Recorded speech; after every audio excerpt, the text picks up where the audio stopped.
Hi everyone, we hope you're doing well. We're hanging in there though honestly, we haven't been getting much sleep lately.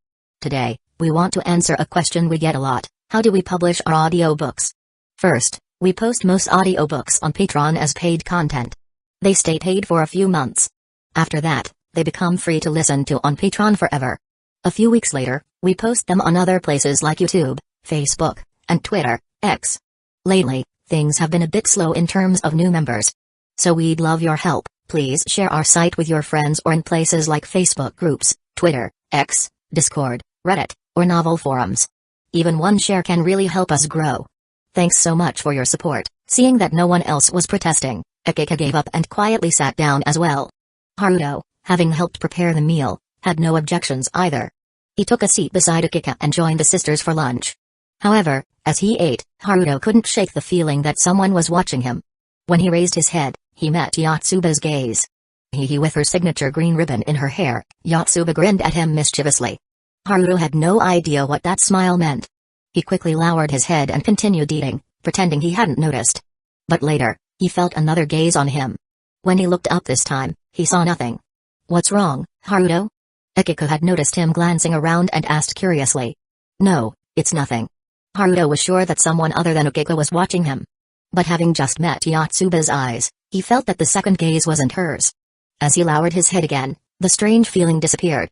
At least until lunch was over. After the meal, Nino seemed a little distracted. She glanced at the dishes on the table but didn't make a move to clean up. Instead, her eyes kept drifting toward Haruto, who was sitting on the sofa next to Akiko. Her brows furrowed slightly. Chapter 124, Since you have seen ours, show us yours too. Around 1 in the afternoon, the agreed-upon tutoring session finally began. Even though Itsuki wasn't too enthusiastic about it, she couldn't really excuse herself when she saw the other 4 sisters settling down in the living room. Even Yotsuba, who usually tried to escape into her room, had stayed. With a resigned sigh, Nino sat down, pulled out her notebook, and prepared herself for the inevitable. "Alright, let's start by going over the test from last time. We'll review the questions you got wrong, identify any knowledge gaps, and analyze each mistake step by step." "Wait, you have to look at our scores?" Itsuki, who had been indifferent until now, suddenly sat up straight. She stared at Haruto with a look of pure dread, as if he had just turned into some terrifying monster. "Ahaha. I just remembered that I left something unfinished in my room. I should go take care of it." Yotsuba forced an awkward smile, quickly rising to her feet in an attempt to escape from what was about to be a soul-crushing experience. Not so fast. Before Yotsuba could make her get away, a firm hand grasped her wrist and pulled her back down. Startled, she turned to her left, only to meet the gentle but undeniably firm smile of Miku. "Didn't you tell me earlier that we should all study and improve together? So, where exactly are you trying to run off to?" Realizing she had just walked herself into a trap, Yotsuba's forced grin faltered. With a defeated sigh, she slumped back onto the couch. Meanwhile, Akiko casually pulled out her test paper and placed it in front of her without a hint of hesitation.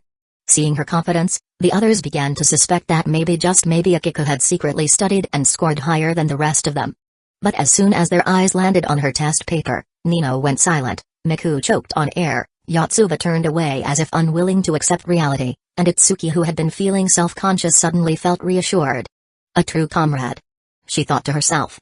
With no more excuses, the others reluctantly dug into their bags, pulled out their own test papers, and laid them out on the table. As Haruto examined each one, he couldn't help but suspect that some of them had gotten their scores purely by guessing on the multiple-choice questions. After carefully reviewing their answers, he let out a silent sigh in his heart but maintained a calm expression. He took note of the few questions they had answered correctly before handing the papers back. "Alright, I have a general idea now. Let's start with the first question." "Wait a minute." Just as he was about to begin, Nino suddenly interrupted, her eyes sparkling with mischief. "What now? Since you've already seen all of our test papers, it's only fair that we get to see yours too." "That's right. You've already seen the most embarrassing part of us, so you should let us see yours as well." Yotsuba stood up, hands on her hips, wearing an expression of exaggerated righteousness. However, the way she worded it made Haruto pause for a moment, as it sounded oddly suggestive. Looking around, he saw that all 4 of them were watching him expectantly. With a small sigh, he picked up his own test paper and held it up for them to see. Immediately, 4 pairs of eyes locked onto the page. Akiko, who already knew his score, simply rested her cheek on one hand, watching her sister's reactions with amusement. Holy top scores. That's like, several times higher than ours. Yotsuba was the first to react, flinching as if she were blinded by the brilliance of his test paper. She even raised her hands defensively, as if shielding herself from an overwhelming blow. Nino clicked her tongue in frustration and looked away. Miku fell silent, unsure of how to respond. Meanwhile, Itsuki, though clearly dissatisfied, knew deep down that the gap between them was undeniable. With a small pout, she lowered her head. Alright, now that there are no other issues, let's get started. No issues at all, Professor Mimizu, please teach us well. The others remained quiet, but Akiko playfully chimed in, teasing Haruto with a flirtatious smile. Her initial goal wasn't to study. She had invited Haruto over in hopes of getting some alone time with him in her room and deepening their relationship. But now, even though he was here, she had no chance for any one-on-one interaction, which left her feeling a little disappointed. Still, it wasn't a big deal. As long as I keep trying, I'll definitely close the distance between us. Alright then, let's begin. With no further interruptions, Haruto started the lesson. Even Akiko, who had little interest in studying, couldn't bring herself to disrupt the session when she saw how seriously her sisters were listening. And so, the living room gradually fell into silence, with only Haruto's voice filling the space. Every now and then, Haruto would ask, "Any questions?" But the only response was silence. Only Miku occasionally asked something, while Akiko was completely absent-minded. Nino kept her head down, staring at the test questions with a confused frown. Yotsuba, instead of taking notes, was doodling in her notebook, and Itsuki was already thinking about what to cook for dinner. After about an hour of teaching, Akiko's gaze had been fixed on Haruto the entire time. Yotsuba had given up entirely, slumping over the table in a sleepy daze. Itsuki, growing restless, tapped her fingers impatiently on her notebook. Nino had asked one or two questions, but the only one truly engaged was Miku. "I'm going to the bathroom," Itsuki announced suddenly. She stood up, her knee-high white stockings hugging her legs as she glanced at the others before walking toward the restroom. The atmosphere in the room was heavy with fatigue. Seizing the moment, Nino set her pen down and declared, "Break time. We're taking a break." With that, she flopped onto the plush carpet, lying on her back. Haruto glanced at her absent-mindedly, and in that brief moment, he caught sight of a rather bouncy spectacle. Shocked, he quickly averted his gaze. Intentional or not, the fact remained that he had just stared at something he definitely shouldn't have. If the others had noticed, it would certainly leave a bad impression. Closing his eyes, he took a deep breath, trying to shake the image from his mind. That was when Akiko suddenly leaned in close, her breath warm against his ear. "That wasn't much," she whispered with a teasing smile. "I have just as much, you know." Haruto stiffened, turning his head slightly only to find Akiko just inches away, smiling knowingly. She had clearly seen everything. Which meant she saw him see Nino's cough. "You don't have to be so cautious," Akiko continued playfully. "Nino and I have the same size, after all. But from now on, you can only look at me, not Nino, okay?" Despite himself, Haruto's gaze briefly flickered downward. Compared to what he had just witnessed with Nino, Akiko's reaction didn't quite have the same impact. The bounce, the movement, he had never seen anything like it before. "Nino, there's a guy in the house. Be mindful." Miku's voice cut through the moment, snapping Haruto back to reality. Nino, still sprawled out on the carpet, lazily opened her eyes. Her gaze shifted toward Haruto only to notice how close he and Akiko were sitting together. A flicker of confusion crossed her face as she slowly sat up. Miku, now looking down again, didn't say another word. Meanwhile, Akiko continued to smile at Haruto. It wasn't just her, Miku must have noticed too. That's probably why she spoke up in the first place, reminding Nino that there was a guy in the room. Haruto realized this as well. He sighed, deciding not to meet Miku's eyes, and instead focused on his notebook. He picked up Akiko's and compared them. Even though he was technically the one teaching, he had occasional moments of distraction. Fortunately, thanks to Nozaki Amitaoro's tutoring, his notes were still perfectly organized. Akiko, on the other hand, looking at her notebook, Haruto doubted she had written anything of substance. It seemed more like a prop, something she used to pretend she was taking notes. "Copy down everything from my notes first," he instructed, handing them over. "Write down what you missed, and review them when you have time." Akiko took the notebook reluctantly, flipping through its pages.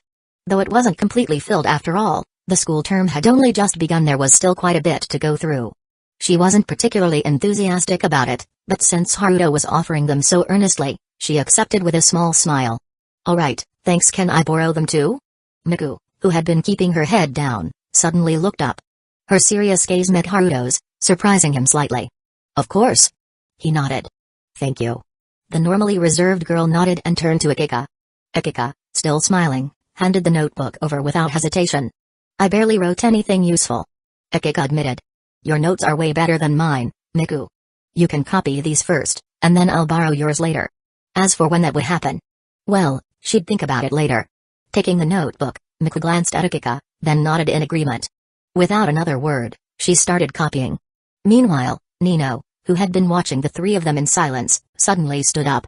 I'll go make some tea. She grabbed the teapot from the table and left the living room. Yotsuba, who had been dozing off, groggily opened her eyes. She blinked at the scene around her, Miku copying notes, Akika watching quietly, and Haruto sitting in silence. Huh? Is it morning already? Congratulations, the operation was a success. You've been turned into a boy. Eh? I turned into a boy? Panicking, Yotsuba quickly looked down, hands reaching for her skirt only to get smacked on the hand by Miku. Smack. Ow. That hurt. What was that for, Miku? Miku didn't reply. She simply stared at Yotsuba, making the latter shrink back nervously. Yotsuba sighed, rubbing the back of her hand as she grumbled under her breath. Seeing her finally settle down, Miku turned her attention back to Haruto. Haruto, meanwhile, simply raised his hands in surrender, acknowledging his own mistake in playing along with the joke. In the end, it was harmless fun. Yotsuba was just a little simple-minded. Miku gave him a brief glance before returning to her notes. 30 minutes later, Itsuki finally returned to the living room. The moment she stepped in, Yotsuba immediately blurted out, "So? Was it big?"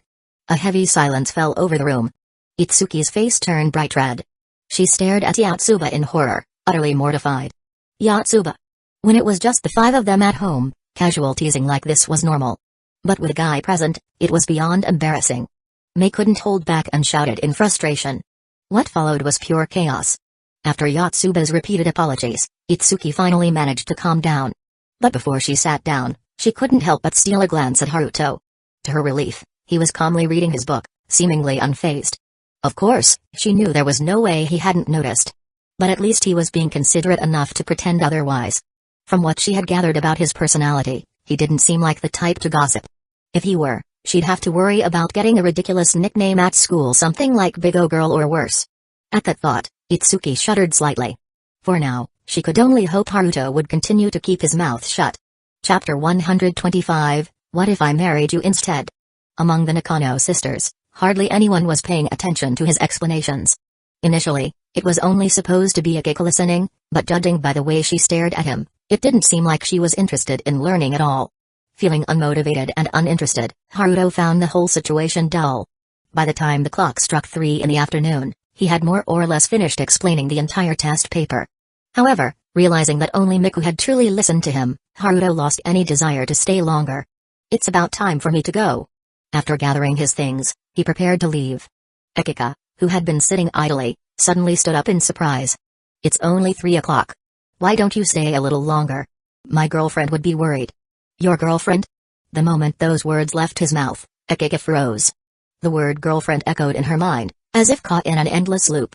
She couldn't comprehend it. Had she misheard? Miku, sitting in the living room, also looked up in surprise. She stared at Haruto, trying to read his expression. Yet, his gaze held no trace of humor or deception. All right, I'll be going. Shouldering his bag, Haruto walked toward the door. Akika remained seated, lost in thought, unable to shake the emptiness in her heart. She wanted to get up and walk him out but didn't know how to react. Instead, Miku stood up. I'll walk you out. Haruto glanced at Akika before shifting his gaze to Miku. Since she had already made the offer, he didn't refuse. At the entrance, Miku opened the door and stepped outside with him. Is it true? As they reached the elevator, she stopped walking. Lifting her head slightly, her eyes locked onto his, searching for the answer she sought. Haruto pressed the elevator button. The numbers on the panel changed as the elevator ascended, still a few floors away. Hearing her question, he turned to meet her gaze, then gave a small nod before shifting his attention back to the screen. Akika, she. Miku parted her lips as if she wanted to say something, but the words wouldn't come. She glanced at Haruto, but before she could organize her thoughts, the elevator chimed with a soft ding. Stepping inside, Haruto smiled at her. This is far enough. You can head back now. Miku remained silent. Well then, see you at school the day after tomorrow. With a soft click, the elevator doors closed, and Haruto's figure gradually disappeared from Miku's view. Only after the doors fully shut did she press her lips together and turn back toward the apartment. Stepping out onto the street, Haruto glanced back at the high-rise building before heading home. By the time he arrived, it was almost 4 in the afternoon. Along the way, he had stopped by a shopping district and bought a good amount of groceries, now neatly stacked in his fridge. Pouring himself a cup of green tea, he sat down at his desk.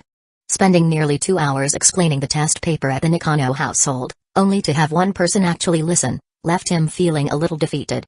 Was I really that hard to understand? I thought I made everything simple enough. Back at home, when he helped Mitsuha and Yatsuha with their studies, even Mitsuha, who could be a bit mischievous, listened attentively when he explained things. He had assumed his teaching skills were decent, but apparently, he had overestimated himself.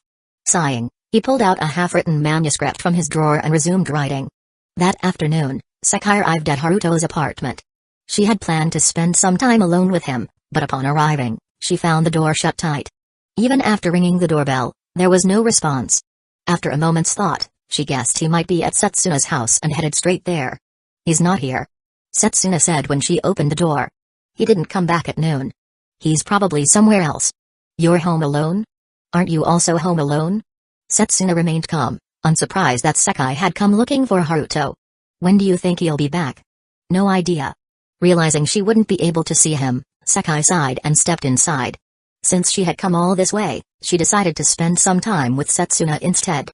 By the time evening arrived and Sakai was preparing to leave, she noticed the lights in Haruto's apartment had turned on. She turned to Setsuna. "He's back."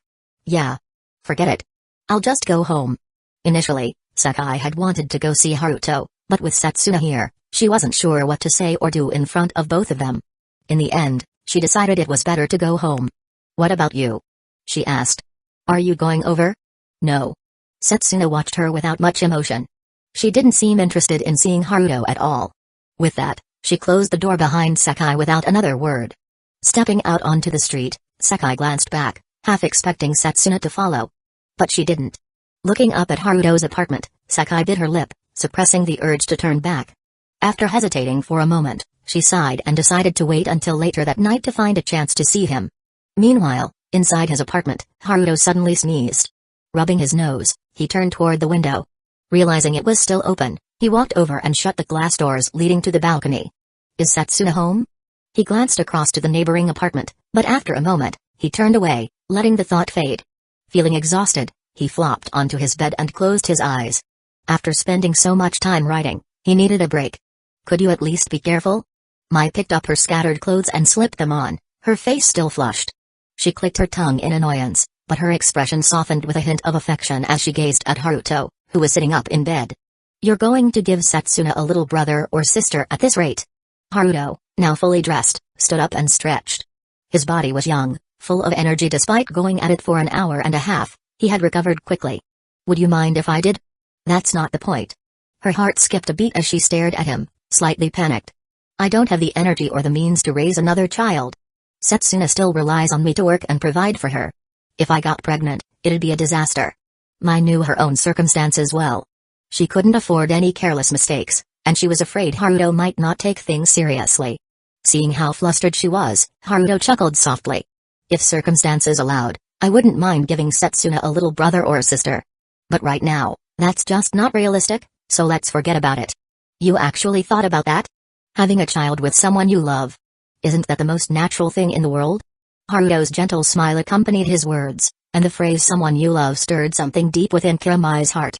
A warmth spread through her chest, her long dormant emotions awakening. Her cheeks flushed, and she felt an uncharacteristic shyness take over. She quickly dressed herself, pulling her black stockings up her legs and adjusting them at her waist before letting go. "You should consider when you and Setsuna will have a child. If the two of you have one early, by the time you graduate high school, you can get married. We can get married in a year, but getting married while still in high school? That's pretty rare, isn't it? Are you unwilling?" Mai's sharp gaze locked onto Haruto, observing his expression carefully. His words made it seem like he wasn't too eager to marry Setsuna right away. "What if I married you instead?" Mai's entire face turned bright red. Without hesitation, she stepped forward, placed both hands on Haruto's shoulders, and pushed him onto the bed. She straddled him, her gaze filled with raw, undeniable desire. The way she looked at him sent a shiver down his spine. He hadn't expected his words to have such a powerful effect. "Then prove it to me." Show me just how much you low ding dong. The doorbell rang, cutting through the charged atmosphere like a cold gust of wind. Mai, who had been about to make her next move, froze. Her head turned slightly toward the door, and in that moment, the spell was broken. Her hand still resting on Haruto's shoulders, she glanced down at him and saw that he, too, was caught off guard. After a moment of silence, she pressed her lips together, then slowly got up from the bed. Fixing her clothes, Mai took a deep breath and glanced at Haruto. Who is it? Setsuna? Probably not. She knew I was coming here when I left. They exchanged a look. Haruto gestured for Mai to tidy up the room while he made his way to the door. Looking through the peephole, he was slightly surprised but not exactly shocked when he saw who was standing outside. It was Sekai. Taking a quick glance back at the living room, Haruto saw that Mai had already cleaned up most of the room. He gestured for her to crack open a window to let the air circulate before he opened the door. Haruto, it's already late. What brings you here alone? Is there someone else inside? Sekai had started to say something, but her words faltered when she noticed a pair of women's shoes near the entrance. They weren't Setsuna's, rather, they looked like they belonged to a mature woman. Her eyes narrowed slightly as she looked up at Haruto. Hearing the familiar voice at the door, Mai calmly stepped out of the living room. When she saw Sekai standing at the entrance, she blinked in surprise. Sekai? And Mai? The two women stared at each other in shock. Sekai had expected Setsuna to be here, but instead, she found Mai in Haruto's apartment. Meanwhile, Mai hadn't expected Sekai to show up looking for Haruto so late at night. A strange sense of awkwardness filled the air, both women feeling a bit guilty for different reasons. But as the adult in the situation, Mai composed herself first. She shot a quick glance at Haruto before stepping forward with a smile. It's pretty late. Did you need something from Haruto? I just had something to ask him. Sekai hesitated, her voice uncertain. Then, as if realizing something, she turned back to Mai with a puzzled expression. And Mai, why are you here? She couldn't understand why Mai would be in Haruto's apartment so late at night. And where was Setsuna? Oh, I was just checking up on Haruto. Since he lives alone, I thought he might need some help around the house, so I stopped by to see if everything was okay. I also helped clean up a little. You know, living alone in Tokyo isn't easy, and I worry he might not tell me if something's wrong. I see. Would you like me to give you two some time alone? Mai asked, tilting her head playfully. And no. It's nothing important. I'll just come back tomorrow. Sekai waved her hands frantically, her face turning pink. The last thing she wanted was for Mai to misunderstand her relationship with Haruto. Well then, I'll see you tomorrow, Mamazu-kun. With an awkward smile, Sekai quickly turned and hurried away. As Haruto watched her retreating figure, he felt a hand gently reach for his. The door clicked shut, and when he turned around, he was met with Mai's smiling eyes. So, care to explain? Chapter 126, Haruto. It's time for soup. A young girl arriving alone at the door of a boy her age in the dark of night, especially when that boy already had a girlfriend, was the kind of scenario that could spark all sorts of interesting stories in anyone's mind. As the mother of the boy's girlfriend, and someone with a somewhat complicated relationship with him, Mai couldn't help but let her thoughts wander. That day, on Saturday, something felt off. At the time, Setsuna stopped me from entering her room, and Sei-ing was also there. You too. Gazing at the young man before her, Mai pondered the nature of his relationship with Sekai. Her daughter's image surfaced in her mind, and the three of them together reminded her of that Saturday's events. She had her suspicions, yet after her candid talk with Setsuna that day, she couldn't dismiss the possibility entirely. Fixing her eyes on the boy in front of her, she searched for any telltale signs in his expression. However, Haruto remained unfazed, his demeanor calm and composed, leaving no room for doubt. His lack of reaction made Mai second-guess herself. Still, something about his overly indifferent response felt off. Letting out a long sigh, she ultimately relented. Forget it. You're young, and it's not my place to interfere in your affairs. Besides, Setsuna is no longer a child. She has her own thoughts and decisions to make. As her mother, all I can do is watch over her. Her gaze lingered on Haruto, an inexplicable pull making her feel as if he had cast some kind of spell on her, making her act in ways she normally wouldn't. But at this point, there was no use dwelling on it. Watching him pour tea, she approached, wrapped her arms around his shoulders, and leaned into him. Though younger than her, he was still a man taller, with broad shoulders that felt reliable. Speaking of which, how's your writing going? Have you used that contact I gave you? No, I started writing one book but put it on hold. I found a more suitable idea and began another one. I've only written the opening, so it'll probably take another month or two. I've heard that some authors spend years on a single book. Is 1 or 2 months really enough? With her face close to his ear, Mai's warm breath sent a tingling sensation down Haruto's spine. Taking a sip of tea, Haruto set down his cup, turned to face her, and pulled her into his embrace. Her mature figure was entirely different from the youthful Setsuna, and he preferred the smooth, refined feel of Mai's back beneath his touch. Not all stories need years of crafting. My work isn't heavy with deep philosophy or ideology. It's just a light-hearted story, something you could call a light novel. I don't quite understand all that, but keep it up. Yeah. He gazed at Mai and leaned in for a kiss before urging her to head home. You could come over to my place instead and stay with Setsuna tonight. I'm a bit tired. Maybe tomorrow. As a young man, you should take care of yourself. Otherwise, what will Setsuna do when you're older? Then shouldn't you restrain yourself so I can spend more time with Setsuna? I heard turtle soup is great for stamina. Haruto fell silent, unsure whether to be amused or exasperated. Watching Mai show no intention of reducing their time together, he wasn't sure if he should feel pleased or resigned. After seeing her off at the door, Haruto stood alone for a moment before heading to the bathroom for a quick shower. He then went straight to bed, falling asleep early. By the time he woke up, the morning light had already filled the sky. Checking the clock, he realized it was almost 9. 8:47 a.m. An odd time. Was it still morning, or should he consider it mid-morning? Sitting up, he felt sluggish, his energy depleted from the previous night with Mai.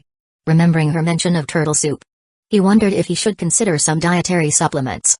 Sitting on the edge of the bed, he let his thoughts drift until the clock struck 9. He finally tossed off the blanket, changed into a green hoodie and khaki pants, and glanced at his reflection in the mirror. Satisfied with his appearance, he grabbed his essentials and stepped outside. The fresh outdoor air was a stark contrast to the stuffiness inside his apartment. He considered leaving the window slightly open for ventilation, but, recalling the stalker photos and the theft of his underwear, decided against it. After checking his surroundings for anything suspicious, he locked up and headed south.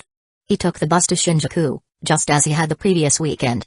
Though there were many entertainment options, not all of them appealed to him. Some places attracted unsavory people, and he preferred avoiding unnecessary trouble. Exiting the station, he glanced at the towering buildings and the small patch of sky visible above, feeling a momentary sense of oppression before turning away. Just like last weekend, he entered a familiar manga cafe, paid for a full day's stay, poured himself a cup of coffee, and browsed the shelves for something interesting to read. Unlike the previous visit, this time he took his time selecting manga, spending nearly half an hour before picking 3 volumes and heading to his private booth.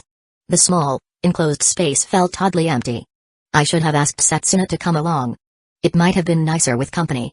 Spending the entire day in a tiny booth reading manga was fine, but he didn't want Setsuna to feel neglected. Still, since he was already here, he could always invite her next week. Next time. Muttering softly, he settled in with his manga.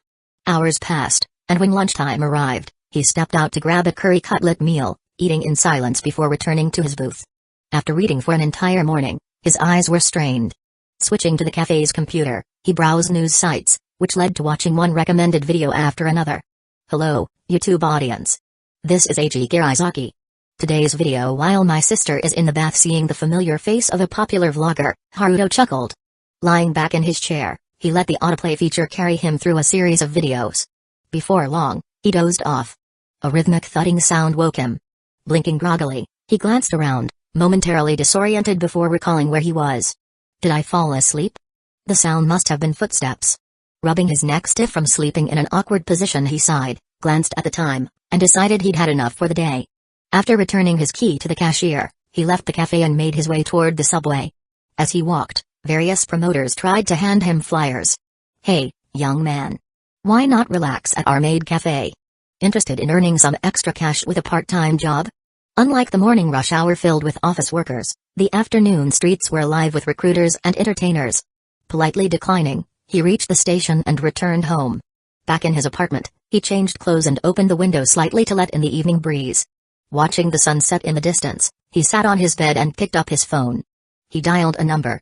Hello, this is the Mimizu residence. May I ask who's calling? A familiar elderly voice greeted him. It had been a long time since he had last heard his grandmother's voice. Ever since he had stayed in Tokyo, their contact had been infrequent.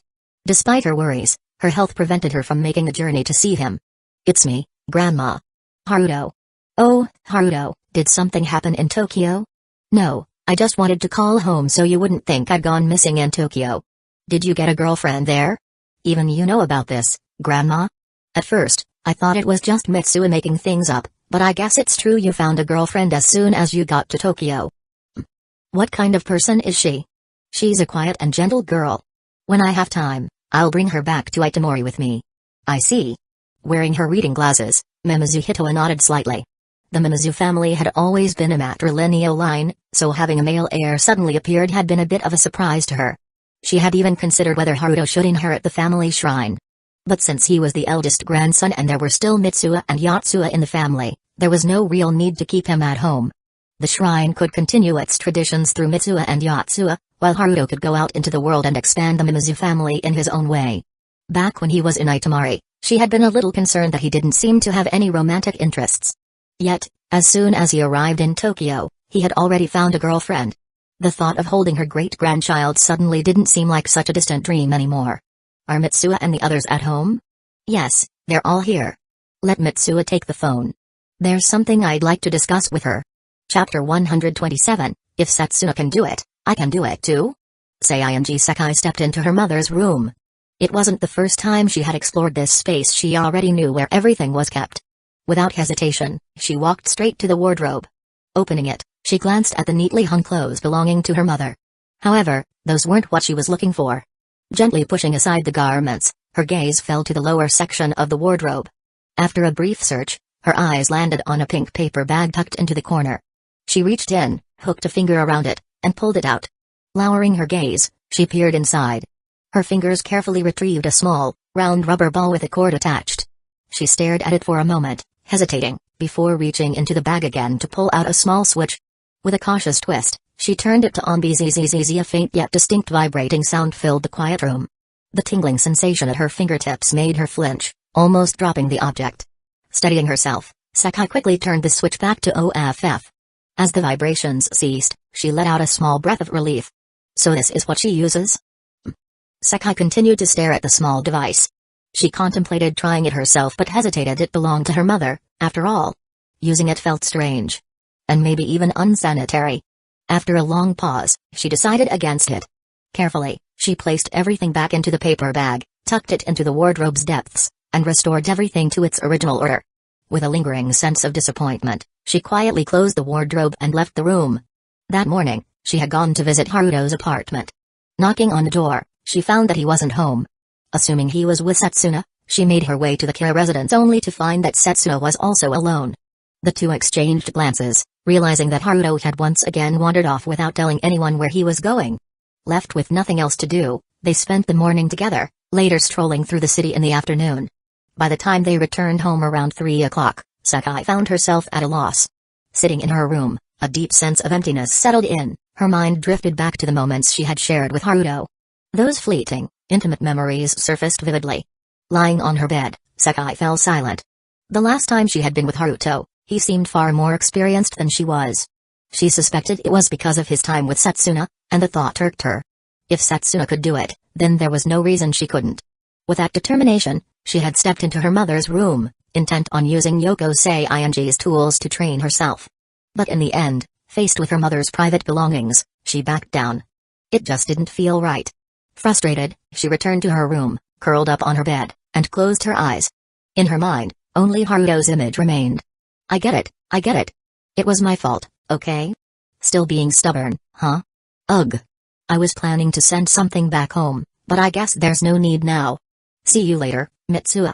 When the holidays come, I'll return and properly deal with you. Wait. Before she could protest, Haruto swiftly ended the call. Just imagining Mitsuha's frustrated expression brought a satisfied smirk to his face. Teasing her always added a bit of amusement to his life. The upcoming May holiday presented an opportunity to visit Itamori, but Haruto didn't feel particularly eager to go back.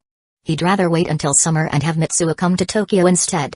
Lying on his bed, still feeling restless despite his afternoon nap, he found himself caught in a lazy stupor. He stared at the ceiling for a long time before finally sitting up, dragging himself to the desk to continue working on his manuscript, one that was barely 1/5 complete. At around 6 o'clock, a message from Kiramai arrived, "Come over for dinner." That meant he didn't have to worry about preparing his own meal, someone had already taken care of it. Setting his pen down, he left for the Kira residence. After dinner, he lingered there for a while. Around 9 o'clock, as he stepped out of Setsuna's room and entered the living room, he found Mai sitting on the couch. Their eyes met briefly before he quickly averted his gaze. Muttering a brief farewell, he made his way back to his apartment. Ever since last Saturday, when he told Akika that he had a girlfriend, their dynamic had subtly shifted. Though she hadn't cut off contact, the warmth and familiarity between them had faded. She would occasionally bring up Setsuna in conversation, probing for details. "She's not from our school." That was all Haruto revealed, surprising Akika, who had assumed it was Arari Spencer. "Not Sawamura?" "Nope." During class, Akika, sitting beside him, cast a sidelong glance. Upon hearing his response, her expression momentarily flickered with surprise before giving way to curiosity. "Then she must be from a nearby school?" "Did she confess first?" "And you just accepted right away?" Haruto fell silent. He was starting to feel exhausted by Akika's relentless questioning. Just then, the sound of approaching footsteps drew his attention. Glancing sideways, his eyes landed on a pair of long legs clad in black stockings. As he looked up, he saw the familiar twin tails of golden hair. "What is it?" "We're still on cleaning duty today." "Wait, what? Wasn't it supposed to be Furuashi and—" "I talked to him and switched our shifts. He didn't mind." Haruto's gaze shifted toward Furuashi Fumino, who noticed him looking and responded with a knowing glance. His arms crossed, he casually raised a thumb in encouragement as if silently cheering him on. Haruto sighed. "Fine. Anything else?" It was just a change in the cleaning schedule. Since Arari had already settled it with Furuashi, there was no point in arguing. "That's all." The momentary silence between them lingered. Arari Spencer glanced briefly at Akika, who sat beside Haruto. Without another word, she turned away and walked back to Hinami Aoi's side, settling into her seat. Akika, watching Arari's retreating figure, couldn't help but let a subtle smile curve her lips. She then turned her gaze toward Haruto. "Does she know?" "She does." As Arari sat down, Haruto shifted his attention back to the basketball court, where a group of boys was playing. Their energetic movements, the sound of sneakers squeaking against the floor, and the sight of sweat glistening under the gym lights, all of it exuded an undeniable youthful energy. Even from a distance, he could almost catch the scent of hormones in the air. Beside him, Akika observed Haruto for a moment before casting her eyes toward Arari. For a fleeting second, their gazes met. Arari, who had been listening to Hinami Aoi's words, turned her head toward Akika. Neither of them spoke. A silent exchange. Then, as if nothing had happened, they both looked away. By the time class ended, most of the students had already left the gym. Haruto, still inside, was about to leave when Arari suddenly approached him. She stopped in front of him, her sharp blue eyes locking on to him. "What's wrong? Do you need something?" "No." With that, Arari turned away and began gathering the scattered sports equipment. Haruto, somewhat puzzled by her behavior, simply joined her in cleaning up. The two of them worked in silence, not exchanging a single word as they tidied the gym. Once everything was in order, they walked back to the classroom together. She had purposely switched shifts for cleaning duty. Yet, in the end, she said nothing and did nothing out of the ordinary. Haruto felt increasingly unsure of what Arari was thinking. Upon returning to the classroom, the usual stillness settled in. Nothing had changed. Taking his seat, Haruto glanced sideways at Arari but quickly gave up trying to decipher her motives. Even when school ended that afternoon, she didn't approach him again. Instead, she quietly packed up her things, while Haruto did the same, preparing to head home. "Hey, Mamizu?" "What's up, Nozaki?" Just as he stood up to leave, Nozaki Amitaru, who sat behind him, called out. "Are you free today? I don't have much going on these days, but I do have a few things to take care of." "Is this about the manga?" "Yeah. But if you're busy, forget it. I just happened to run into an old acquaintance who can help instead." Nozaki sounded a little disappointed. Compared to his former classmates, Haruto's skill and efficiency were noticeably superior. However, if he wasn't available, there was no helping it. "Well, see you tomorrow." "Yeah." With a polite smile, Haruto bid Nozaki farewell and left the classroom. On his way down the hall, he passed by another classroom. "Come on, just help us out. You don't have anything urgent, right? So what's the harm?" "That's The conversation drifting from inside made Haruto's brows furrow slightly. Something about the tone felt off. He glanced inside and immediately recognized a familiar face, Yoshida Saki. She was cornered at the back of the classroom by two unfamiliar girls. They had the air of trendy Jaiaru, though their style was more reserved compared to those in the city. Seeing Yoshida biting her lip anxiously, Haruto stepped into the room. Yoshida. What are you up to?" His casual greeting broke through the tension. As he approached, Yoshida's troubled expression shifted to one of surprise. Mimizu-kun. Why are you? One of the girls frowned slightly. D classes. Mimizu? Why is he here? They exchanged uncertain glances. Haruto merely smiled at them before turning back to Yoshida. Didn't we have plans today? I needed your input on something. Why are you still here? Yoshida blinked in confusion. But as the realization hit, her expression softened.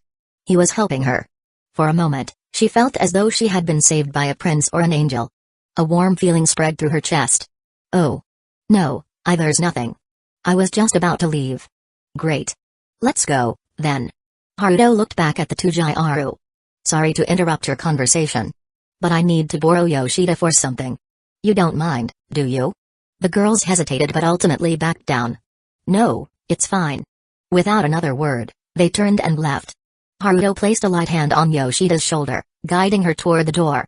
Come on, let's go. Once they stepped outside, he withdrew his hand. The two walked side by side toward the school gates. Yoshida remained quiet, her head slightly lowered. Every so often, she stole glances at the boy beside her, her mind swirling with emotions. Thank you. Her voice was small but filled with sincerity. For earlier. Thank you for helping me. Haruto glanced at her. Well, it just annoyed me to see that happening, so I stepped in. I hope I didn't cause you any trouble. No. Those two. They aren't really bad people, just a little. I get it. But you shouldn't let yourself be pushed around. If it happens once, it'll happen again. Next time, don't hesitate to reach out, I'll help. Yoshida stopped walking for a moment, staring at him. Then, with a soft smile, she nodded. Okay. Thank you. I guess. I'll head home now. Yoshida Saki bowed slightly as she thanked Haruto, then turned to leave, ready to walk home alone. Got something to do at home? No, it's just. In that case, why don't you come with me for a bit? I need to buy a gift, and I could use a second opinion. Would you mind helping me out? Huh? Me? Behind her thick glasses, Yoshida's eyes widened in surprise. She hadn't expected him to actually invite her along. It felt unreal. But at the same time, a spark of joy quietly bloomed in her heart. Is that a no? And no. I mean, of course. Just. Is it really okay if it's me? Chapter 128, he definitely doesn't have a girlfriend yet.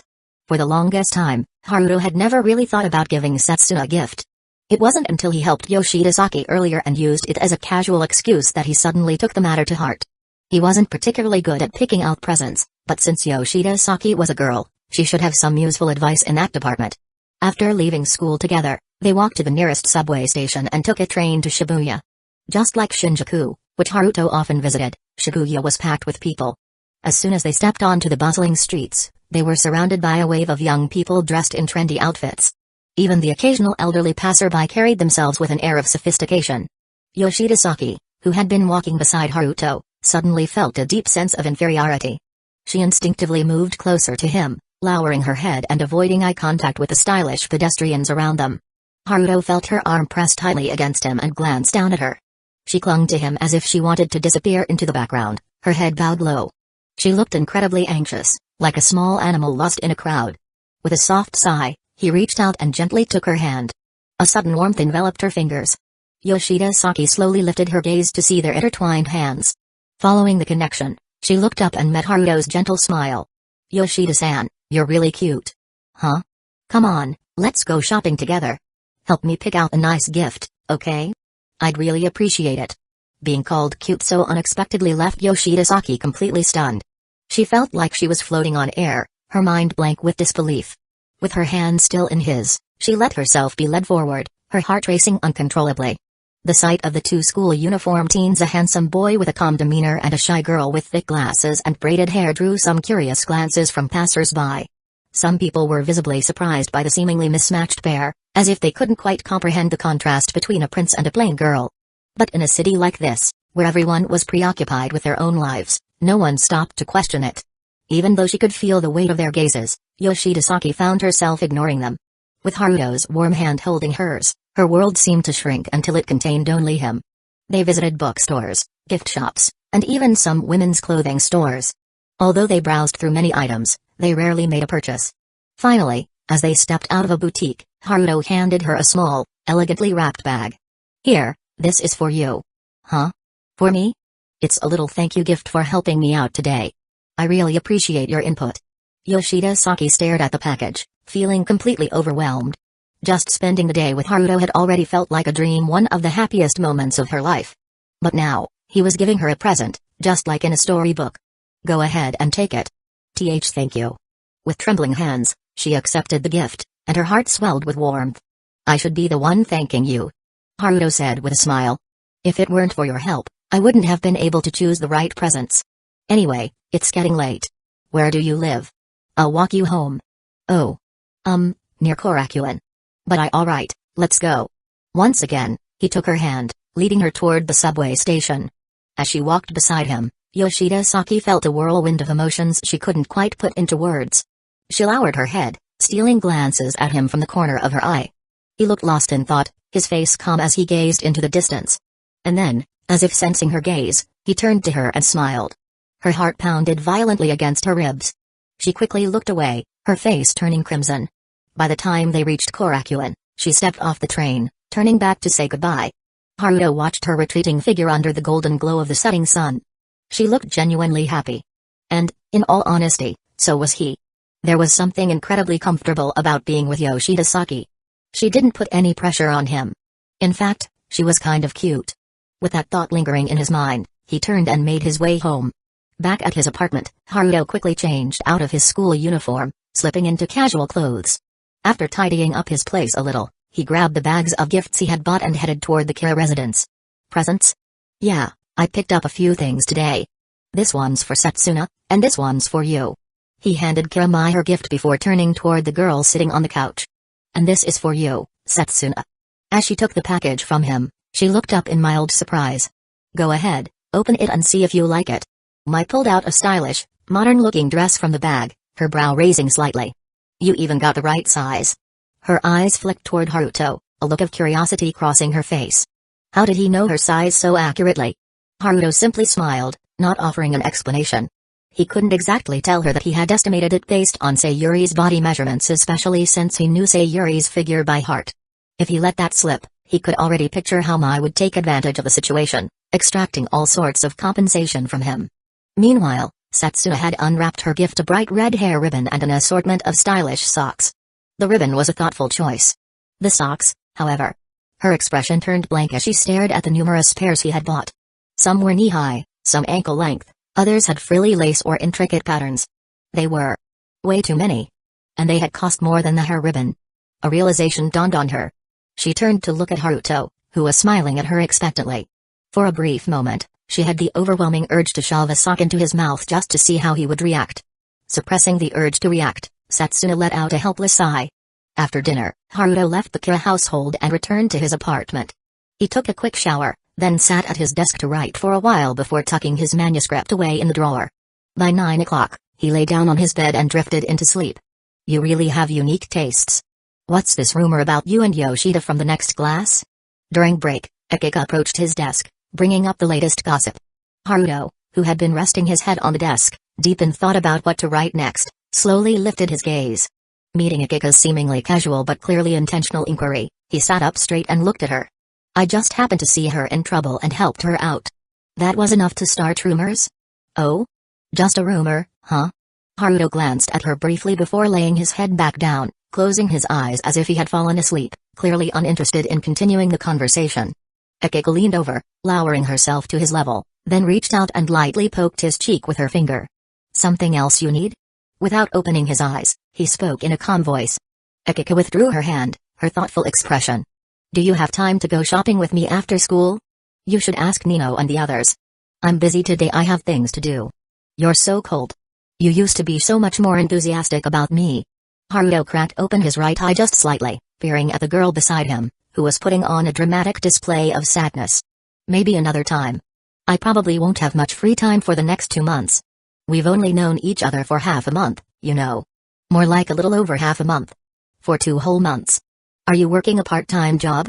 Akiko suddenly made the connection. Haruto was living alone in Tokyo, and his living expenses must be pretty high. The thought of part-time work naturally popped into her head. Haruto, still resting his head on the desk, considered it. He was writing for manuscript fees and living expenses, which wasn't that different from a part-time job, was it? Yeah. Where?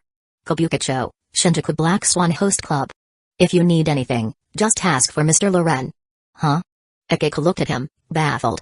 The way he casually rattled off the club name, address, and even a host alias made her seriously wonder if he was actually working there. Are you serious? I just have some personal matters to take care of. It's not that different from Nozaki behind me. He always heads home early too, doesn't he? She turned to glance at Nozaki Amitaro, who sat behind Haruto. The usually quiet and reserved Nozaki lifted his head slightly upon hearing his name, making brief eye contact with Akiko.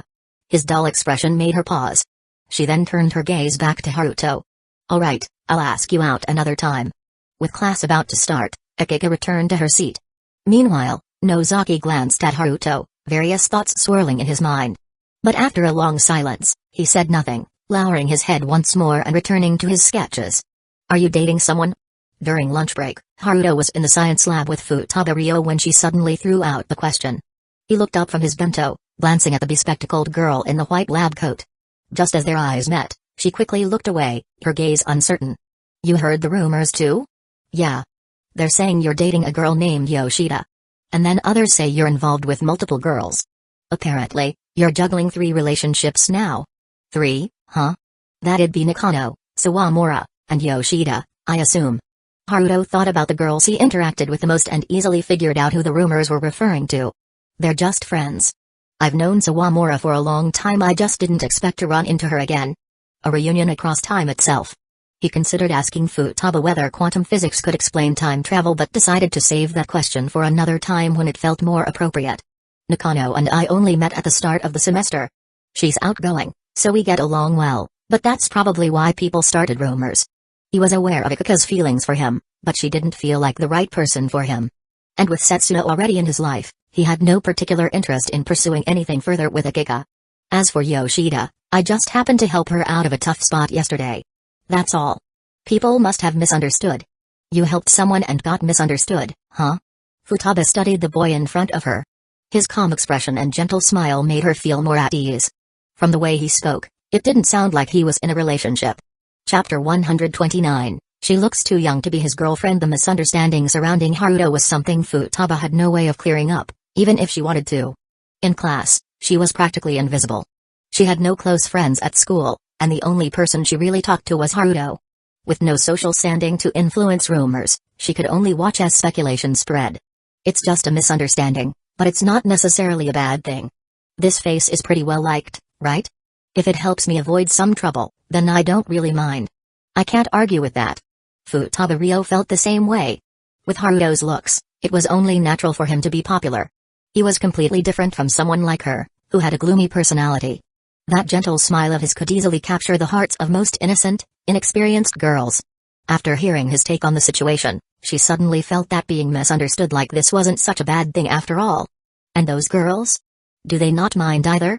Seeing Haruto's indifferent attitude, Futaba Ryo stopped pressing him and instead asked about the girls involved. Haruto pondered for a moment, raising his head to meet her gaze as he carefully thought it through. Sawamura definitely wouldn't care. She wouldn't put much thought into something like this. As for Nakano, she already knows about the rumors and doesn't seem to mind. As for Yoshida, I'm not sure what she thinks yet. Listening to his analysis, Futaba's expression became subtly unnatural for a moment, her brows knitting slightly. From his response, she could almost visualize two looming beasts lurking behind Haruto, ready to swallow him whole at any moment. Without realizing it, she found herself suddenly taking an interest in these two girls, Sawamura and Nakano. That afternoon in home economics class, they were tasked with making homemade cookies. Since Haruto didn't have an oven at home, baking cookies wasn't his strong suit, but he wasn't entirely unfamiliar with it either. The process was relatively simple, and with the teacher's guidance, he managed to bake a batch without much trouble. I know this might be a bit rude to ask, but are you sure these are actually cookies? Haruto fell silent as he looked at the charred, amorphous blobs that Akiko had pulled from the oven. They had baked their cookies at the same time, using the same method, yet while his turned out golden brown and ordinary, hers had somehow undergone an unsettling transformation. Haruto wasn't even sure if it was still appropriate to call them cookies. As the temperature of the cookies cooled, he hesitantly reached out, picked one up, and under Akiko's slightly embarrassed expression and Nozaki Amitaru's horrified gaze placed it into his mouth. Without a word, he extended his hand toward Nozaki, who instantly understood and handed him a napkin. Covering his mouth, Haruto discreetly spat the blackened, sticky mass into the napkin, wadded it up, and threw it into the trash can. Watching his reaction, Akika's face turned completely red. Is it really that bad? It just looks a little strange. I followed your steps exactly, so the taste shouldn't be that different from yours. Feeling unjustly accused, Haruto glanced down at his own cookies, golden brown, crisp, and normal, then back at Akika's. Whatever those were.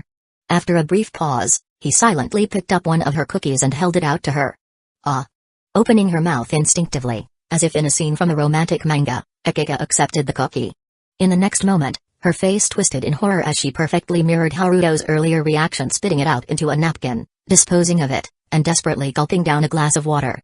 Only after rinsing out the taste did she finally catch her breath, staring at her own cookies with newfound wariness. Do I still need to explain anything?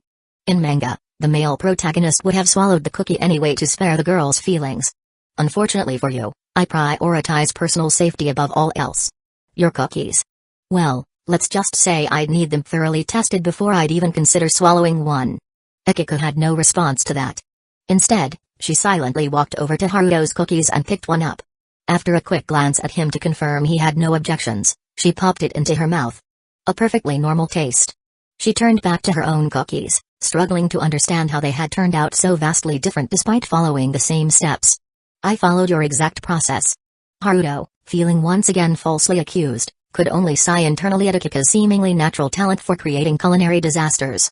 After packing up their respective cookies in plastic bags, Akika ultimately decided to abandon her batch entirely, dumping the blackened remains into the trash. Then, she joined Haruto and the others as they left the home economics classroom and returned to their classroom. Are you planning to give those cookies to your girlfriend? On the way back to the classroom, Akika suddenly asked about Haruto's intentions for the cookies. Can't I just eat them myself? Eat them?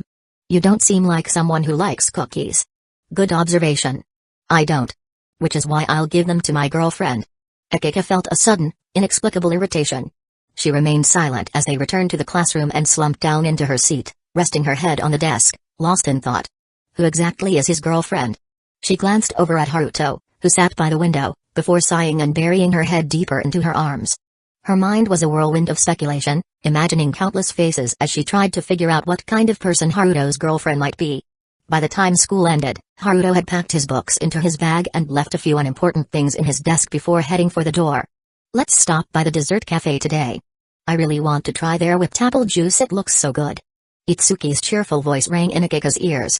Her sister wanted to visit a dessert cafe, but at the moment, Akika had no particular interest in sweets. She turned to her sisters. I'm heading home. Mika wasn't interested in desserts either, she preferred tea. What about Yatsuba and Nino? What about you, Akika? I don't mind. I can stop by for a bit. Nino, after thinking for a moment, realized she didn't have any particular plans and agreed to join them. A dessert cafe? Then I want a chocolate sundae. I'll pass. I just remembered I have something to do. You guys go ahead, I'll see you at home tonight. Akika grabbed her bag and stood up. With a quick smile at her sisters, she left the classroom in a hurry, running off in another direction. Watching her hurriedly departing figure, Itsuki turned her gaze to the others still in the classroom. That looks a bit suspicious. Yeah, very suspicious. It doesn't seem like she had any plans with Mamizu. Leaving the classroom in such a rush, it definitely looks suspicious. Could it be? The remaining four girls exchanged glances, each seeing the curiosity and intrigue reflected in the other's eyes. Without the need for further discussion, they silently agreed to follow behind Akika, quietly trailing her as she made her way out of the school. At Toyosaki Academy, a rather peculiar sight unfolded, four identical-looking girls discreetly tailing another girl who looked just like them. Meanwhile, as he exited the school gates, Haruto wasn't in a particular hurry to return home. After walking for a while, he stopped in front of a bookstore, glanced at the sign, and then stepped inside. Welcome. Do you have any recommendations for new books? Inside the bookstore, Haruto asked the middle-aged shop owner for suggestions. After checking out a few book summaries, he found none that suited his taste and instead decided to browse for something on his own. While Haruto was perusing the bookshelves, 5 girls stood outside, observing the situation. Why are you all following me? Akika asked, turning to face her sisters. No, it's you who's following someone. Nino retorted, arms crossed in disbelief. Even Nino hadn't expected Akika to actually resort to stalking someone, especially a guy who already had a girlfriend. I'm just curious. Akika admitted, not bothering to hide her intentions. He mentioned he had a girlfriend, but we know nothing about her. It made me wonder what kind of person she is. Miku, meanwhile, glanced at the bookstore entrance. The thought of going inside to check out some books briefly crossed her mind. Yotsuba, who had been looking forward to eating a chocolate sundae, now found herself crouching behind a street corner instead, tailing someone. She sighed, visibly disappointed. Itsuki seemed to share her frustration. A bookstore, huh? What kind of book would he buy? This is so boring. How long are we going to wait? Itsuki grumbled, her enthusiasm waning.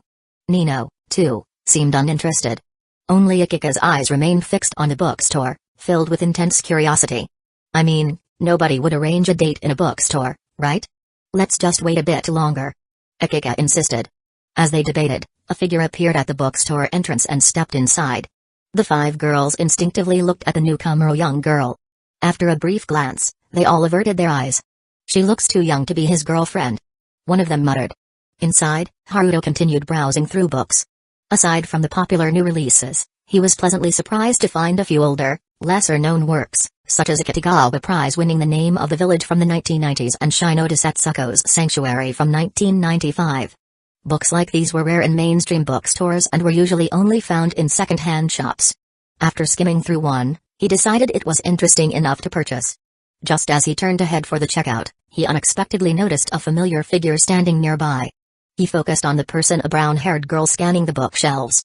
Sensing his gaze, the girl hesitated before turning toward him. Their eyes met. You're that girl from last time, aren't you? Haruto said, recognizing her. The girl flinched slightly at his words, her eyes flickering with uncertainty. Haruto, holding his book in one hand, approached her with a gentle smile. When he got closer, he stopped, his gaze momentarily landing on the hearing aid in her ear before shifting back to meet her eyes. I wanted to apologize for last time. I didn't notice you behind me, and I might have caused you trouble. The girl seemed surprised at first. She looked up at him, her nervous expression easing slightly. For a moment, she hesitated before reaching into her bag and pulling out a small notebook and a pen. She quickly scribbled something down, then turned the notebook toward Haruto. Is there something you need? Haruto looked at the words, then at the girl in front of him, and smiled. Chapter 130, Could she be his? It's nothing special, really. I just didn't expect us to run into each other again here. It was a bit surprising. But you're okay now, right? He glanced at her knee. After a week, the bright red marks from before had faded. Only a few pale spots remained where the scabs had fallen off, slightly different from the surrounding skin. Fortunately, the injury wasn't too noticeable, and with time, it would blend in completely, leaving no permanent trace. The girl gently shook her head and then lowered it, writing something in her notebook. I'm fine now. Looking at the words on the page, then at the girl's quiet, serene face, he felt a twinge of guilt. But seeing her assurance helped settle his uneasy heart. He nodded slightly. It's good that you're okay. Your name is Nishimiya Shoko, right? She blinked in surprise, her eyes filled with confusion. How did he know her name? Sensing her question, he explained. Last time at the fruit store, the shopkeeper happened to mention your name, so I asked her about it. By the way, I don't think I ever introduced myself back then, did I? Just as he was about to say his name, she had already started writing in her notebook again. After a moment, she flipped it around and held it up for him to see. Haruto. Now it was his turn to be surprised. She knew his name too? Then he remembered the shopkeeper had also been calling his name that day. It wasn't too surprising that she had heard it. But the fact that she still remembered it made him pause for a second. Seeing his startled expression, Nishimiya pressed her lips together, glancing down at her notebook. Had she been too forward? Did she make him uncomfortable? But before she could overthink it, the boy in front of her let out a soft chuckle. So, you remembered my name too? Well then, let's make it official this time. My name is Mimizu Haruto, but just call me Haruto. Mimizu Haruto? Yeah, that's right. Mimizu Haruto.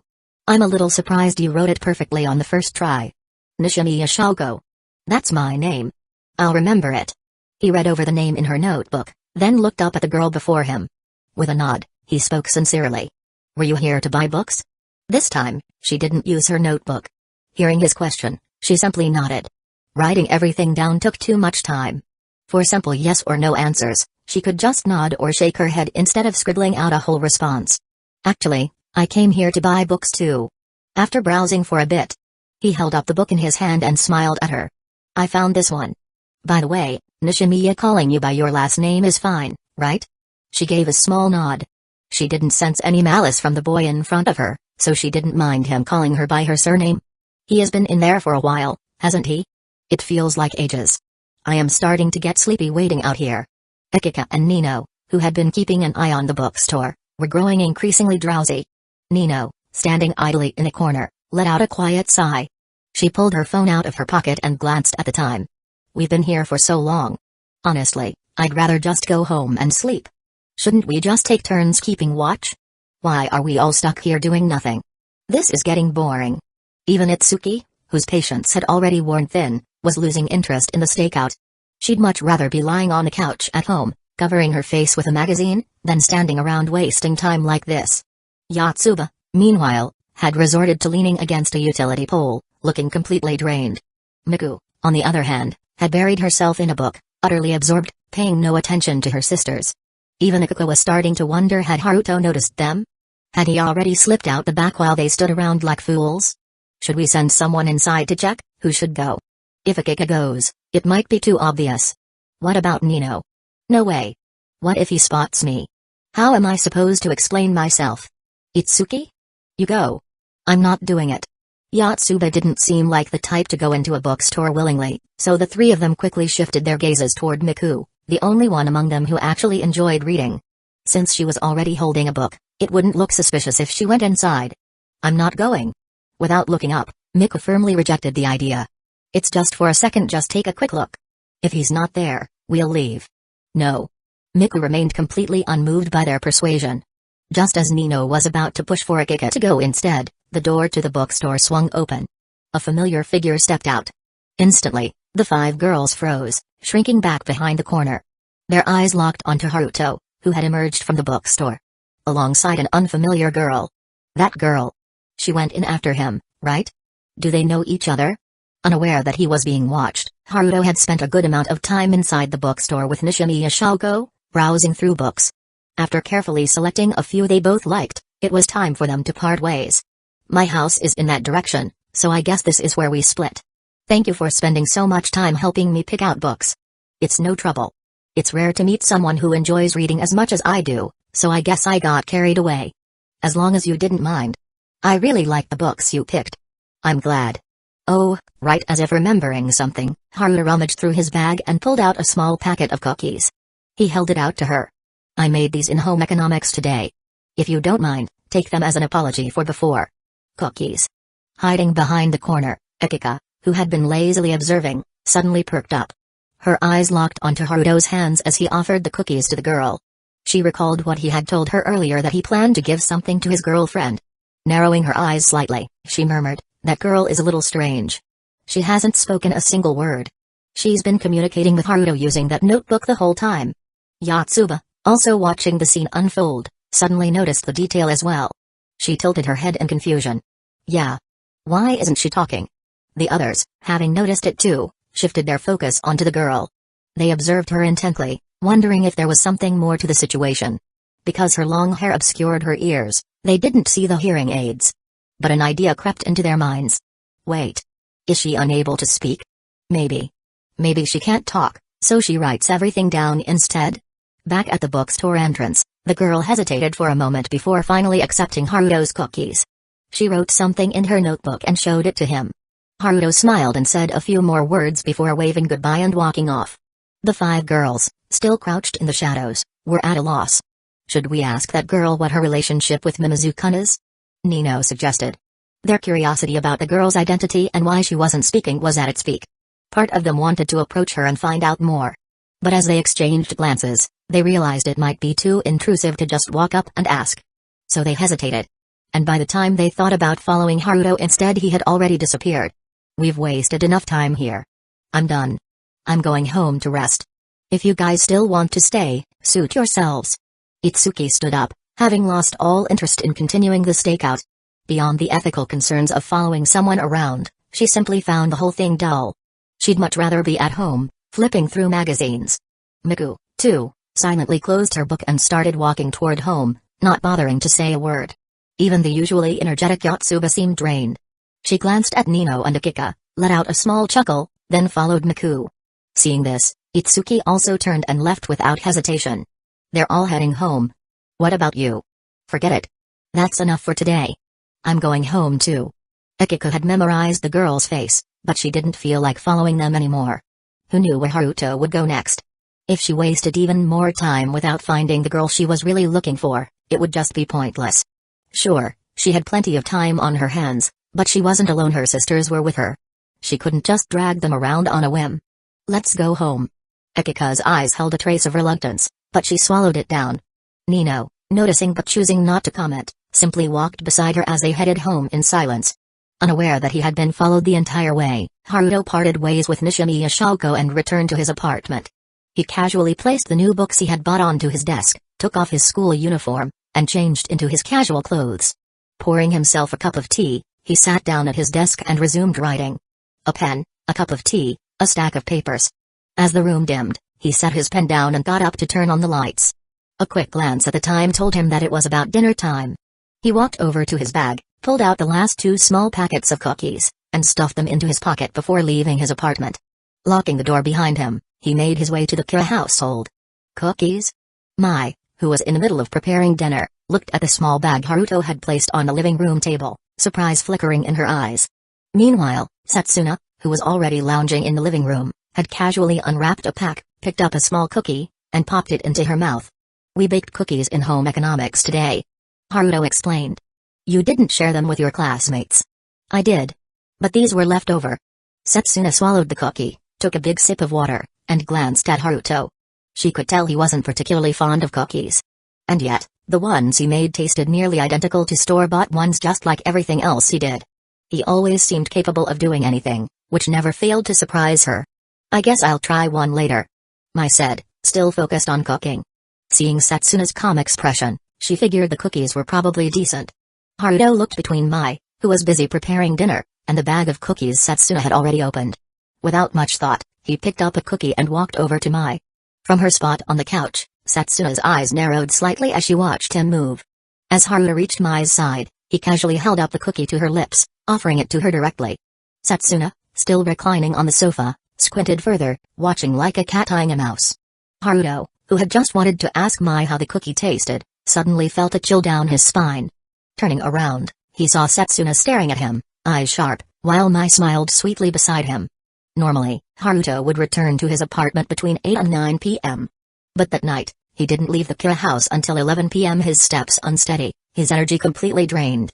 He hadn't expected the gift he had given Setsuna the day before, those long socks and short socks, to come into play so soon. Chapter 131, What's really going on in that little head of yours? Mimizu-kun, wake up. Mimizu-kun? A gentle voice echoed in his ears, accompanied by a light push on his shoulder. Slowly, Haruto opened his sleepy eyes, turning to look at the person beside him who had disturbed his slumber. His hazy vision gradually cleared, the blurred figure beside him coming into focus. The classroom's surroundings became sharper with each blink. Once he fully recognized who was standing in front of him, a look of surprise appeared on his face. Glancing around at the rest of the class, he quickly gathered what had happened.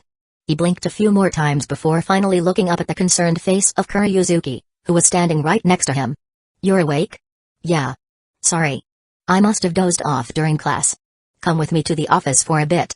There's something I'd like to talk to you about. With that, Kuryuzuki, still in her white shirt and sheer black stockings, stood upright and turned, heading out of the classroom. Haruto hesitated for a second but then stood and followed her silently, feeling the curious gazes of his classmates behind him. The hallway buzzed with noise from other classes. Clearly, it was break time. Haruto followed Yuzuki quietly, the clicking of her heels echoing slightly on the floor. When they arrived at the faculty office, she walked straight to her desk, set down a textbook she'd been carrying, then took a seat. She glanced at Haruto, who stood beside her. Have a seat. She motioned toward the chair next to her. Once Haruto sat down, Yuzuki finally spoke again. Is there something bothering you? About life here in Tokyo, I mean? Haruto's homeroom teacher was Fukuhara Shin, a middle-aged man who, truthfully, paid little attention to the affairs of his students. With students like the Nakano sisters and Yashikahi's trouble magnates in their own right, he had long since given up trying to manage the class. His attitude boiled down to ignore the small stuff, and I can't handle the big stuff. Oddly enough, it was Kuryuzuki, the young homeroom teacher of the neighboring class, who showed more concern for Haruto's class than their actual teacher. Having just graduated from university herself, she still held on to that passionate spark and took her students' well-being to heart. Especially after learning about Fukuhara's indifferent teaching style, she began paying even more attention to Class D, Haruto's class. Knowing that Haruto had transferred from Itamari, a rural area far from the city, she couldn't help but feel worried when she saw him sleeping in class. Her mind had immediately conjured up an image of a struggling student, forced to take on a part-time job after school just to make ends meet, his exhaustion finally catching up to him during class. That was why she didn't wake him immediately. Instead, she waited until the break to gently call him to the office and ask if he needed help. Life troubles. Maybe a little, Haruto said after a short pause. But it's nothing I can't handle. Thanks for your concern, Kuro-sensei. Haruto had no idea about the narrative playing out in Kuro's mind. Sitting there in front of this sincere, inexperienced teacher, he felt a little awkward under her concerned gaze. He didn't outright deny that there were difficulties in his life, but he also gave a vague, non-committal answer. As a student, your priority should be to pay attention in class, Kuro said firmly. If you ever need help with anything, feel free to come to the office. I'll do what I can. Thank you, Kuro-sensei. I understand. Is there anything else? Looking at the deep concern in her eyes, Haruto felt a strange discomfort. He didn't like being treated like a child. It created a weird mismatch between his life and how others saw him. No, that's all. But remember, if anything comes up, you can talk to me. Got it. Then. I'll head back to class now. Avoiding her gentle, searching gaze, Haruto forced a small smile and left the office as quickly as he could. He felt incredibly awkward, almost trapped, and just wanted to get out of there. Kuro watched his retreating figure and let out a small sigh. To her, Haruto's response had confirmed her assumptions. He was simply too proud to admit he needed help. He didn't trust her enough yet to open up. Pressing her lips together, she made up her mind. She was going to bridge the gap between herself and her students. She'd become someone they could trust. And she would help Haruto no matter what it took. When Haruto returned to the classroom, he stepped through the door and suddenly felt a chill run down his spine. He had no idea why. Silently, he walked back to his seat and sat down only to find Ariri standing next to him.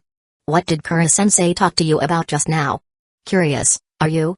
Ariri leaned closer, her expression full of interest. Still groggy from being woken mid-nap, Haruto glanced at her and sighed. She asked if I had any issues with life here in Tokyo and offered to help if I did. Probably some misunderstanding. So, why exactly were you sleeping during class? After hearing Haruto's explanation, Ariri seemed to get the picture. She probably assumed that seeing him nod off during class meant he hadn't gotten much sleep the night before. Maybe he'd even been out doing part-time work. Knowing his financial situation wasn't exactly stable, she could understand why someone like Kuro Yuzuki might jump to that conclusion. But what she really wanted to know was something else entirely. If Haruto wasn't working a job last night, then what had he been doing that left him so sleep-deprived he passed out in class? Isn't it pretty normal to feel sleepy in spring? Haruto replied, resting his cheek on his hand. He met Ariri's curious gaze with a calm expression, showing not the slightest hint of shame. Just as Ariri knew his strengths and flaws, he knew hers. The key to keeping her from digging further was to act like everything was normal. The moment he gave her even a sliver of awkwardness, her curiosity would explode, and once she got going, there'd be no peace. She didn't believe him. Not for a second. But seeing how composed he was, she found herself at a loss for what to say. After silently staring at him for a few seconds, she let out a soft laugh and returned to her seat. Haruto watched her sit down, then turned his gaze toward the sky outside the window. A full class period had passed. The drowsiness he'd felt earlier had mostly worn off. Now he just felt a little drained. As he looked up at the clear blue sky and the drifting clouds, his thoughts turned to the coming summer. It was April now. By May, the weather would start to heat up. June would be even hotter. In July, I'll be going back to Itamori. The rest of the day went by without incident. Haruto didn't zone out again nor fall asleep mid-lesson. The afternoon passed quietly and uneventfully. After school, Ariri had followed him all the way back to his apartment. She let herself in without hesitation and flopped onto the floor like she belonged there. Haruto gave her a helpless look. Only 2 months until summer break. Are your works ready yet? He asked. Not quite. But there's still time, I can make it. Are the themes still those heavy ones? No, I'm thinking of switching it up this time. You might actually be interested in this one. She glanced at him skeptically, thinking about the drafts she'd already finished. She hadn't had much going on lately, so she'd been stuck at home, sketching non-stop. While not all of her works were polished yet, she'd definitely produced quite a few. Most of them were still rough, though. It would take time and effort to make them come ready. I might be interested? He asked, raising an eyebrow. Haruto poured some tea and set a cup in front of her, then sat down at his desk. Hearing her say he'd be interested in her new theme gave him a strange sense of foreboding. School's been over for a while now. Yuri said casually, glancing toward the door. Why hasn't your girlfriend shown up yet? Didn't you say she lives nearby? She didn't even pretend to be subtle. It was like they were chatting about the weather. Haruto had no idea what to make of it. She changed so much. The old Yuri wouldn't have taken something like this so lightly. But maybe the whole incident with Sayuri had hit her harder than he realized. Maybe she'd just grown a little more used to disappointment. After all, liking someone who's already dating someone else isn't exactly unheard of. It wasn't that strange, really. Maybe he was the one overthinking everything now. Watching her sitting there in his room, Haruto sighed and turned his attention back to his own work. They didn't really have anything meaningful to talk about. Instead of wasting time in idle conversation, he figured he might as well use the time to write. He opened his drawer to grab his manuscript paper only to be interrupted by the sound of Eriri shifting positions behind him. She had been sitting formally on her knees. Now, wrapped in black stockings, her legs slid along the floor as she crawled toward him on all fours, like a curious little cat. Her sudden movement pulled his attention. As she neared his desk, she did something he hadn't expected. Eriri reached out and tugged his small trash bin toward her. She peeked inside. It wasn't trash day, and there wasn't much in there to begin with. "What are you doing?" Haruto asked. She didn't find what she'd apparently been looking for. Her fingers let go of the bin, and it rocked slightly before settling back into place. "Nothing. Just checking if there was any evidence of crime," she said flatly. "Huh? You may look like a high school student, but your soul is basically that of a fully grown adult. Hitting on a tiny, underdeveloped girlfriend like that, doesn't that technically make you a criminal?" Haruto was momentarily stunned. He had no idea where this was even coming from. "Those dark circles under your eyes, are they really from staying up late? I never realized you had so much stamina. You weren't at her place, were you?" Hearing those words come out of Eriri's sweet, youthful face was incredibly jarring. Even though they'd had more lewd or outrageous conversations in the past, nothing had ever felt this awkward or mismatched. "You've really gotten nosy about other people's business," Haruto muttered. "Shouldn't you be worrying about your summer comic project instead?" "Oh, I'll just leave all the selling stuff to my mom. I draw, she sells. It's the usual arrangement." As she said this, Eriri narrowed her eyes, watching him carefully. A mischievous thought surfaced in her mind. "Are you free around Comiket?" she asked suddenly. "Huh? You won't be too busy then, right?" Haruto didn't answer right away. He wasn't sure why she was asking, and that made him uneasy. "It's still a while away, who knows what'll come up. I'll probably be back in Itamari. Don't tell me you're planning to have me help sell those books." "Nope. Mom's got that part covered. I just want you to come by and take a look." "Huh?" Something about her tone sounded suspicious. He felt like he was being set up, and whatever mild curiosity he had about Comiket was quickly fading. Eriri, who had already settled on a theme for her work, suddenly found herself inspired by a new, far more delicious idea. For this summer Comiket, she'd draw a mother-daughter story with a male lead named Haruto. Then she'd leave the sales in her mother's hands. And if Haruto showed up at the booth and bumped into her mom, even just imagining the chaos that might unfold filled her with a twisted sense of glee. Chapter 132, What is Love? A girl doesn't understand lying on his bed. Eriri kicked her slender legs back and forth in the air. Wrapped in black stockings, her legs contrasted against the pure white skin between her short school skirt and thighs, creating a perfect absolute zone that involuntarily drew Haruto's gaze more than a few times. "You should probably head home now, right? You've been here quite a while. Aren't you worried about Sayuri being alone at home?" "Worried about what? Even if I return to my time now, I'd still be younger than my mom. A grown woman like her will be fine. The one who needs more looking after is you, not my mom." Eriri stretched out on Haruto's bed, head resting on a pillow that smelled just like him. She turned over and stretched her arms, only to bump into the wall. This bed was clearly smaller than hers back home. "How about you consider dating me? Then next year, once we're old enough, we can get married right away. You could move into my house. It's way bigger than this little apartment. When you're tired, you can just crash on my bed. Doesn't that sound nice? You were the one telling me to keep my distance from Sayuri, and now you're the one saying we should be together. I really don't get what's going on in your head." Haruto had just pulled out his manuscript from the desk, trying to write something, but his mind was completely blank. Eriri's presence had scattered his thoughts. He glanced over at the girl lying on his bed again. Eriri slowly sat up and walked over to his side. She gently draped her arms over his shoulders, her golden hair cascading down across his shoulder and cheek. "You're not so different yourself. Always saying you need to keep your distance from Mom, yet never actually pushing me away. Is that all just talk?" Her soft fingers brushed across his cheek, her cool fingertips sliding gently along his face. Haruto felt an urge to turn and bite her fingers just to see if she'd yelp in pain. But that thought seemed too childish. Instead, he raised his hand and gently removed her fingers from his face. "You should head home now. I want to stay over tonight." "No way. I'll pay you 500,000 yen. "Still no. How about 1 million? Standing up, Haruto turned to look her in the eye. Her offer made him waver, sure, but he knew one thing for sure: his bed was way too small for 2 people. Sleeping on the floor, then? "I think I'll just go home." Caught off guard by his words, Ayuri went silent. She picked up her bag and glanced back at Haruto, who hadn't moved from his spot. "You're not even going to see me out? It's not like you don't know the way." Humphrey. With a snort, she walked to the door, slipped on her shoes, and gave one last look toward the room, only half of Haruto's body visible behind the wall. Then, without another word, she opened the door and stepped outside. She hadn't really intended to stay anyway. This was just a test, a way to gauge Haruto's response. And from the way he reacted, it didn't seem like he was entirely against the idea. That was good enough for now. Leaving his apartment, Ayuri figured it was about time to head home. Just as she was about to head down the stairs, she heard footsteps.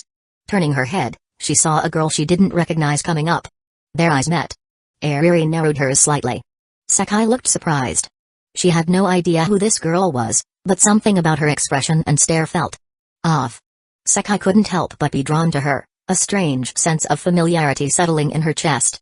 The two locked eyes but said nothing. As Sakai walked past her, she noticed Ayuri turning slightly to keep her in view. But she didn't dwell on it and continued on to Haruto's door, ringing the bell. Ayuri, watching the black-haired girl with the antenna-like strand walk up to Haruto's apartment and ring the doorbell, suddenly felt her mood darken. She stared silently at the girl from the corridor. For a long time, she stood there, not moving. She made no effort to stop her, nor did she follow her inside to ask Haruto who she was. To her, it didn't matter right now. Sooner or later. "When I was coming up just now, I ran into a girl on the stairs." "Is she a friend of yours?" Sakai asked. "A classmate. She had something to talk about, but she just left." "I see." Sakai stepped into Haruto's apartment and walked over to him. He was sitting at his desk. Without a word, she lowered her gaze and glanced at the trash bin. No balled-up tissues or anything suspicious. Relieved, she smiled gently at him. "Hey, Haruto." Sakai hadn't come with any big reason, just wanted to deepen their relationship a little. But Haruto, still drained from being thoroughly used by Setsuna the night before, had no energy left to spare today. He responded to Sakai's subtle advances with a gentle smile and a bit of affectionate chatting before politely asking her to head home early. "It's still early, you know. Even if I go home, I'll just be alone." "You're alone here too, right? I need to stop by Setsuna's place later. Wanna come?" "Ugh." At the mention of Setsuna, Sakai gave up on insisting. She pouted and hugged Haruto tightly, draping herself all over him, hands pressing against his chest and giving him a nearly suffocating experience. Only after that was she satisfied enough to wave goodbye and leave. Nearly out of breath, Haruto sat down again once she left, taking a moment to collect himself. He wiped his lips with a tissue and glanced toward the door. At this rate, he was probably in danger. It was time to draw up a time management schedule for himself. So over the next few days, Haruto created a rough daily schedule and even pulled Mai aside to ask her to spend more time with Setsuna, hoping this would ease Setsuna's growing interest in him. Mai had been surprised at first when she understood Haruto's real reason. Her gaze lingered on his waist for a second, then back at his slightly flushed cheeks. He looked perfectly healthy, which confused her a bit. "Aren't you supposed to be young?" Haruto sighed. Apparently, people had some wild misconceptions about youth. No matter how healthy a guy might be, there's only so much he can take from 3 girls taking turns draining him. After explaining his situation and that he needed a cool-down period, Mai nodded in understanding and agreed to the plan. But there was a condition. That night, Mai spent 3 hours at Haruto's apartment. From 8 in the evening, right after dinner, until 11 o'clock at night, she didn't leave until she was thoroughly satisfied. The price of that satisfaction? Haruto spent the entire Sunday flat on his bed, completely drained and unwilling to move an inch. Still, as much of a toll as it took, the whole ordeal at least brought one unexpected benefit: it finally forced Haruto into a healthier routine. At the very least, he wouldn't be dozing off during class anymore. Shouldn't be many people around. Uncharacteristically, Haruto found himself at the school library. He wasn't expecting any kind of gal game-like encounter with a girl hidden behind a book corner. No, he came here purely because this place was usually empty, a quiet escape. He pushed open the library doors and walked inside. Taking a seat at one of the many reading tables, he casually opened the book he'd brought along and began flipping through the pages in silence. There wasn't much to do at home anyway. Lately, after pushing forward with the defiled angel, the story had suddenly taken a turn for the obscure. He wasn't quite sure how to proceed, and figured it might be best to take a break and draw inspiration from other people's works. He'd been reading a lot lately, but at home, there was always someone showing up interrupting him, distracting him. So he figured he might as well stay at school for a while and read in peace. He'd head home around sunset. There was still time. Late spring was shifting into early summer, and the sun no longer dipped below the horizon by 5. He had plenty of time, no need to rush. Come to think of it, when was the first time I really noticed time changing? The way spring turns to summer, summer to autumn. His eyes paused on the page. Thoughts of time drifted into his mind, and Haruto slowly fell into memory. But the recollection was blurry, too distant to grasp clearly. Maybe it was that one time, watching TV, when he realized the sky outside had grown darker earlier than usual. He shook the thought from his head and returned to the book in his hands, flipping pages in silence. The entire library was still and quiet. Creak, the doors swung open with a sudden sound. A figure appeared at the entrance. She wore a white headband, her silky black hair falling gracefully over her shoulders and down her back. In her hands, she carried a stack of manuscript pages as she stepped inside. She didn't notice Haruto at first. It wasn't until he, seated at a reading table, slowly looked up at the sound, that their eyes met. You again. Kasumijoku-senpai. Last time you were borrowing books. And today, reading here again? It's quiet.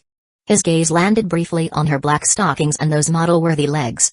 He couldn't help but make a mental comparison to Setsuna and Sekai, feeling slightly bad on their behalf before pulling his eyes away and diving back into his book. Utaha noticed his glance and felt the urge to say something sharp, but the way he quickly lowered his head, pretending to read with such intensity. It felt a bit fake.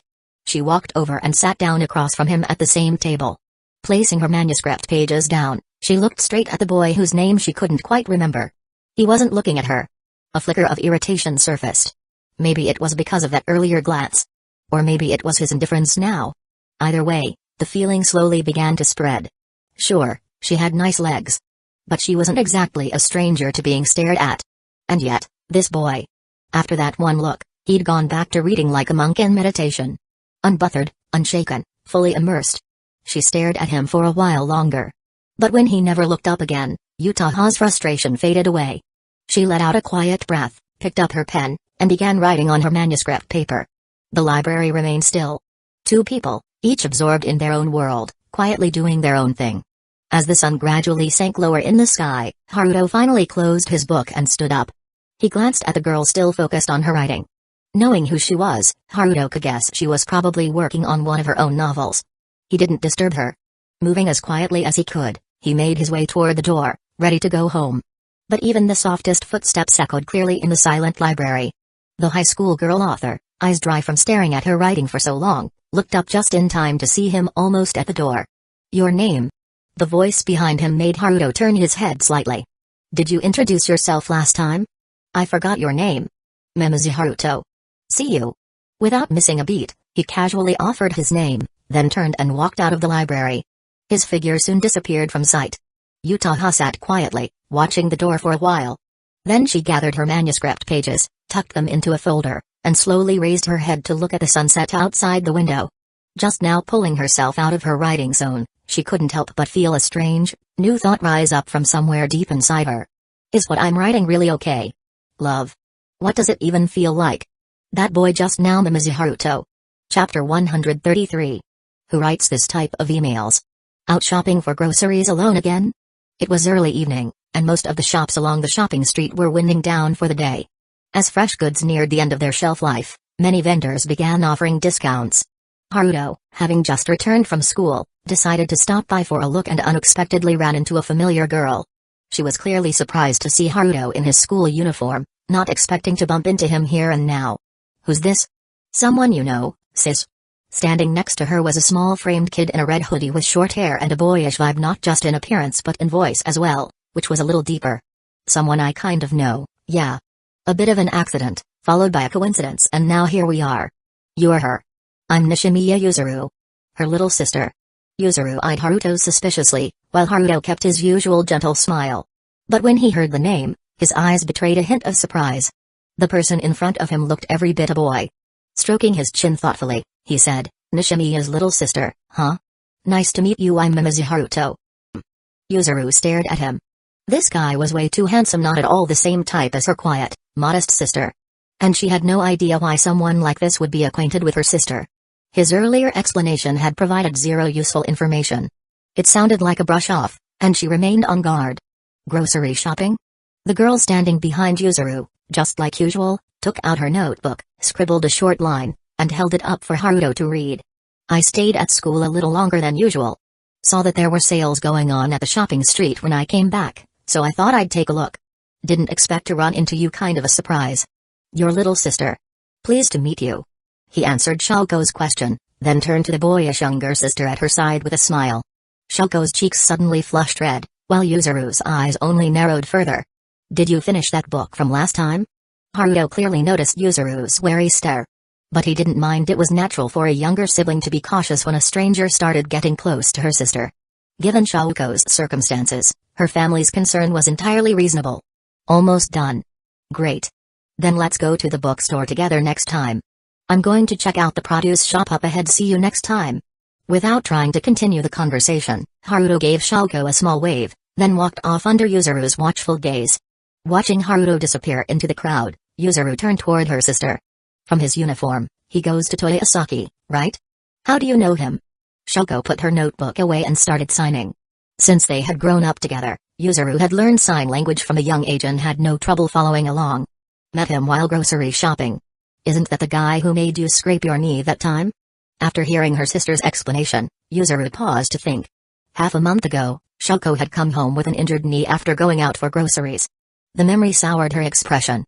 Shouko noticed the change in her sister's mood and quickly began signing, hands flying in explanation. "It was an accident. He didn't mean it. I didn't notice someone behind me either. It was my fault, not his." Yuzuru, who'd been about to get angry, watched her sister's serious explanation. Thinking back to how the guy had acted just now, he didn't seem like a bad person. Their relationship seemed purely friendly. She pressed her lips together and said nothing more. Shouko's face reddened slightly with a mix of guilt and embarrassment. "Anyway, let's head home after we finish shopping. Grandma and Mom are probably waiting." Shouko nodded and followed Yuzuru. As they walked home, Shouko briefly turned back to look. Haruto was standing further down the street, carefully picking vegetables. Yuzuru, walking slightly ahead but always keeping an eye on her sister, noticed the glance. Her heart tightened. She followed Shouko's gaze to the boy and narrowed her eyes. She made a mental note of his face. "Uncle Ren, is this meat fresh? Would I be selling it if it wasn't? I'll take 2 kilos, then." Noticing something odd, Haruto glanced in the sister's direction, but their silhouettes had already disappeared into the crowd. Nothing to see. With a slightly puzzled expression, he turned back to his shopping. After picking up some meat and discounted vegetables, he returned to his apartment with bags in both hands. "Now I'm suddenly in the mood for grilled meat." At dinner, Haruto looked across the table at Mai. "We don't have a grill at home." Mai looked up and answered plainly, and Haruto nodded. "I know. That's why I was thinking. How about going out for grilled meat together?" Off to the side, Setsuna's ears perked up. She looked up slowly, clearly intrigued by the idea. "This weekend? You'll be off work." "Setsuna and I don't have anything planned either." "Setsuna, that okay with you?" Haruto looked to Setsuna for her input. Quietly seated, she nodded her approval. With plans for the weekend outing settled, the conversation turned to everyday life. Haruto had no particular news. Mai didn't think her work topics would interest either Haruto or Setsuna, so she kept quiet. And Setsuna, naturally reserved, was extra quiet at the dinner table. "How's the taste?" "A little bland. I think I prefer stronger flavors." "Say, Haruto, you're pretty good with Chinese cuisine, right?" "Xiaolongbao." Setsuna suddenly looked up and tilted her head at Haruto. Her knowledge of Chinese cuisine was limited to Xiaolongbao and Tenshinhan. Thanks mostly to popular manga. Haruto was used to this reaction. Nearly everyone he met brought up Xiaolongbao first when Chinese food came up. Only those who lived near a Chinese restaurant ever knew more. "It's just a hobby, I wouldn't say I'm great at it. Anyway, since we're going out this weekend, why not make it a full day out?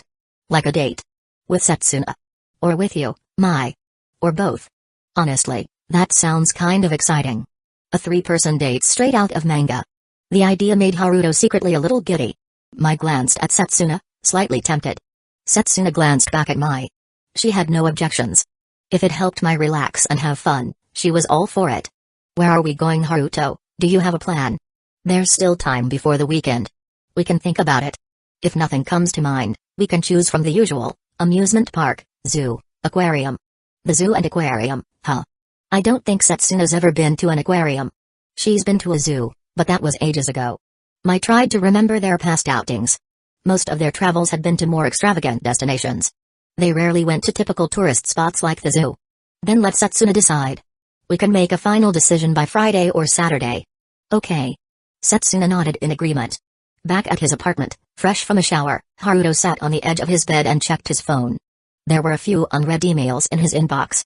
He usually set his phone to silent at school and didn't get many messages anyway, so email was his main form of communication. But most of the time, his inbox was full of spam. Mother, I'm your mom. What are you doing on this website? He blinked. It was a scam email, clearly. The text was followed by a sketchy-looking link. Haruto stared blankly, not remembering signing up for anything suspicious. Delete. Hello, my name is Sayaka Watanabe. My husband was killed by an African porcupine 1 year ago. In the long months since, I've slowly begun to recover from the grief of losing him. But now I feel deeply lonely. I never know what to do alone at night. If you can satisfy my needs, I'll reward you generously. After a brief silence, Haruto stared at the story on his screen. It was mildly interesting. At the very least, it showed more effort than the last one, mostly because it had more words. Delete. The remaining emails were all promotional messages from various websites. Nothing too crazy, at least, compared to the scammy ones above. These seemed marginally more sincere. Delete. Casually tossing his phone aside, he suddenly remembered the battery was running low. Glancing at where it had landed beside his pillow, he reached over, picked it up, and plugged it in. As he walked to school, his gaze inevitably drifted ahead right to the back of a bright, attractive high school girl. His eyes naturally dropped a little lower. Black stockings and a short skirt. That was about the only redeeming scenery on the otherwise monotonous walk to school each day. Unfortunately, nice legs were rare. Most of them were evenly thick all the way down like walking pillars. Nothing about them sparked his interest. Morning, Haruto. Ah, it's Hideyoshi. You're actually wearing the boys' uniform today, huh? I always wear the boys' uniform properly. So, ever considered trying on the girls' uniform for a change? Nope. Not unless there's an actual reason. I'm not putting on girls' clothes. Alright then. But if our class does a maid cafe for the school festival, would you wear a maid outfit? Hideyoshi shot him a glance, not particularly in the mood to humor him. But then an amusing idea popped into his head, and he smiled slyly. If you wear the maid outfit with me, Haruto, I might consider it. Compared to Yuji and Akihisa, you're probably the one who'd enjoy it most. If those two ever found out about this conversation, they'd absolutely pressure him into actually doing it. It's my fault. I was wrong. I'm sorry. I'll do it again next time. Haruto apologized without hesitation. He really didn't want Yuji or Yasha catching wind of this. As Haruto bowed his head, Hideyoshi couldn't shake the feeling that something about his apology was off. Once they got to class, Haruto immediately headed to his seat and sat down. Ever since the incident with Yoshida Saki, he'd developed a new daily routine, checking inside his desk before doing anything else. One can never be too careful when it comes to avoiding social suicide. Lowering his head, he took a quick glance into the desk. At first, nothing seemed out of the ordinary. A flash of white, probably a sheet of paper or something. He almost looked away, but then his brain kicked in with a delayed reaction. Wait, white? He looked again. Inside his desk was a pair of pure white stockings, soft, cottony, and just lying there quietly in his desk. Chapter 134, Is There a Photography Club? As his hand reached out and touched it, the smooth, silky sensation told Haruto this wasn't his imagination. When he looked closer, right next to the pair of pristine white stockings was a small pink card. He picked it up casually and read the words written on it. A gift from Mimizu-kun.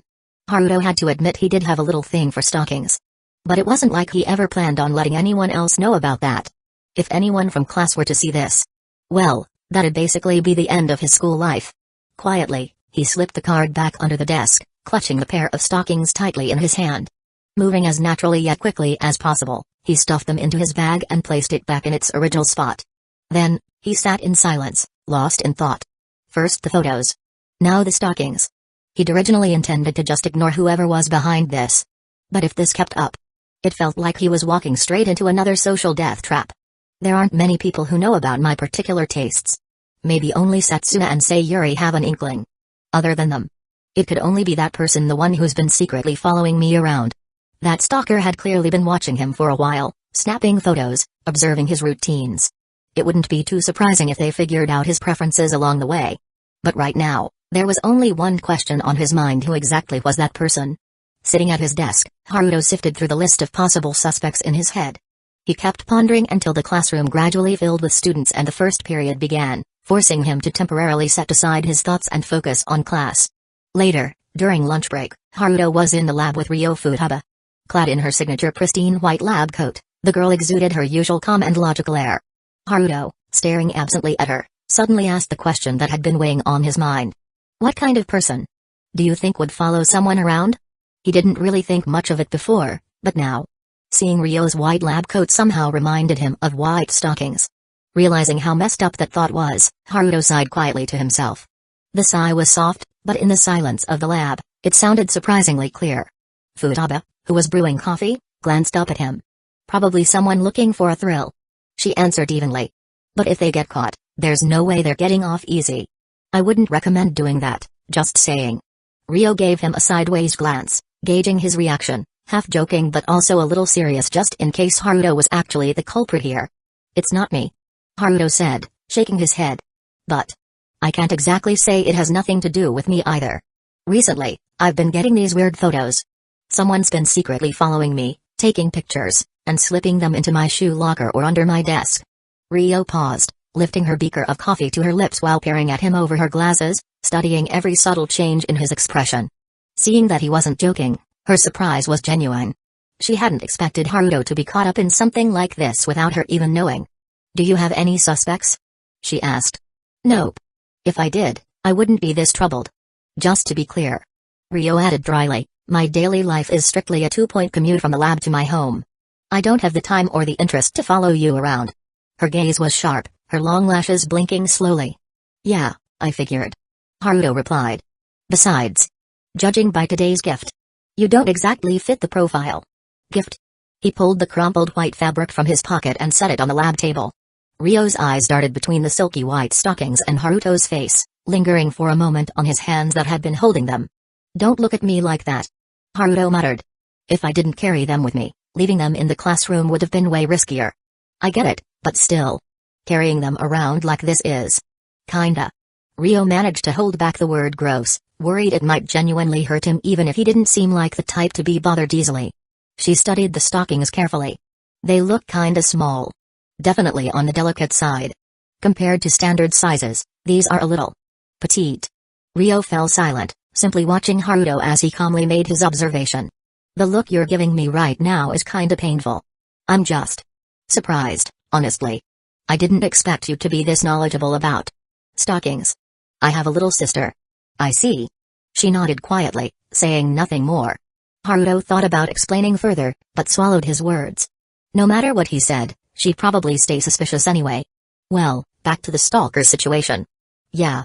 Ryo preferred knee-high socks, classic and understated. Haruto had never seen her wear stockings before, so she wasn't really on his list of suspects. If she ever did start wearing them, then maybe he'd have reason to wonder. The two of them discussed the photos in detail, the angles, the timing, but since the actual photos were still back at his apartment, it was hard for Ryo to offer any concrete insight. Tomorrow, Ryo said as the lunch bell neared, bring the photos here. We'll analyze them together. It's almost time for class.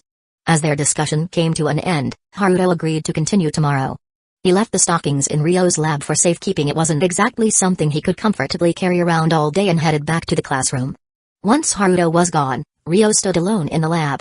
She stared at the stockings sitting quietly on the table, her gaze complicated. After a moment, she picked them up and slipped them into the pocket of her lab coat. Leaving them out in the open could cause all sorts of trouble if anyone else saw them. And since Haruto had left without thinking to take them, Ryo would just have to hold on to them for now. So, he likes white stockings, huh? She couldn't help but wonder. If the stalker was really someone who knew about Haruto's preferences, then leaving him a pair of white stockings was certainly a calculated move. White stockings. Alone in the lab, Ryo lowered her head, her expression unreadable, a storm of conflicting thoughts crossing her mind. Meanwhile, oblivious to what Ryo might be thinking, Haruto returned to class, briefly wondering if leaving the stockings with her was really the right call. Sure, she was a girl, and having an extra pair of stockings on her didn't seem that strange. But for him, a guy walking around with a pear stuffed in his pocket was just asking for disaster. Even though stockings were originally invented for men back in the day, times had changed. He was no aristocrat. Carrying around white stockings as a modern high school guy was just asking for unnecessary trouble.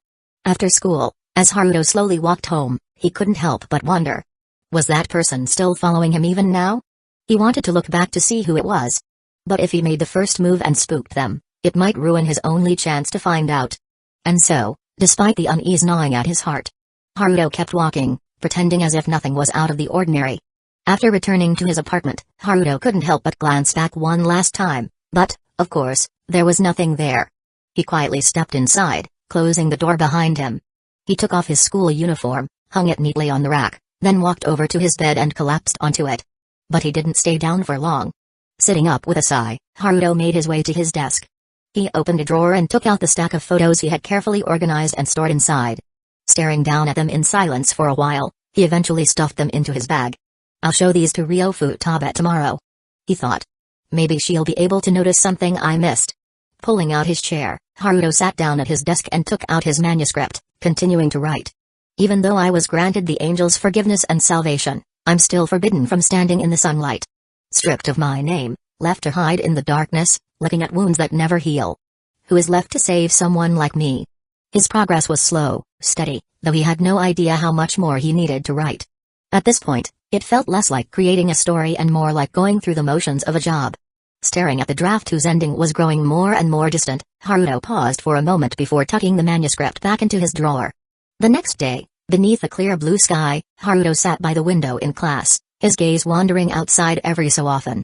The pure, cloudless sky drew his attention away, pulling him into brief moments of distraction before he would quietly shift his eyes back toward the teacher at the front of the classroom, though his mind was elsewhere. Maybe it sounds like an excuse. But honestly, I'm just not in the mood to pay attention right now. What I really care about is figuring out who's behind all this. I'm not exactly an expert on photography, Ryo Futaba said, studying the photos in her hands, but even I can tell these were taken by someone really skilled. The composition, the clarity, this isn't something just anyone can pull off.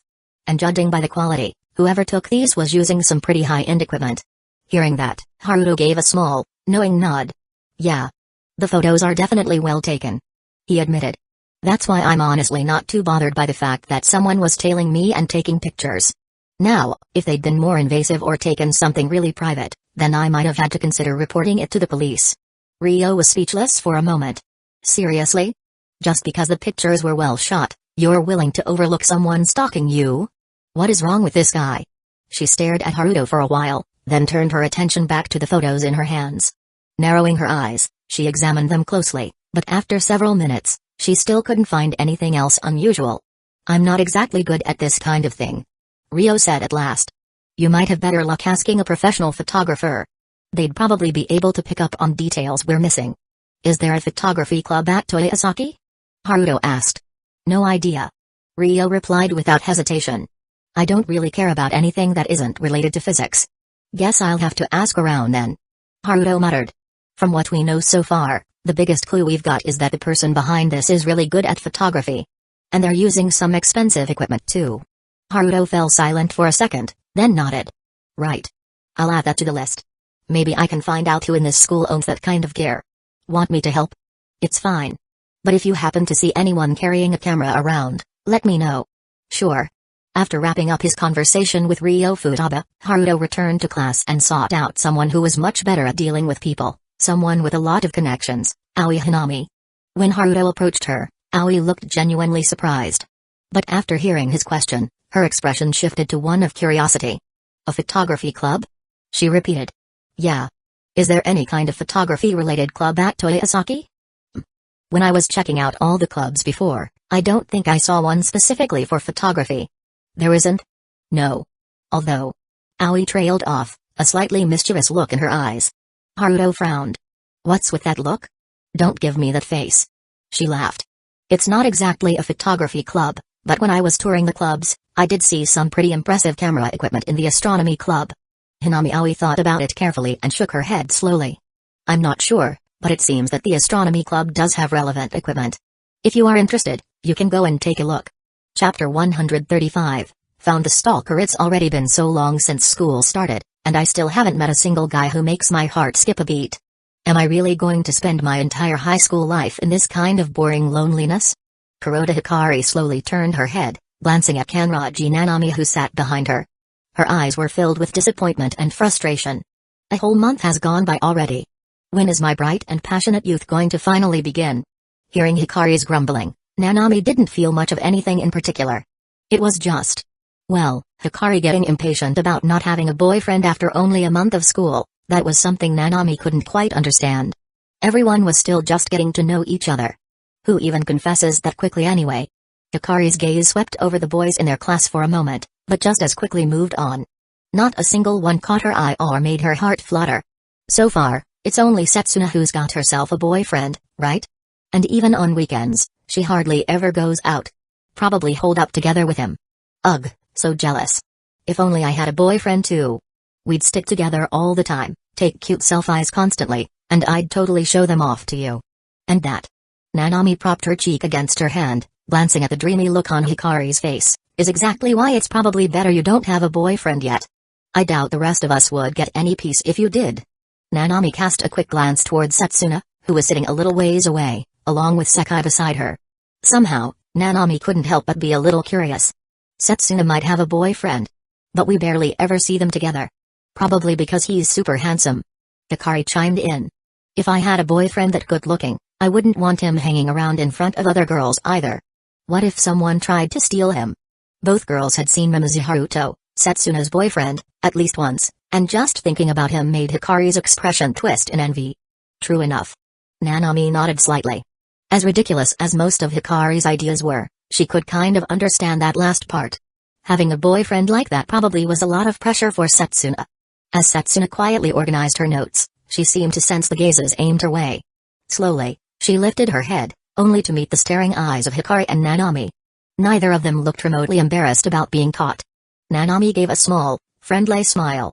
Hikari, on the other hand, narrowed her eyes sharply, as if trying to read the secret behind how Setsuna managed to snag such an amazing boyfriend. Not knowing why they were staring at her, Setsuna simply lowered her head again, unfazed, and went back to her notes. After school, Hikari dragged Nanami along with her over to where Setsuna and Sekai were standing. Katsura Kotonoa had already left early that day to take care of her younger sister, so it was just the four of them now. If it were me, I wouldn't have the patience for that. Hikari commented, watching Kotonoa's retreating figure. Having to rush home every day to take care of your little sister? That'd drive me crazy. Then, turning her attention back to Setsuna, she casually asked, Hey, Setsuna, got any plans after school today? Not really. Setsuna replied plainly. Then let's go visit your boyfriend's school. Isn't he at Toyosaki High?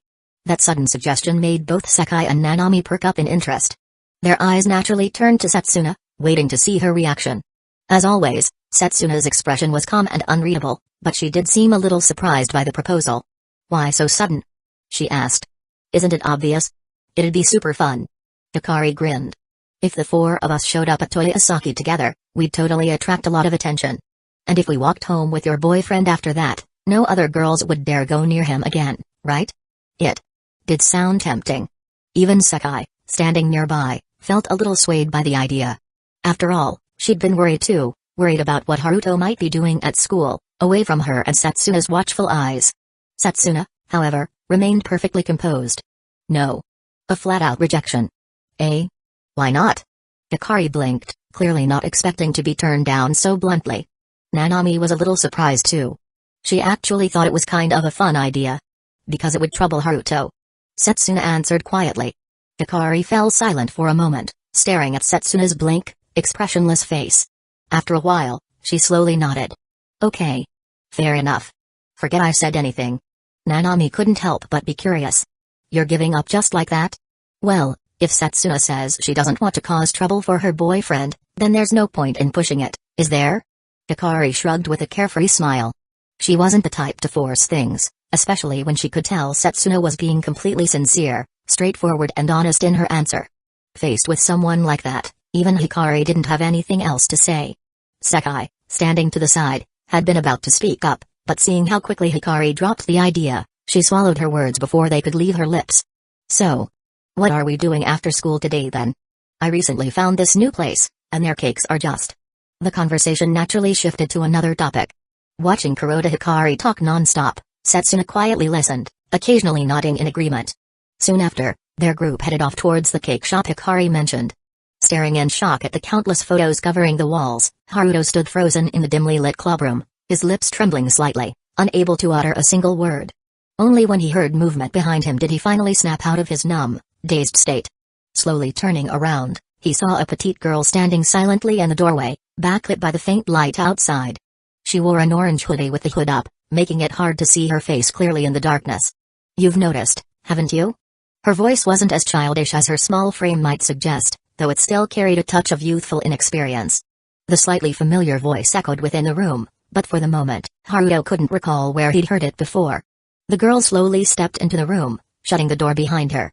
This clubroom was unusually dark, all the windows tightly covered by heavy curtains. With the last sliver of light cut off, Haruto could barely see a thing, feeling almost as helpless as if he were blind. He stood there, unsure how to react as the blurry figure gradually approached him. The girl, clearly more accustomed to moving in the dark, soon closed the distance and stopped just a few steps in front of him. Surprised? Surprise doesn't even begin to cover it. I'm practically terrified at this point. Squinting hard just to keep track of her faint silhouette, Haruto turned his head toward the wall. But without the light from the door, he couldn't see anything now. Still, even without seeing, he couldn't shake the image burned deep into his mind, what he'd seen just moments ago. The entire wall was covered, absolutely plastered, with photos of him. Pictures from school, during class, while hanging out, sitting on the rooftop bench, working in the lab holding a beaker, eating lunch in the courtyard. Countless photos taken without his knowledge, covering every moment of his daily life. "Since when?" he asked, his voice low. "Since the start of the semester. I noticed you were at the same school. And I just couldn't help myself." "I see." The realization that someone had been watching him since the very beginning left Haruto momentarily speechless. "Could you turn the light on?" he asked eventually. "I could. But are you sure you want me to?" The girl took a final step closer, and before Haruto could react, she stretched out her small arms and hugged him tightly around the waist. Due to her short height, she could barely reach his chest, even on tiptoe. Being suddenly hugged like this by a girl, Haruto didn't feel particularly flustered. Instead, he reached out a hand, gently patting her hooded head. Don't tell me you're doing all this because you like me or something?" "Yeah. Ever since the first time I met you. I liked you. I couldn't control my feelings, so I followed you around. And ended up taking all those pictures." Even as she hugged him, her small hands were moving restlessly along his back, causing a strange, ticklish sensation. With a helpless sigh, Haruto grabbed her slender arms and gently pulled away from her embrace. "If you've been following me for that long, then you should already know I have a girlfriend, right?" "I know." "Then I know about Kira Setsuna. I know about Seiyang Sekai too. And, even about Kiramai." Cough cough, her words made Haruto choke awkwardly. He glanced around in the darkness, then began feeling along the wall for the light switch. Click, with a soft sound, the room was suddenly bathed in light. The abrupt brightness forced Haruto to squint, shielding his eyes. When he looked again, he finally saw the girl standing there. Koharu Itori. Second year. A petite girl who looked nothing like someone his senior. In fact, she could easily pass for a middle schooler, maybe even younger. Her orange hoodie, childish face, and long white braided hair only added to that impression. Yet, she was a second-year student, 1 year above him. Slowly, fragments of memory resurfaced in Haruto's mind. How many times have we met now?" he asked cautiously. "If you count actually talking." "This is the third time." "Right. I vaguely remember now. The first time was near Korakuen, when you caught my hat that blew away. The second time was at school, when you helped me buy a drink. And now, this is the third." She recited their past encounters one by one, leaving Haruto recalling bits and pieces. After all, a white-haired Lilai was pretty unforgettable, but during their second meeting, he hadn't paid much attention. "Okay, yeah. I remember now. Well then, just to confirm something. My missing underwear. The photos and white stockings stuffed in my desk and shoe locker. That was you, right?" "Yeah." She admitted it instantly, without the slightest hesitation. Haruto, who had braced himself for excuses or denial, felt like he just punched cotton. All the things he'd planned to say stuck awkwardly in his throat. "I have a girlfriend," he reminded her weakly. "I know." He opened his mouth, then closed it again. Honestly, from the way things were going, it was clear this girl already knew everything about him. What more was there to say? So what exactly are you after? Don't tell me you're planning to blackmail me into dating you or something? As soon as he said that, he saw Koharu Atori's eyes widen slightly, like she was genuinely surprised by the idea. Then, after staring at him for a while, her expression shifted subtly. She shook her head slowly, as if giving up on the thought. Chapter 136. When two joys overlap, it should have been. Walking out of the astronomy club room, Haruto stood tall and steady. So what if she's a petite, white-haired legal lily?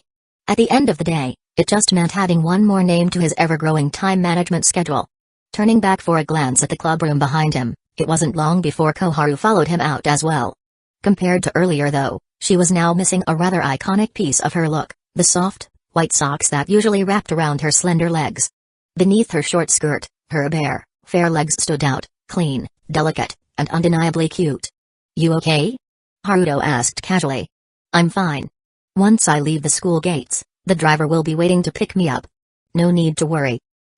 Looking at the girl standing in front of him, Haruto couldn't help but feel a subtle sense of dissonance the moment he remembered, this petite, doll-like girl was technically his senpai. Then I'll walk you to the school gate. Aren't you worried someone might see us? Koharu tilted her head slightly, eyes glancing up at him with a teasing glint. Koharu had already made up her mind, she'd walk to the school gate alone, then quietly take a car home by herself. But when she heard that Haruto wanted to walk her to the gate, she couldn't hide the surprise on her face. Seeing that adorable look of surprise from her, Haruto chuckled softly. At this point, there's really nothing left for me to care about. Rumors about me have already been spreading around school anyway. A few more won't make a difference. But what about you? Do you mind? I don't care how other people look at me. Then I'll trouble you, Haruto. Inside this school, aside from Haruto, there was no one else Koharu cared about. Even if people saw the two of them walking together and rumors started spreading, it didn't matter to her in the slightest. She simply didn't care about the opinions of ordinary people. Seeing this calm and indifferent girl, Haruto was a little surprised too. Normally, students their age cared a lot about their image at school, yet for some reason, all the girls he knew seemed oddly unconcerned about those things. Alright, let's go. Since Koharu herself didn't care, Haruto naturally had no reason to refuse. The two quietly walked side by side toward the school gate. In the now empty lab, Fuayuba Ryo packed away her experimental equipment after finishing her tests. Even though she had been trying hard to focus on her experiments, now that things had quieted down, an undeniable loneliness crept in. The more she threw herself into other things, the heavier that loneliness felt once she stopped. Especially now, when there was someone in her heart she cared about. After tidying up the lab, Ryo figured there was no reason to stay at school any longer. She planned to head home, maybe grab a few fashion magazines along the way and learn how a girl should dress to catch a boy's attention. For the first time, there was a boy she cared about. For the first time, she had someone she could talk to. Those two overlapping joys brought color to her otherwise dull life. And for the first time, she realized, this is what it feels like when your heart is filled with thoughts of just one person. If only he were here with me too. Looking at the empty lab, Ryo couldn't help but picture his figure beside her, as if he were really standing there. But after a brief daze, she shook herself awake and quietly closed the lab door behind her. On the way back, I should pick up some ingredients too. Maybe I can try cooking something. If I make lunch with my own hands for tomorrow. I wonder if Haruto would be interested. Would he eat food I made myself? He probably would. But if he doesn't? Her heart was tangled with expectation and unease, but she didn't dislike this feeling at all. See you tomorrow. See you tomorrow. As Ryo slowly approached the school gate, lost in thought, she heard a familiar voice. She lifted her head and saw Haruto standing at the gate, saying goodbye to a petite girl she didn't recognize. Ryo didn't know who that girl was, but from her uniform, it was clear she was also a high school student, maybe a bit smaller in stature, but unmistakably from the same school. Watching Haruto part ways with the unfamiliar girl, Ryo unconsciously stopped walking, quietly standing there. She watched the girl get into a sleek, expensive-looking car and drive away. Then Ryo stood still, curious to see if Haruto would notice her presence without her saying anything. After seeing Koharu off, Haruto looked up at the sky, the sun starting to dip westward. Guess it was about time to head home too. But out of the corner of his eye, he caught a flash of white in an almost blind spot. Turning slowly, Haruto was a little surprised to see Futaba standing there behind him. Futaba? Heading home too? Yeah, just about to. Futaba didn't ask about the girl just now. From what she knew, that girl wasn't someone from the usual rumors surrounding Haruto. Though she was a little curious, she didn't want to risk sounding intrusive by directly asking Haruto about it. She was afraid he might misunderstand, and afraid of what might happen if he did. Her thoughts spun in circles for a brief moment, and her mood dipped just a little lower. I see. I was just about to head home too. Well, see you tomorrow then. Since they lived in different directions, even if they were both going home, they wouldn't be walking the same way. Futaba nodded softly as she watched Haruto turn and walk away. She stood there quietly, watching his figure disappear. Pressing her lips together, she lowered her head, clenched her fists slightly, then slowly loosened them. Without saying another word, she turned in the opposite direction and gradually disappeared from the school gate herself. After making an agreement with Koharu, she could follow him, and he wouldn't interfere much, but she was absolutely forbidden from stuffing his shoe locker or desk with photos or stockings anymore. She could only follow him in public places, never in private spaces, and she wasn't allowed to secretly take photos in those situations either. After hesitating a bit, Koharu agreed. She had never taken photos of Haruto in his apartment or anyone else's house anyway. And she never took pictures of anyone besides Haruto, so, with his conditions, it really didn't affect her much.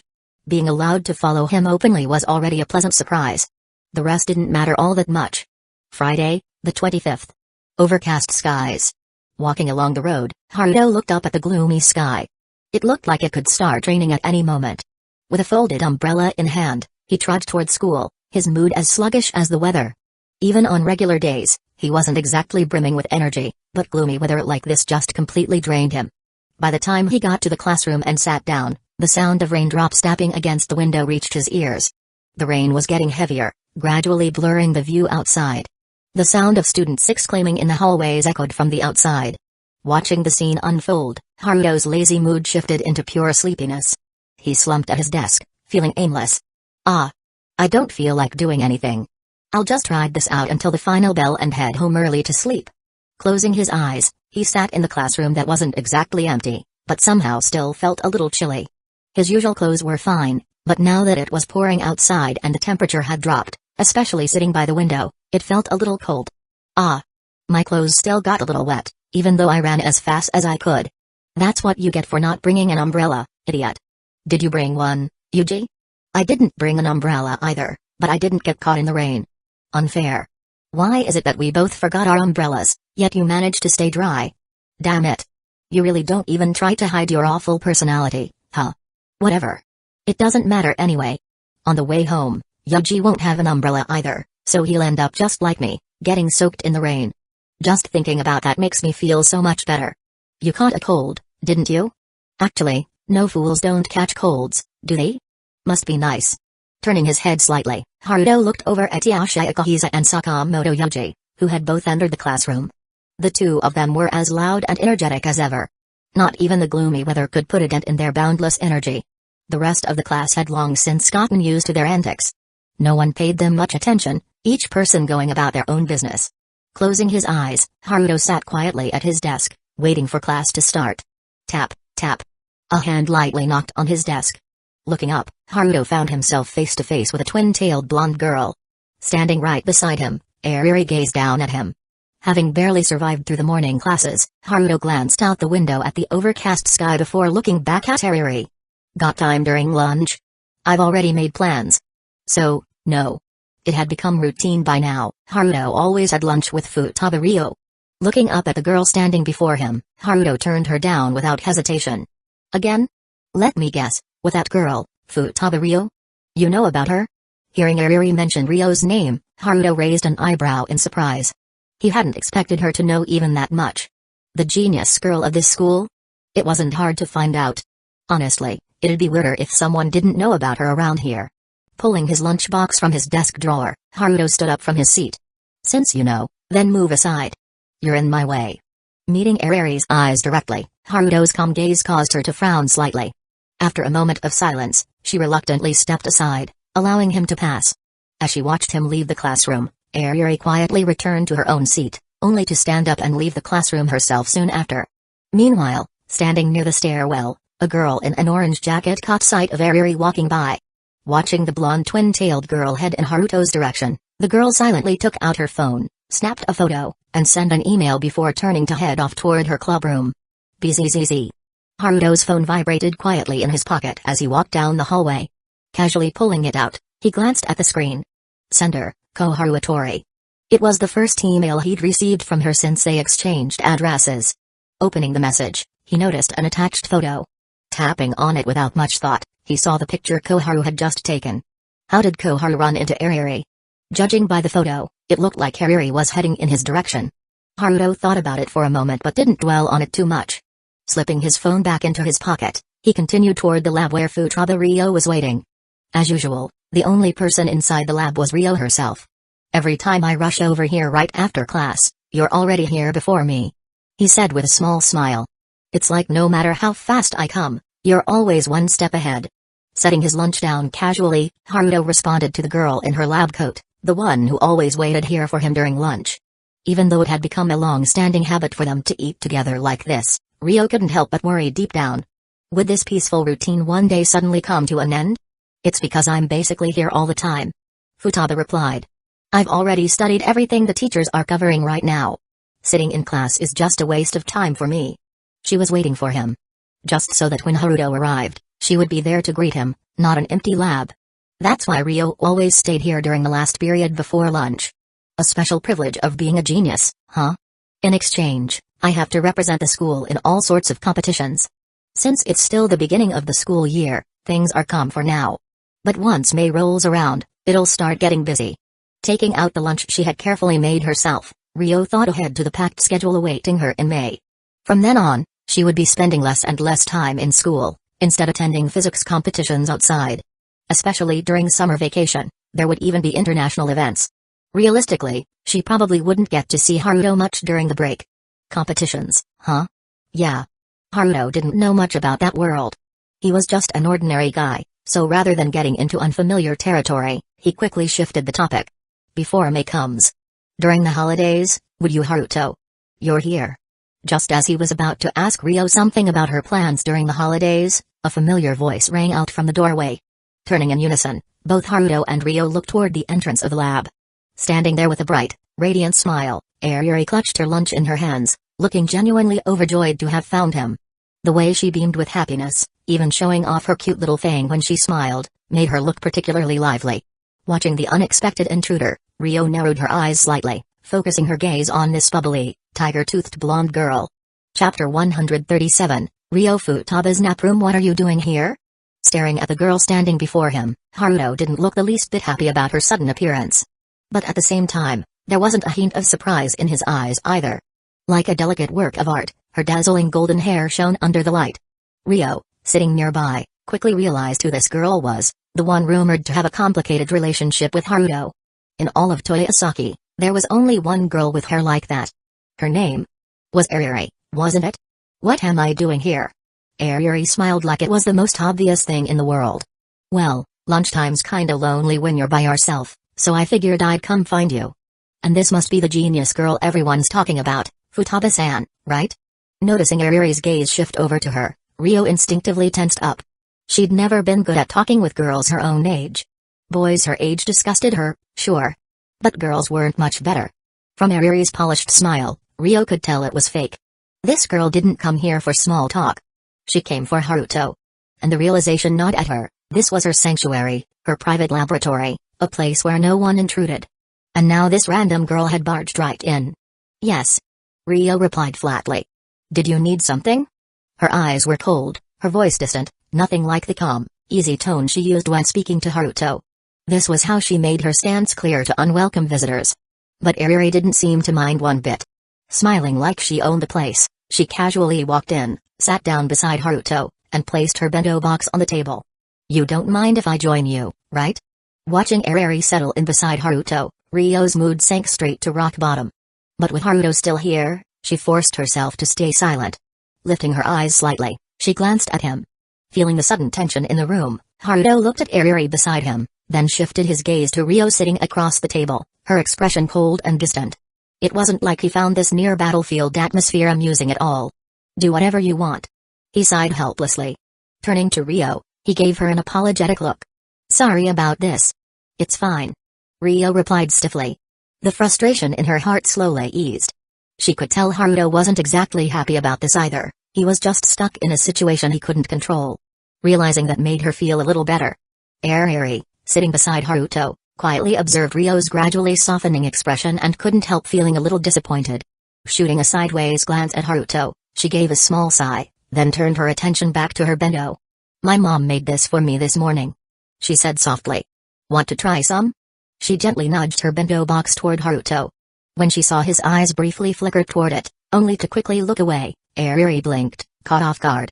"I'm not really interested," Haruto replied flatly. "Aren't you afraid your mother will find out?" Haruto pressed. "My mother now?" Eri scoffed softly. "She doesn't know anything. Even if she did find out, it wouldn't matter." Hearing that, Haruto fell silent. She glanced at Eri's calm, indifferent expression. Compared to the mother he'd known back when they were dating, the current Sayuri was like a completely different person. Quietly, Eri pulled her lunchbox back in front of herself. From the side, Ryo Futaba watched their conversation, cryptic, almost like some secret code between them. That sense of being left out, unable to understand, gnawed at her heart. With her head lowered, she ate her lunch in silence, just like the other two. None of them said another word after that. Lunch passed like that. Once it was over, Haruto told Eri to head back to class first. She glanced briefly at both Haruto and Ryo, packed up her lunchbox without lingering, and left the science lab without so much as a backward glance. "That was Sawamura, the girl they say you've been rumored with, right?"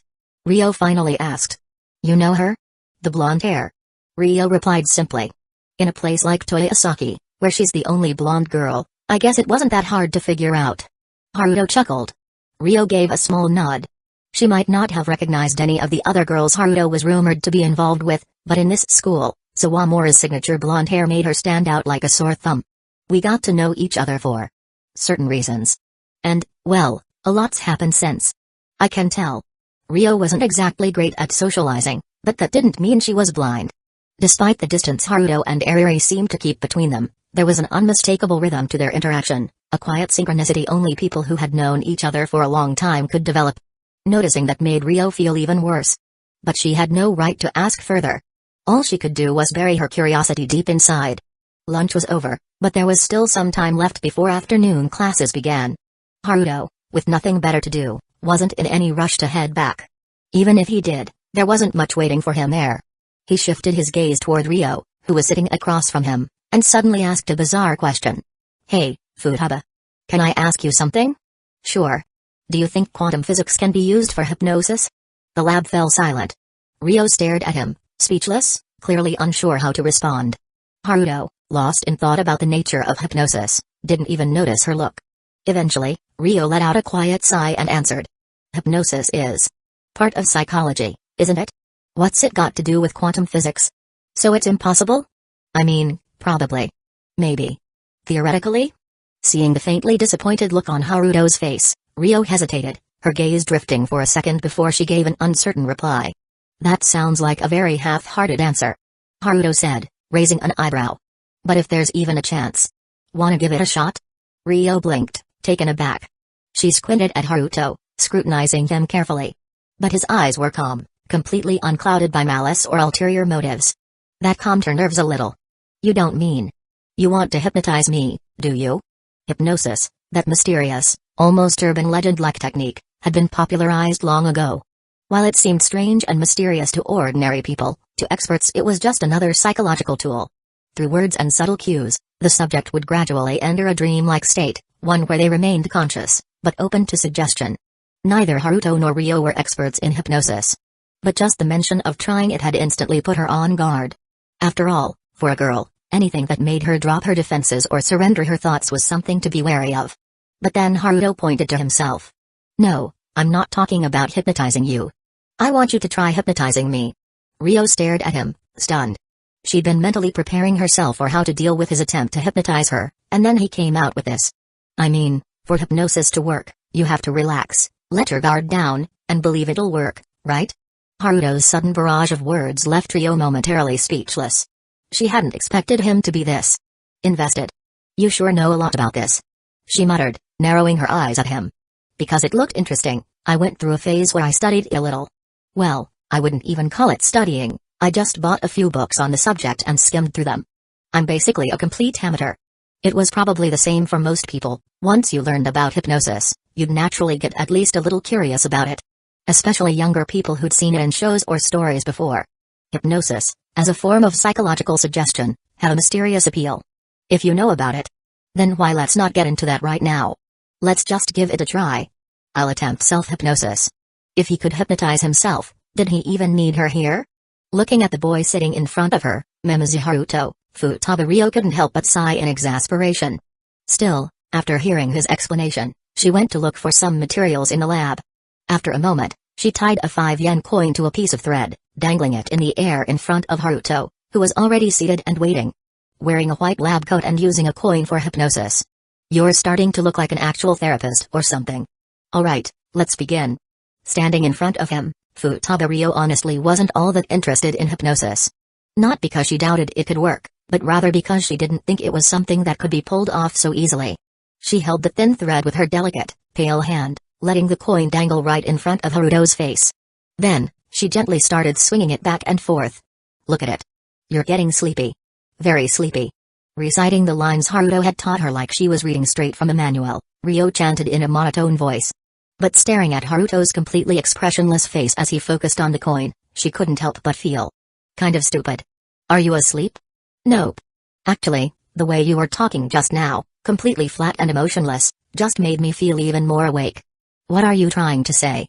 Try using a softer tone, like you're talking to a lover, a husband, or your precious child. Fill your voice with love. See if that works? Ryo, who had never even been in a relationship before, stared blankly at Haruto, letting out a small sigh. The first two suggestions sounded somewhat reasonable. Even if it felt like he was teasing her, it was still within the realm of understanding. But that last one, like your precious child. After all this time knowing Haruto, she never realized he had that kind of kink. I'll do my best. After pressing her soft lips together and taking a moment to compose herself, Ryo took a deep breath. Then, slowly, she raised the coin again and began to gently sway it in front of Haruto. You're feeling sleepy now. Your eyelids feel heavy. You're getting sleepier. And sleepier. Copying the kind of line she'd seen in TV shows or commercials, she used a gentle, almost coaxing tone, like lulling a child to sleep.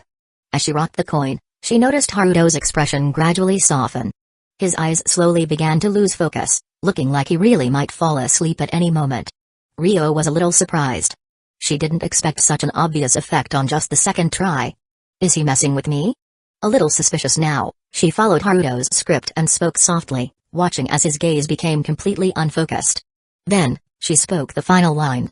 Before you is the person you trust the most. Everything she says is for your own good. Now then. Your name?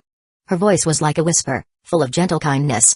Ryo stared at Haruto, whose eyes were now completely vacant, like he was in a trance. Mimizu? Haruto. His reply was faint, like the unconscious mumbling of someone half asleep. It made Ryo glance down at the coin in her hand. Was this really working that well? She wasn't convinced. Your age? 3.16. Huh? Ryo narrowed her eyes slightly. Something sounded off. Slowly, she stared at the boy in front of her. Did he just say 3? Just now. Did you say 3? Silence. As suspicion grew in Ryo's eyes, Haruto slowly responded. Yes. Why did you say 3? Because I'll always be 3 years old. Chapter 138, Sisters coming for a visit. Ryo couldn't help but feel that Haruto was messing with her. Her calm eyes quietly stared at the boy sitting in front of her. Slowly, she raised her left hand, extending 2 fingers and aiming them straight for Haruto's eyes, only to stop just inches before touching him. Even with her fingers practically pressing against his eyes, Haruto didn't blink. Those empty, hollow eyes just stared ahead. That eerie stillness made her feel complicated. With a soft sigh, she withdrew her hand, leaned in slightly, and looked closely at him. You really are messing with me, aren't you? She whispered those words, but of course, the boy in front of her didn't respond at all. Ryo's gaze lowered to his hands. Raise your left hand. Slowly, like a machine following commands, Haruto lifted his left hand. Now the right one. His right hand rose as well. Watching him quietly obey, Ryo reached out and took hold of his left hand. She leaned in a little closer, raising his hand up to her face, staring at it. For a moment, hesitation flickered across her face. But seeing how he stayed completely unresponsive, as if still lost in some kind of hypnotized trance, she parted her lips and gently bit down on his index finger. Her snow-white teeth pressed lightly against him. Testing him. Watching for any reaction. Normally, anyone would instinctively pull their hand back the moment someone bit them. It was just human reflex. But no matter how gradually she increased the pressure, Haruto's calm expression didn't change at all. Of course, she couldn't actually bite down hard enough to hurt him. With a small, defeated sigh, Ryo let go, giving up on waking him up through this method. That girl you were talking to in front of the school gate yesterday, who was she? Since he had no intention of snapping out of this state, she figured she might as well take advantage of it to satisfy a bit of her own curiosity. A second-year senpai. Haruto answered, his voice slow but clear. What's your relationship with her? She likes me. Silence. Ryo was momentarily at a loss for words. She honestly didn't expect him to just blurt it out like that. Staring blankly at the boy in front of her, face completely calm, no signs of embarrassment at all, she had to admit, she was kind of impressed. Why do you think she likes you? She told me herself. That answer. That ridiculously straightforward answer. Ryo felt like she'd lost count of how many times today she'd been left completely speechless by this guy. The way he said it was so matter-of-fact, so casual, and yet for some reason, it irritated her to no end.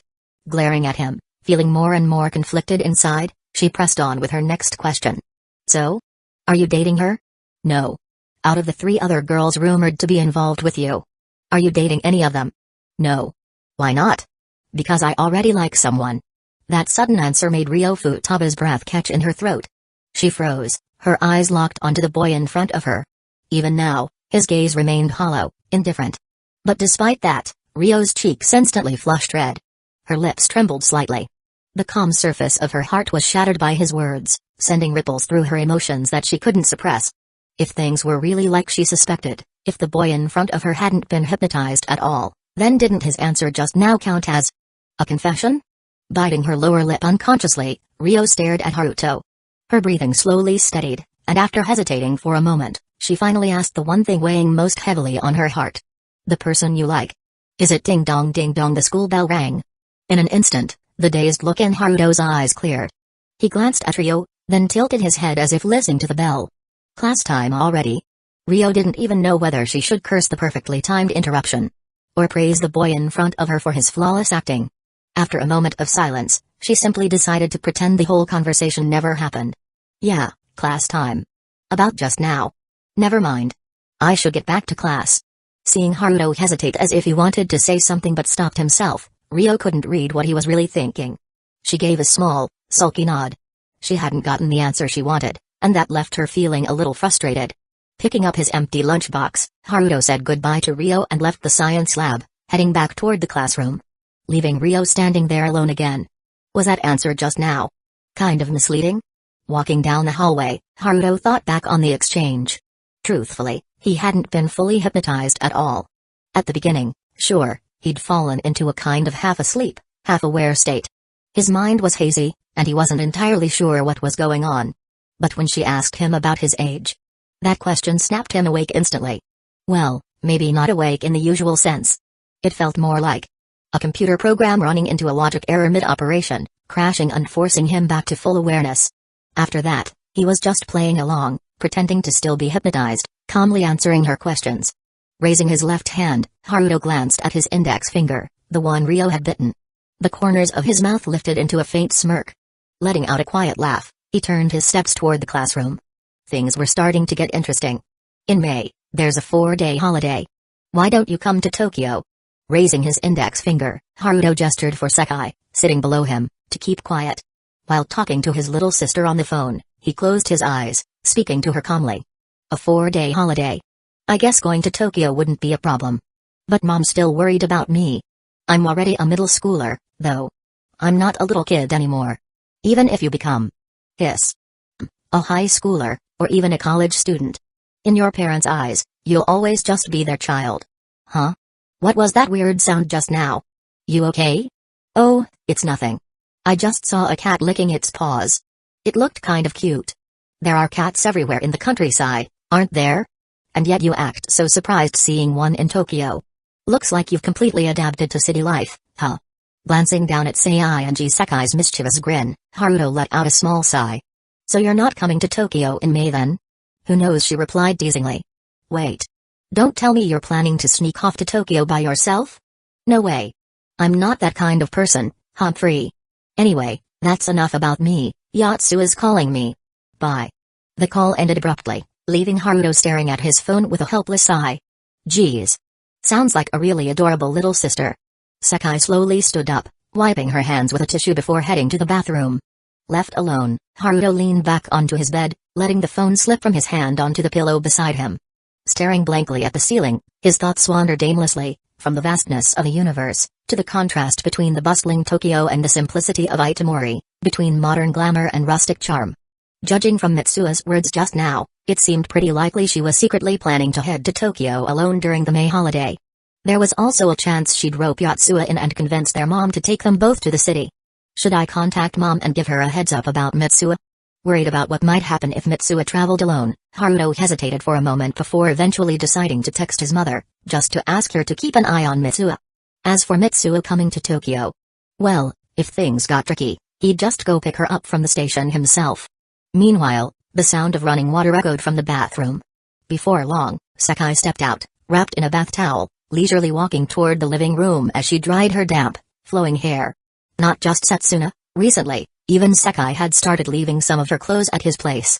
Whenever she stayed over, she'd just change into them directly, leaving her dirty laundry for him to deal with. At this point, Haruto wasn't only doing his own laundry, even Sakai's clothes occasionally got tossed into the wash too. Not that it was a big deal. With the washing machine doing most of the work, it wasn't particularly troublesome, and Haruto didn't really mind. So, is your sister really coming over in May? Yeah, there's a good chance she will. She might even stay with me for a while. If that happens, I probably won't have much time to hang out with you or Setsuna. There was still some time before May rolled around. As for Sakai, she didn't have any concrete plans for the holiday yet. Most likely, she'd just spend her days relaxing at home or helping out at her mother's store. Any spare time would probably be spent with Setsuna and the others. Of course, she had thought about asking Haruto to go shopping with her during the break. But from the looks of things, that wasn't going to happen now. It's fine. I'll just spend the holidays with Setsuna, Sakai said with a small smile. But there's still some time before May comes around. Do you have any plans this Saturday? Saturday? Yeah. You're meeting up with Setsuna then? From Haruto's slightly hesitant expression, it wasn't hard for Sakai to guess what his weekend plans were. And honestly, there weren't many people besides Setsuna who could occupy his entire Saturday. Haruto gave a small nod. He wasn't trying to hide it, there wasn't much point in doing so anyway. Considering the relationship between Setsuna and Sakai, hiding it would only cause more trouble later. After all, if Haruto wasn't at home, Sakai would probably go looking for Setsuna. And if Setsuna wasn't home either, it wouldn't take a genius to figure out what was going on. I'm going out with Setsuna and my san this weekend, Haruto explained calmly. We're planning to do a little sightseeing around Tokyo. I've been here for a while now, but aside from Shinjuku and Shibuya, I haven't really visited many other places. So I thought it'd be a good chance to look around. Sightseeing, huh? Yeah. And if Mitsuo really does come over during the May holidays, this'll help us figure out where to take her. That way we won't have to panic over plans at the last minute. Like one of those tour buses? Technically, that was an option. There were sightseeing bus tours that let you visit a bunch of Tokyo landmarks in a single day. But trips like that weren't exactly appealing. Most of the time you were stuck on the bus, and when you finally got off, every place was packed with tourists and lined with vendors. It wasn't the kind of trip Haruto was aiming for. He'd much rather plan everything out himself and enjoy the freedom of exploring at his own pace. For now, you should probably get dressed, Haruto said, glancing over. If Setsuna shows up and sees you like this. Sakai walked over to the wardrobe and slid it open. There used to be only a few of Haruto's clothes hanging inside. But now, the space had nearly doubled. Just as she was about to grab her own clothes, her eyes happened to catch sight of another set hanging neatly to the side, clothes that obviously belonged to Setsuna. Sakai hesitated for a moment. Then, slowly, she reached out her pale fingers and pulled down one of Setsuna's outfits, a size smaller than her own. She glanced back over her shoulder, her gaze falling on Haruto, who was busy typing away on his phone, completely unaware of her actions. If Mitsuo and Yotsuya really do come to Tokyo for the May holidays, I'll head over to the station to pick them up. Better than letting them wander around on their own. After asking about things back home and casually reporting on his life in Tokyo, Haruto finished typing his message and hit send with a quiet sigh. He leaned back on the bed, closing his eyes for a moment to relax. Haruto. Sakai's voice broke the silence. Haruto slowly opened his eyes, turning to look at her, standing there by the wardrobe, already dressed. At first glance, he didn't notice anything unusual. But then, in the next instant, something felt off. His gaze snapped back to her like lightning, landing squarely on the outfit Sekai was now wearing. His eyes sharpened as he gave her another look. "Why are you wearing Setsuna's clothes?"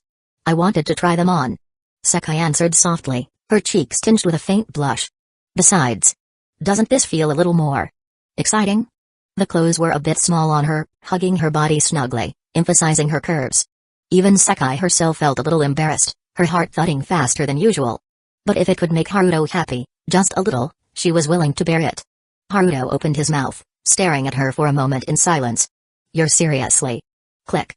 Before Sekai could even respond, the sound of the door opening suddenly echoed through the room. Standing there, frozen in place, holding a convenience store bag in her hands, was Santuna. She had just arrived. And the first thing she saw was Sekai, wearing her clothes, looking entirely too comfortable in Haruto's room. She came to call Haruto to her home for dinner, her eyes silently wandered back and forth between the two of them. The air pressure in the whole room suddenly dropped to the lowest, leaving only the sound of silent breathing. Chapter 139, Why would he join the astronomy club? Need me to explain? I can explain if you want.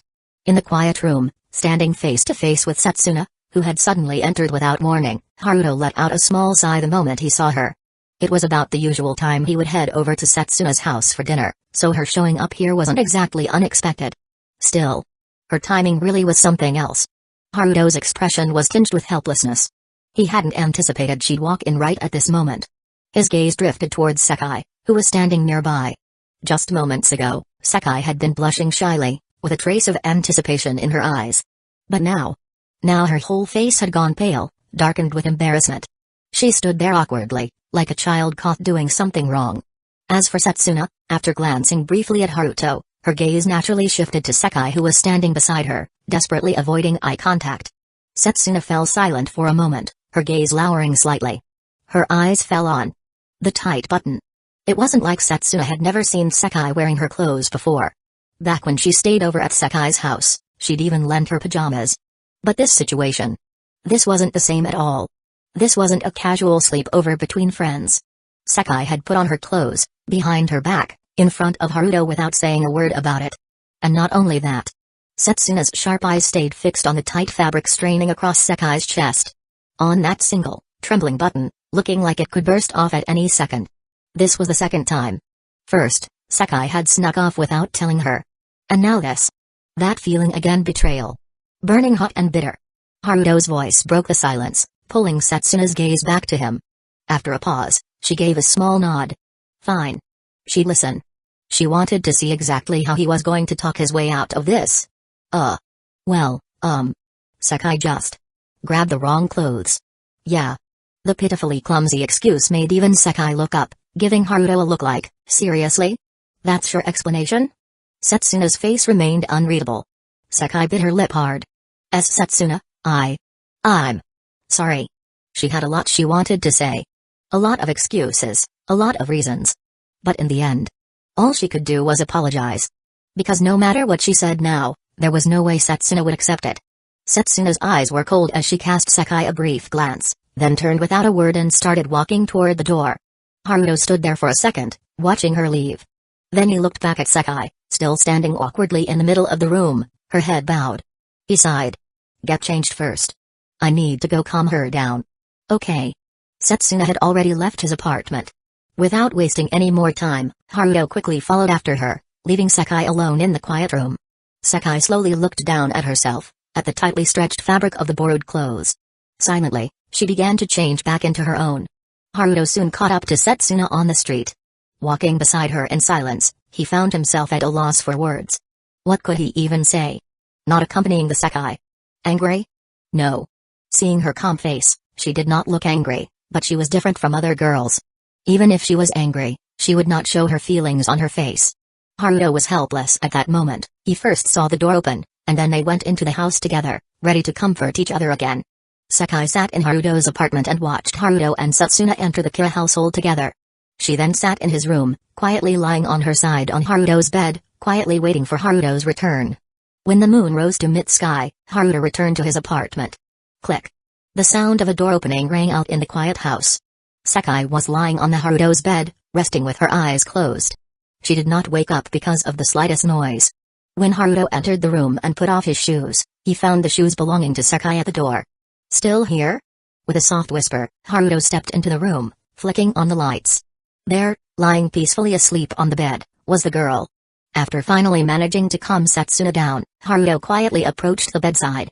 Looking at the girl, fast asleep, he couldn't help but feel a little amazed. When she was sleeping, she really did seem like a completely different person from her usual self. Not wanting to wake her, Haruto headed to the bathroom, took a quick shower, and then returned to the living room. Seeing that she was still sound asleep, and already in his pajamas, he simply climbed onto the bed beside her, gently pulling her into his arms as he slowly drifted off to sleep himself. Morning came, and Sekai was the first to wake up. Opening her eyes early as usual, she found herself still in Haruto's arms. Seeing that he was still asleep, she didn't move. Instead, she quietly gazed at him, countless emotions swirling in her eyes, before closing them again and simply lying there, feeling the warmth of his embrace. Haruto, whose internal clock usually woke him up a little after 6, slowly opened his eyes, and was met with a flawless, delicate face right in front of him.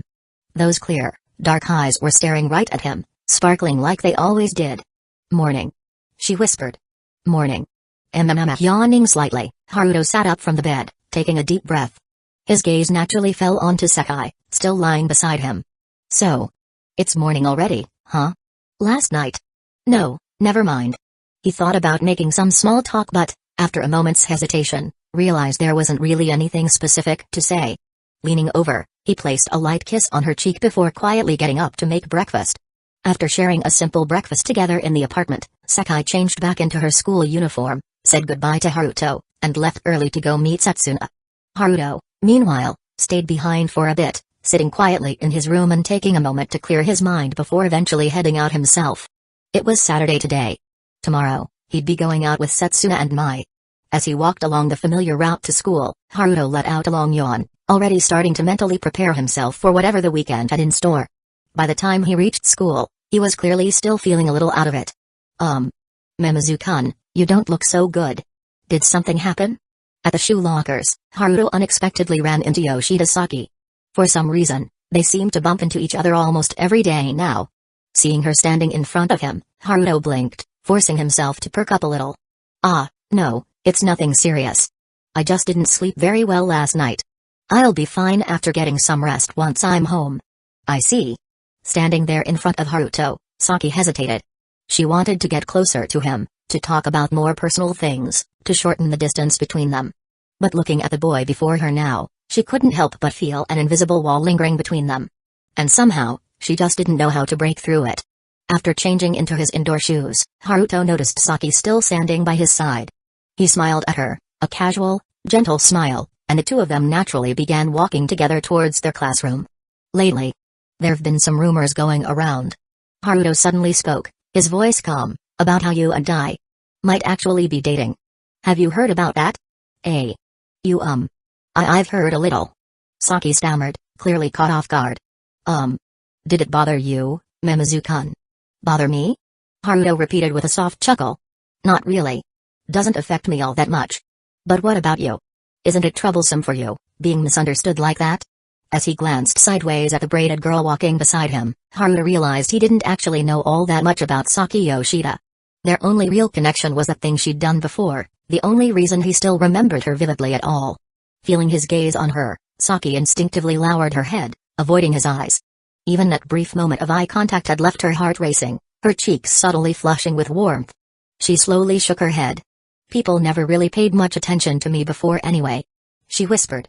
"Even with these rumors going around, everyone's focus is still on you, Mimizu-kun, not me." Thinking back on the past few days since the rumors started spreading through their class, Saki realized that, honestly, nothing much had changed for her. People treated her the same way they always had, like she barely existed. And if anyone did bother talking to her, it was only to casually ask about Haruto. No one really believed that someone like her could actually be dating Mimizu Haruto. No one had even directly asked if the rumors were true.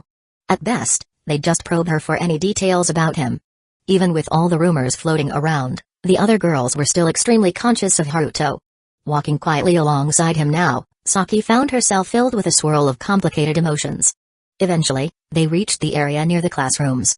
Haruto stopped first, turned to her, and casually said goodbye before heading into his own classroom. Left standing there for a moment, Saki watched him disappear inside, before silently turning away and walking towards her own classroom. When Haruto returned to his seat after class, he noticed a small sticky note placed neatly on his desk. Casually picking up the sticky note left on his desk, he glanced at the handwriting. It didn't look like it was written just recently. He wasn't sure if it had been left there yesterday after school, after he went home, or if the other party had arrived at school extra early this morning just to stick this on his desk. Without thinking much about it, he folded the note in his hands, turning it into a small paper crane, and placed it at the corner of his desk. Kasukajoka Utaha was technically a member of the literature club. But like most people, she was more of a ghost member, rarely ever showing up at the club room. Even if there were any official club activities, they didn't hold much meaning to her. She wouldn't bother attending them anyway.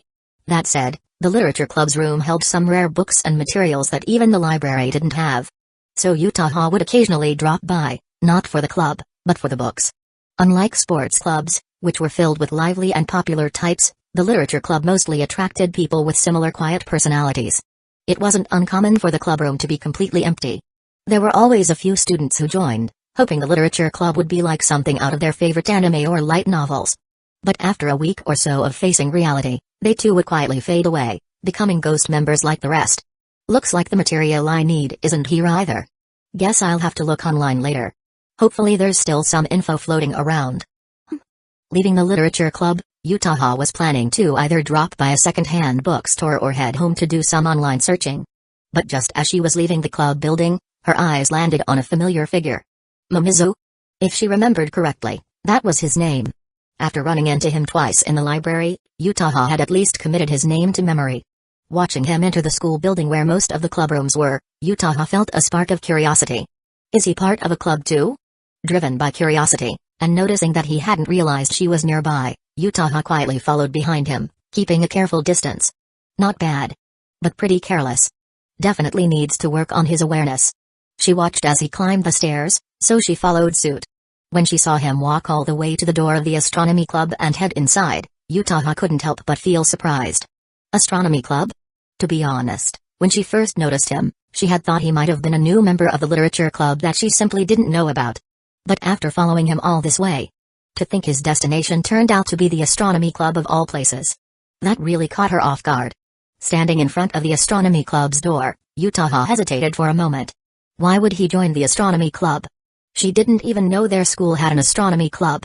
After a few seconds of hesitation, driven by curiosity, she raised her hand, preparing to knock on the door. Pausing in front of the door, Utaha slowly raised her hand, ready to knock when suddenly, a voice came from inside.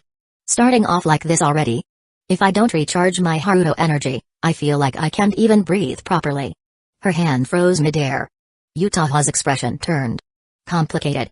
Huh? What kind of sketchy conversation did I just walk in on? Because it was after school, the entire club building was practically deserted. And with the astronomy club being tucked away on one of the upper floors, it was even quieter here. Then I can smell another woman's scent on you, Haruto. Did you sleep with someone else last night? Utaha, standing at the door, instinctively held her breath. Oh? Oh. Her interest was instantly piqued. Chapter 140, Be Prepared. What started out as simple curiosity had led Utaha here, but now she could only gape in astonishment. Today's youth. Were they really doing this kind of thing, in broad daylight, at school no less? She stood frozen at the entrance of the clubroom, cheeks flushed as she listened to the soft, ambiguous whispers drifting from inside. Her legs refused to move, as if they had taken root. She wanted to walk away, but the moment she tried, her curiosity anchored her even deeper. Heart pounding in her chest, she stayed there, unmoving, listening intently to the voices within. She'd never experienced anything like this before. Ever. Do other people know you're into this sort of thing? No. I don't really have friends, so nobody knows I like secretly following behind you, Haruto. A little more gently. MMH. It's so big. Bear with it for now. Utaha, crouched low by the door, trembled. Her face was hot, her breath shallow. She had never heard, let alone experienced, anything like this in her life. Her instincts screamed at her to leave quietly, unnoticed, but her curiosity surged up even stronger than her guilt. This is for research. It's for writing material. She repeated that lie to herself as she leaned gently against the clubroom door, trying to hear more clearly. What else would they say? What else would they do? She knew full well how awful it was to be eavesdropping like this, but at the same time, the two inside weren't exactly saints either. That made it easier to justify things. Her heart slowly calmed. Her lips pressed into a tight line as blurry, imaginary scenes filled her mind. But without ever having experienced any of it firsthand, no matter how hard she tried to imagine, all she saw were hazy, unreal images. What is it really like? The unanswered question echoed silently within her. Roughly half an hour passed before the sounds from inside finally died down. Utah bit her lower lip, her hands gently kneading her tingling, nylon-wrapped thighs. Without making a sound, she stood and quietly slipped away. She didn't want to stay there and risk getting caught. She'd already done enough that she wasn't proud of. Inside the clubroom, Haruto sat in front of a small device, expression unreadable as he glanced at the silver-haired girl beside him, Koharu Otori. "Why didn't you bring this out earlier?" he asked. "Because it was interesting," she replied without shame.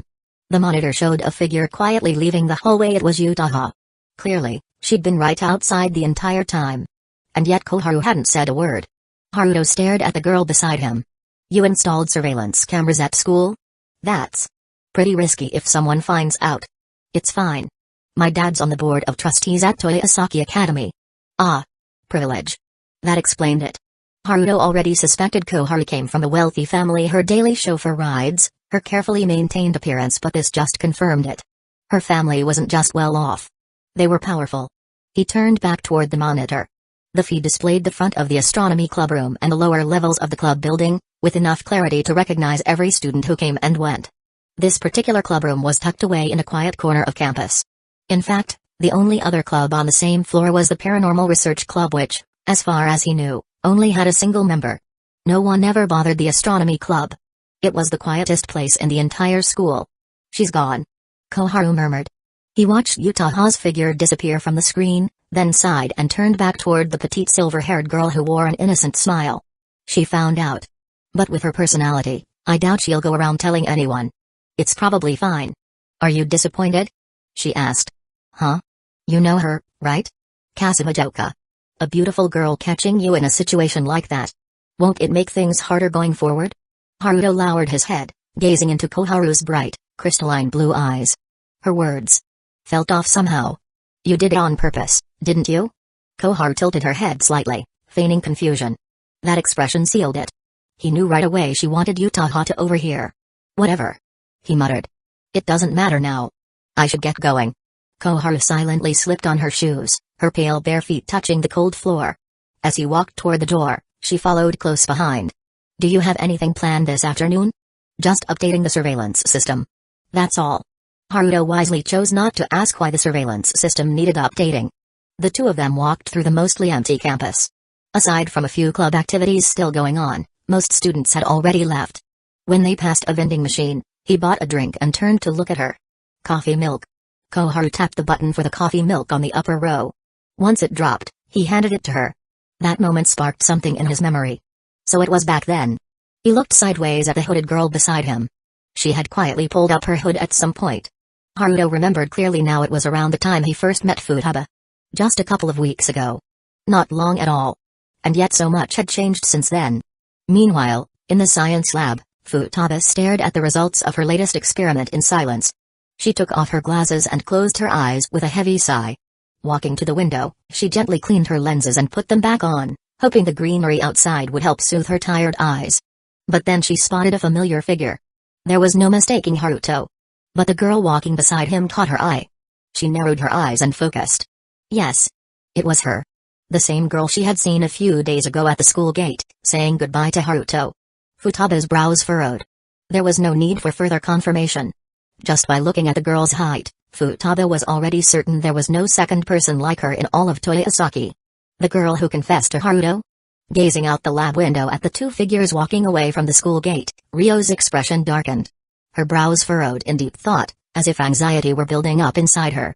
After a few moments, she quietly took off her lab coat and left the lab. At the school gate, Haruto glanced over at the girl beside him, Koharu Otori. "The driver's not here yet. I asked him to come a little later than usual. But he should be here any minute now." The girl gently slipped her arm through his. Beneath the hood of her sweater, she lifted her face toward him. More than going home alone, what she truly wanted was to stay with him a little longer. But she couldn't. He already had someone he was seeing. Naturally, he would prioritize that person over her. Still holding onto his arm, Koharu made a silent decision deep in her heart. A short while later, the car finally arrived. She quietly let go, said goodbye with a soft voice, and stepped into the waiting vehicle, leaving the gates of Toyosaki behind. Haruto remained where he stood, watching the car disappear down the street. Thoughts began to stir in his mind. Maybe it was time to finally retake the driving test. Once he had some free time, he'd buy a car of his own. But that'll take at least 2 years. You can't even get a license until you're 18. And driving in Tokyo was a different beast altogether. Narrow alleyways, swarms of pedestrians, and chaotic traffic. It might be relaxing to drive in quiet places like Itamori, but in a city like Tokyo, it was nothing short of a hassle. If you were in a rush, taking the subway or train would be way faster. Lost in thoughts of the future, he forgot for a moment that he should be heading home. It wasn't until a hand gently rested on his shoulder that he snapped back to reality. Looking down at the fair, slender hand, he turned to see who it was and was surprised to find Futaba standing there without her usual lab coat. "What's wrong?" "Nothing. I just didn't expect to see you without your lab coat. You look a bit different, but in a good way. It suits you." "Thanks. Do you have any plans this afternoon?" "Me?" He glanced at Rio, who had suddenly appeared by his side. Hearing her ask so directly was unexpected. He didn't really have anything important going on today, and since it was rare for her to make such a request, he thought for a moment, then shook his head. "Not really. I'd just be killing time in my room, maybe reading." "Why?" "Well, I've got something I need to do. It's a bit inconvenient to go alone. If you came with me, it'd be easier. Would you mind?" Her voice was calm, just like usual, but inside, Rio was holding her breath, nerves tightening with every second. Haruto, feeling an odd pressure under her gaze, studied her expressionless face. He couldn't quite read what she was thinking, but he nodded. "Sure, no problem." Noon. Setsuna and Sekai were heading home from school together. But with no one at her place, Sekai decided to tag along to Setsuna's house instead. When they reached Haruto's apartment, they found the door firmly shut. He wasn't home yet. Standing on the balcony, Sekai turned to Setsuna. "Looks like he's not back yet. Don't you have a key to his place?" "No. I think Haruto mentioned he mailed the spare key back to his mom and little sister." Setsuna looked at her, blinking in surprise. She hadn't known that. She'd been waiting for Haruto to personally hand her a spare key, so she hadn't asked about it before. Now, the disappointment was subtle but present. Still, she couldn't really blame Sekai. "Since he's not back yet, maybe we should leave. He probably won't be back until tonight. Want to give him a call first?" "Yeah." Sensing the dip in Setsuna's mood, Sekai quickly changed the subject and avoided mentioning Haruto again. After standing at his door for a moment, the two girls turned back and returned to the Kira residence. Meanwhile, Setsuna dialed Haruto's number riding the subway with Futaba beside him. Haruto felt his phone vibrate in his pocket. He glanced at the screen, saw the familiar caller ID, and turned slightly to glance at Futaba before answering. She noticed. Though she didn't say a word, her breathing subtly shifted. Out of simple curiosity, she listened quietly, wondering who was calling him. "I'm not home yet," he said after picking up. On the other end, Setsuna's clear and gentle voice came through. Calm and composed as always, but Haruto could sense something else underneath. A hint of displeasure. "I'm still out. I'm with a friend." "A girl?" "Yeah. When are you coming home?" "Probably this afternoon." He glanced at Futaba, who was seemingly focused on an advertisement beside them, though he suspected she was listening. They'd probably be done by evening anyway. "I see. Is there anything else?" "There's not much groceries left at home. Pick up a few extra things on your way back. And be prepared." The call ended with the quiet, ominous statement, one that left Haruto staring at his phone, slightly stunned. Chapter 141, He's Innocent. "This was my mistake." The conversation between the two was not suppressed in volume at all. Even without speakerphone, their voices were crystal clear in the quiet subway car. Sitting beside Haruto, the girl didn't seem to react much to the exchange between him and Setsuna. It wasn't until he hung up that she slowly turned her head and looked at him, watching as he slipped the phone back into his pocket. "Family?" "Yeah. Family." Facing Futaba's question, he paused for a moment. His relationship with Setsuna calling her family wasn't exactly wrong. So he nodded and answered accordingly. Rio remembered that Haruto had a younger sister. She wasn't quite sure why someone from his family would suddenly call at a time like this. Wasn't his sister supposed to be in distant Itamari? Puzzled, she glanced at the station name as their train neared the stop. Rather than dwell on it, she stepped out with him once the train came to a halt. Together, The two of them arrived in Shinjuku. Exiting the station, he quietly followed beside Ryo as they walked into the bustling downtown streets. "He's out with another girl. Said he'll be back later tonight." Setsuna's tone was calm as she casually placed her phone down, her face expressionless. Turning slightly, she looked toward the girl standing a few steps away Sakai and passed on what she had just learned. Sakai, having heard the entire conversation between Setsuna and Haruto, had a conflicted look on her face. It wasn't really her place to say anything, but seeing how calmly Setsuna accepted the fact that Haruto was out shopping with another girl, it was something Sakai simply couldn't understand. "So, what now? Are we just gonna sit here and wait for him to come back tonight? It was only a few hours, sure. But the thought of staying cooped up in the apartment with just Setsuna was dulling to Sakai. She dropped onto the sofa, crossed her legs, uncrossed them again, then tilted her head back and stared at the ceiling. Setsuna didn't respond. Quietly, she turned and headed back to her room. Hearing her footsteps, Sakai looked over and hesitated, then got up and followed her into the room. Standing on the busy street, surrounded by shops and flashing signs, Haruto scanned the storefronts but didn't see anything he particularly wanted. Glancing at Ryo beside him, he noticed she looked slightly different than usual, her attention on the nearby shops, seemingly pondering something. "Looking for anything in particular?" he asked. "May's coming up, and it's getting warmer," she replied. "Figured I'd check out some summer clothes. And maybe just browse a bit." He wasn't really planning to buy anything himself, his closet already had enough. Summer clothes could wait till summer. He accompanied Ryo into a women's clothing store. The clerk, seeing Haruto enter alongside Ryo, didn't seem the least bit surprised and began enthusiastically recommending the latest fashion pieces. "How about this one?" Ryo held up a white summer dress. "Huh?" Snapped out of his daze by her voice, he turned to look. In her hand was a simple but elegant white dress. It looked good. Matching it to her figure in his mind, it'd probably suit her perfectly. "It really suits you." Ryo nodded, handing the dress to the clerk and asking for the right size to be packed up. Mamazu-kun?" A soft, familiar voice made Haruto's ears twitch. Turning toward it, his gaze instinctively paused at the girl's rather prominent curves, before moving up to her face. He blinked. It was someone he hadn't expected to see here. "Didn't think I'd run into you here, Katsura-san." "Out shopping? Sister. Is he your boyfriend?" A small voice piped up beside her. "Kokoro." A little girl clung to Katsura's hand, clearly her younger sister, judging by the resemblance. Whether it was a tease or genuine misunderstanding, her question drew a flustered response. "Your sister?" Haruto asked. "Yeah. This is Kokoro." The younger girl's bright, curious gaze was completely different from Katsura's quiet demeanor. Hayato gave her a gentle smile. A smile like spring sunlight, it warmed her young heart instantly. Kokoro took a liking to him almost immediately. "Hello. I'm Mimizu Haruto. A friend of your sister's." He extended his hand. The little girl, without hesitation, placed her soft, tiny fingers into his. It felt like squeezing a delicate sponge. He smiled again as she quickly let go. "You're not with Setsuna today?" Katsura's eyes hesitated on him, then drifted to the unfamiliar girl beside him. There was a hint of something in her tone, curiosity, maybe concern. Ryo glanced at the unfamiliar girl. Something about her bothered her, but she remained silent. "Setsuna's at home," Haruto replied. "I'm out shopping with a friend today." "I see." Katsura's words trailed off. She looked like she had more to say, but didn't. Haruto, seeing that, simply smiled and turned back toward Ryo. "This is Katsura-san, my girlfriend's classmate." A small flicker passed through Ryo's eyes. She bit her lip, trying to suppress the swirl of emotion rising inside her.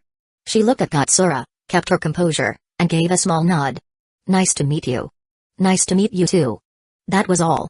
No extra words. No small talk. Then Ryo turned back to Haruto. "Since you've run into a friend, I'll handle the rest of my shopping on my own. You don't have to stay." Before he could answer, she walked off toward the counter. Her quick pace made Haruto glance back at Katsura. No malice in her, but... Katsura watched Ryo go, looking a bit embarrassed, perhaps even guilty. Sorry. I have something else to do. I'll leave now." He gave her a brief nod before quickly following after Ryo. By the time he caught up, Ryo had just taken out her wallet at the register, ready to pay. He slowed down as he approached and stopped silently beside her. She had heard what Katsura said. It stung. It made her feel like a fool. But blaming him felt unfair. Childish. Then she heard the footsteps. And saw that familiar figure beside her. She lowered her head. "Didn't I already say you didn't need to keep me company?" We made a promise to hang out today. Leaving you to shop alone halfway through, wouldn't that be a bit irresponsible? Rio handed over the money. The clerk gave her the receipt and shopping bag. Without a word, she walked out of the store, with Haruto quietly following behind. Later, they found a small, quiet family restaurant and sat down across from each other. Rio kept her head lowered, unsure of what to say. Her heart was in turmoil. Curious? About what, exactly? Girlfriend. Futaba slowly lifted her head. The first thing she saw was Haruto's gentle smile. He raised his hand, picked up the coffee on the table, and took a small sip. His demeanor was calm and composed, utterly unbothered.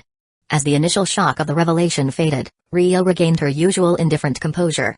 Her gaze settled quietly on the boy sitting across from her. That has nothing to do with me, does it? It is presumptuous. Haruto nodded at her words, not trying to defend himself or continue the conversation. But Rio, the moment the words left her lips, already felt a pang of regret. She lowered her head slowly, silence falling between them. She wrapped both hands around her coffee cup and gently turned it between her palms. She had thought that as long as she played it safe, maintain their current relationship eventually, one day. But that day never came. She was eliminated from the race before she even realized it had started. When did it happen? The relationship. When did you start dating her? Oh, that. A couple of days before the new semester started. I had just arrived in Tokyo. She's my next-door neighbor. Rio lowered her head again. She hadn't expected this at all. He had started dating someone even before the school term began. No one at school had any idea. There were even rumors about him and other girls. A flicker of confusion passed through her eyes. Her brows knitted slightly as she looked up at him, biting her lower lip. Then. What about those girls at school? Don't they know? You mean Sawamura, Nakano, and Yoshida? Yeah. She knew these questions didn't mean much anymore, but she still asked them, perhaps as a way to comfort herself, to find something to hold on to. Lifting her coffee cup to her lips, she glanced at him, sipping quietly. Yoshida and I are just casual friends. I think we talked about those rumors before, didn't we? So no, she doesn't know. But the other two do? Yeah. Rio couldn't understand. Her mind spun briefly in chaos. She tried to sort through everything, put all the pieces together. In doing so, she realized she had no right to doubt or question him. Her mouth opened slightly, but no words came out. Silence fell again. She had never once confessed her feelings. Their relationship had only ever been one of sharing lunch together, just that. A simple routine between friends. On what grounds could she criticize him? Even if she wanted to accuse him of hiding the truth or misleading her, had she ever even asked? I'd never heard anything about you having a girlfriend. Not everything needs to be publicly declared. Some things only need to be understood between the people involved. And since she's not from our school, even if someone asked me to prove it, it'd be pretty hard, right? With his response, Rio finally calmed down completely. Everything became clear. It was all in her head, her own feelings, her own illusions. Haruto had never thought about her that way.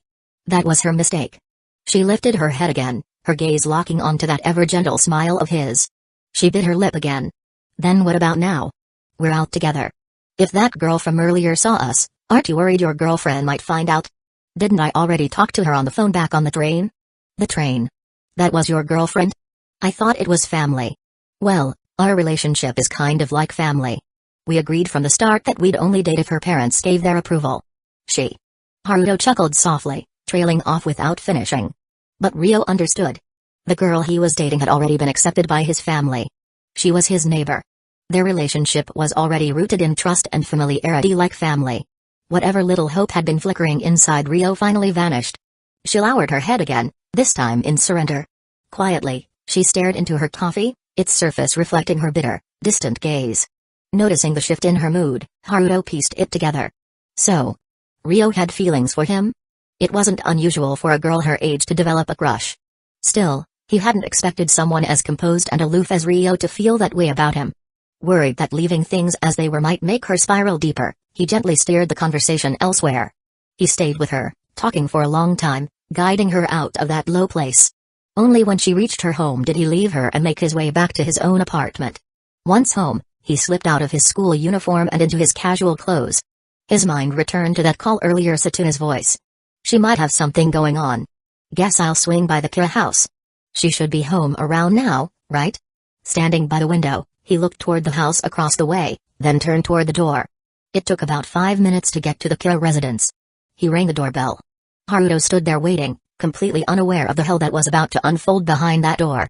Chapter 142, looks like I still got the charm. If human primal desires are nothing more than chemical impulses, then what meaning is left in our existence?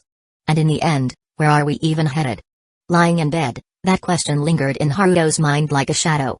He didn't want to move, not even lift a finger. His gaze remained fixed on the dimming sky outside the window, where the last traces of sunset slowly bled into a vast, starless night. Through the dying light, he felt as if he could glimpse into the boundless void of the universe, searching for some hidden truth behind its existence. The room was filled with the quiet rustling of clothes. Setsuna tugged her skirt back into place, while Sekai awkwardly tried to cover herself with one hand, retrieving her shirt from the edge of the bed and slipping it on with practiced, almost mechanical movements. Yet, her gaze kept drifting toward Haruto, still sprawled out on the bed, unmoving. "You're not getting up?" she asked, glancing down at him with a mixture of concern and awkwardness. He turned his head slightly, his eyes hollow as they traced the contours of the ceiling. "Just a bit longer. I need to rest a bit more." 5 minutes earlier, Mai had returned home and called out from outside Setsuna's room, asking if the three of them were in. If she had come back even a little later, Haruto honestly wasn't sure if he could have lasted much longer. 2 hours locked in that room had drained him more than he expected. While he'd held up fine during the act, now that it was over, it felt like his body was completely hollowed out, no strength left to even twitch. Setsuna, now fully dressed, gave him one last glance before quietly walking over to the door and slipping out of the room. Sekai, meanwhile, was still fumbling with her bra, both arms twisted behind her back, struggling like it was some kind of puzzle. But Haruto simply stared, unmoving. His eyes, strangely clear and empty, fixated on her as if seeing right through her. Sekai paused mid-motion, catching that gaze. A flicker of unease crossed her face, and she instinctively averted her eyes. "I'll head out too. You figure out when to get up," she murmured, slipping on her jacket and hastily exiting the room. Alone now, Haruto remained flat on the bed, staring blankly at the ceiling. He didn't move. In the hallway, Mai had just returned from work.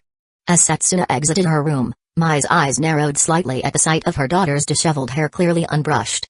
She stared at Setsuna's face for a long moment, silent but probing. "Something wrong?" Setsuna asked, calm as always.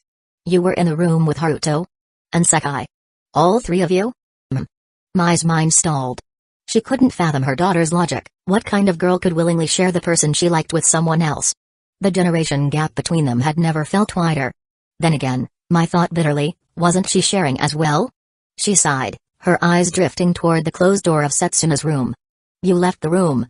Are you okay leaving the other two alone?" Before Setsuna could reply, Sekai stepped out of the room as well. Their eyes met. Sekai stiffened immediately, her face tinged with guilt. She offered a stiff little nod and a soft greeting. "Good afternoon." Mai stared at the girl for a moment, then gave a small nod in return. Something about the whole situation gave her an odd sense of déjà vu.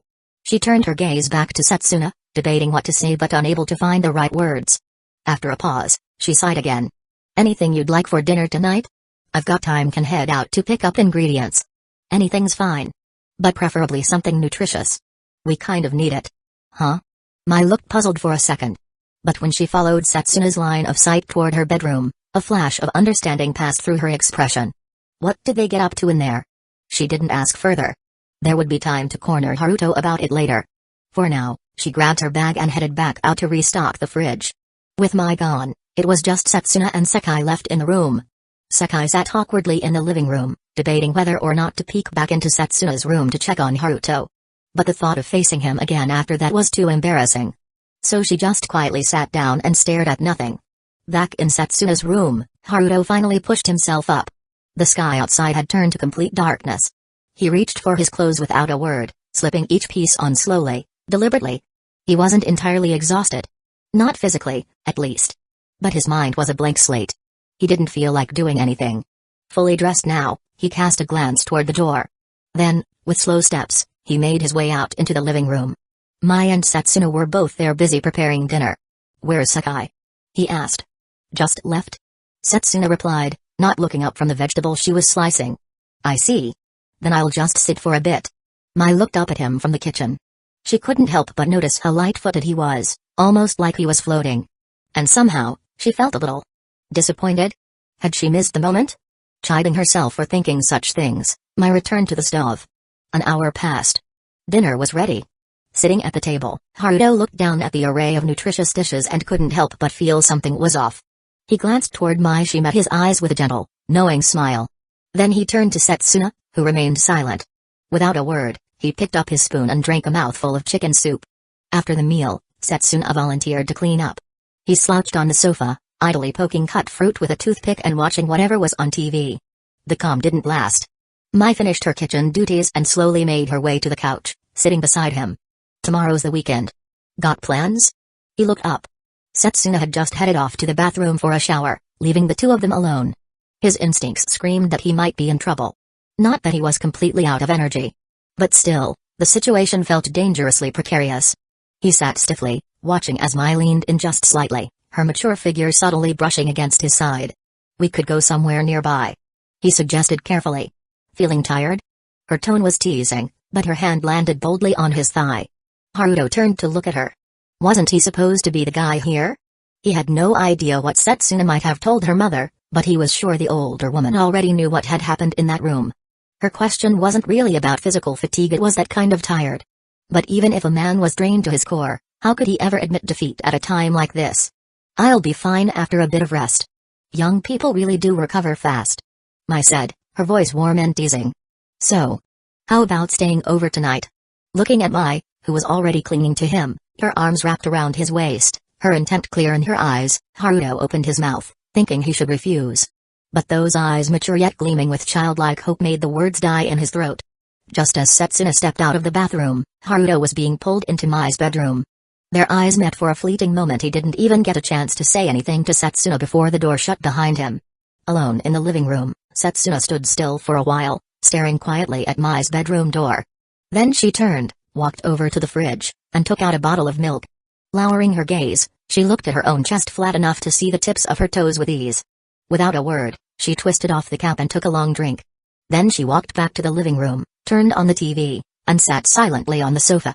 The sound of faint, muffled moans occasionally filtered through the walls like a quiet echo of the humming she had done earlier that afternoon. Glancing once more at her mother's door, Setsuna quietly turned her head back and chose to ignore the sounds, simply watching television in silence. It wasn't until 10 p.m. that everything finally settled down. Exhausted, Setsuna left the living room and returned to her own room. She opened the door, climbed into bed, and shut her eyes. Haruto, meanwhile, lay next to the sleeping Mai, wide awake. Sleep wouldn't come to him, his mind was far too restless. He remained there in the dark for a while, listening to Mai's steady breathing. Then, gently pulling back the blanket, he slipped out of bed, quietly padded to the door, and opened it with care. He looked back at the sleeping woman one last time. And then stepped out, closing the door behind him. In the silence of the room, Mai clutched the blanket to her chest. A soft sigh floated through the empty air. Haruto crept into Setsuna's room. Bathed in moonlight, the girl was already asleep, her form curled up on the bed. He moved slowly, carefully lowering himself beside her and slipping under the covers. The girl stirred, sensing the shift. She turned gently, her eyes fluttering open. Seeing his face in the dim light, Setsuna blinked. "Mom?" She whispered the word, her voice barely audible, strangely small and cautious, even though she was in her own room. "She's asleep," he murmured back. "Probably." He had the feeling Setsuna hadn't really been asleep at all. "Hold me," she said. He reached out, wrapping his arms around her, pulling her small frame into his chest. Neither of them spoke another word. They just held each other in silence.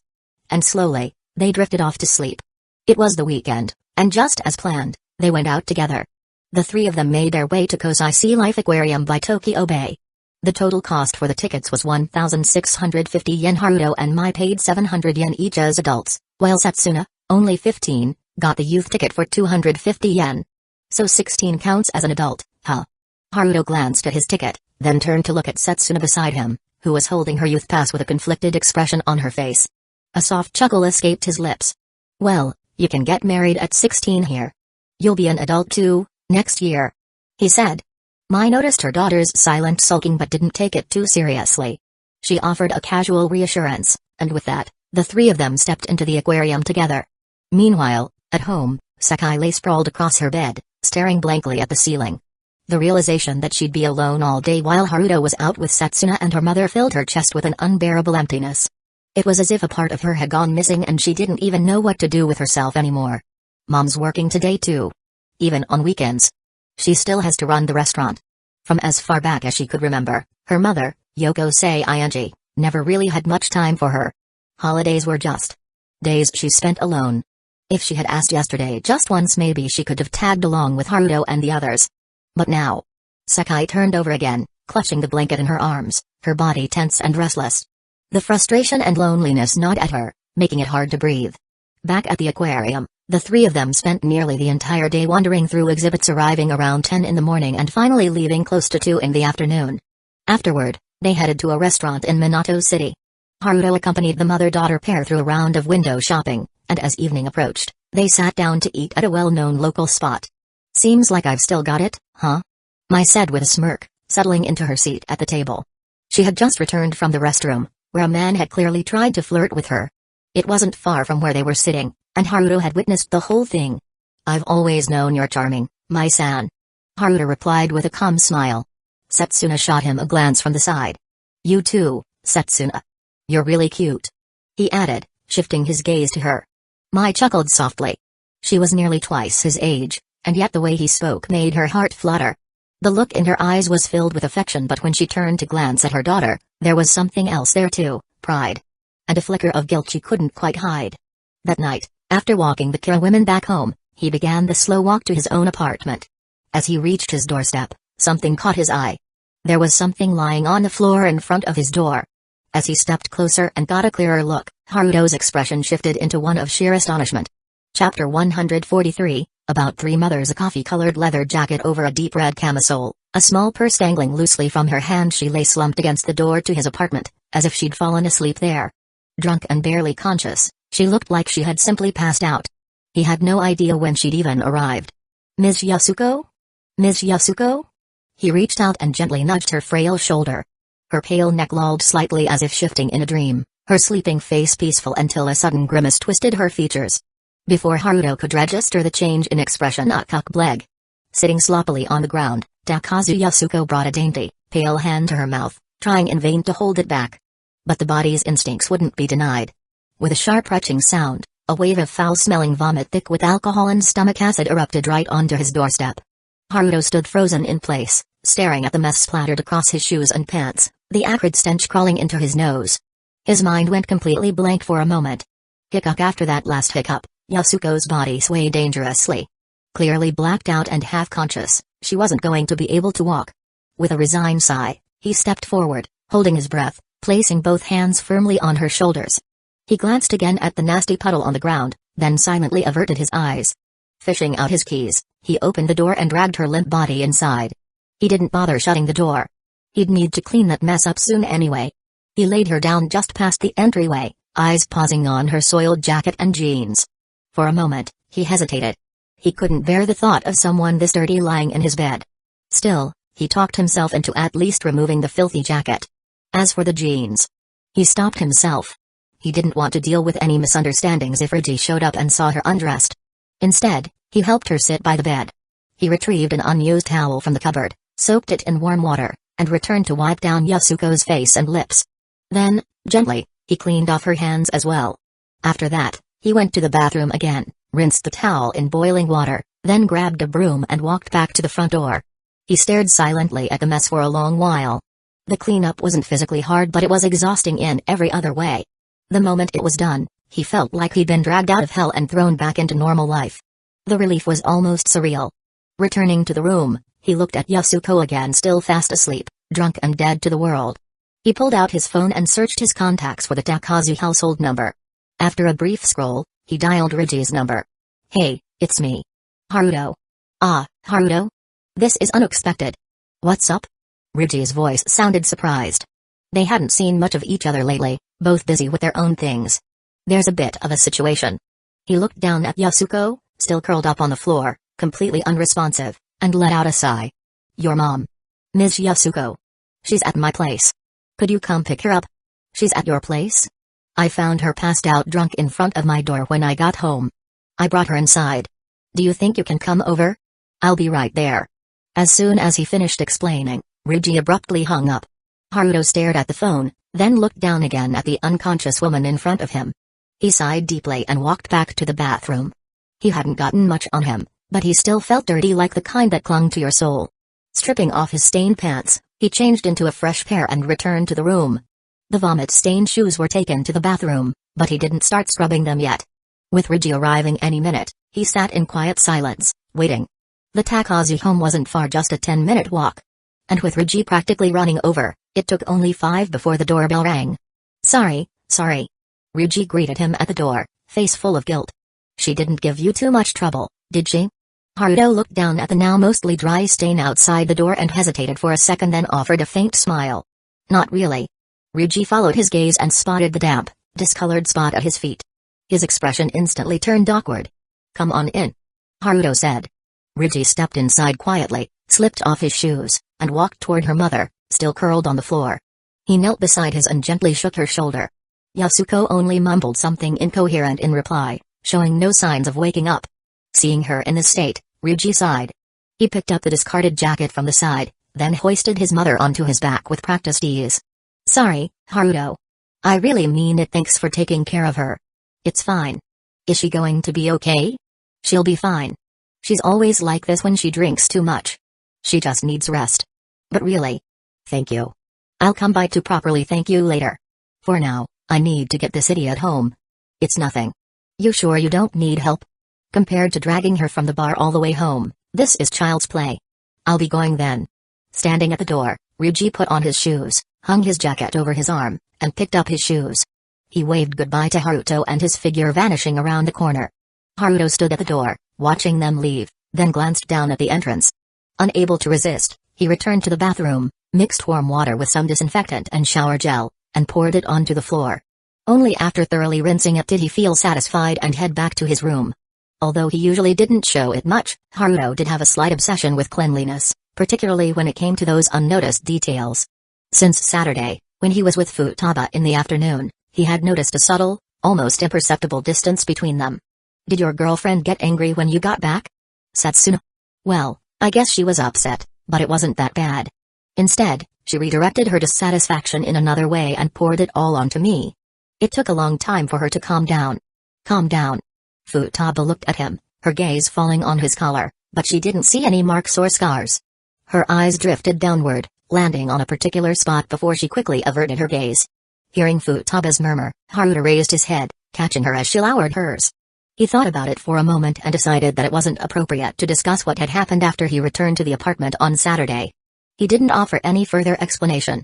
Casually changing the topic, he shifted the conversation away from himself. He sat in the lab until lunch ended and then returned to his classroom. Most people in the class knew that Haruto would disappear for a while during lunch. But only one person, Ariri, knew where he went. The rest had no idea. Returning to his desk, Haruto sat down, looking around the classroom, which had quieted down as class time approached. Glancing at the afternoon schedule, he quietly waited for class to begin. Seems like you go home pretty early every day. Did you already get yourself a girlfriend? At the end of the school day, as Haruto packed his bag, Akahiza Yashai approached him, inviting him to a party at his place.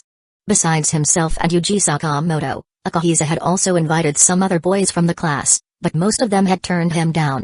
Surprisingly, though, Hideyoshi had agreed. Looking at the suspicious Akahiza beside him, Haruto stuffed his textbooks into his bag and slowly stood up. You should give it a try. How about trying to get yourself a girlfriend? Eh? Do you really? Haruto patted Akahiza's shoulder, grabbed his bag, and left the classroom. Akahiza stood there, watching his retreating figure, sighing before turning to the other two boys who had agreed to attend the tasting party. Yuji, don't call my name like that, it sounds so cheesy. It's totally normal for Haruto to get a girlfriend. In fact, it's weird that he hasn't had one until now. Yuji, arms crossed in front of him, glanced at Akahiza, who was suddenly acting all dramatic.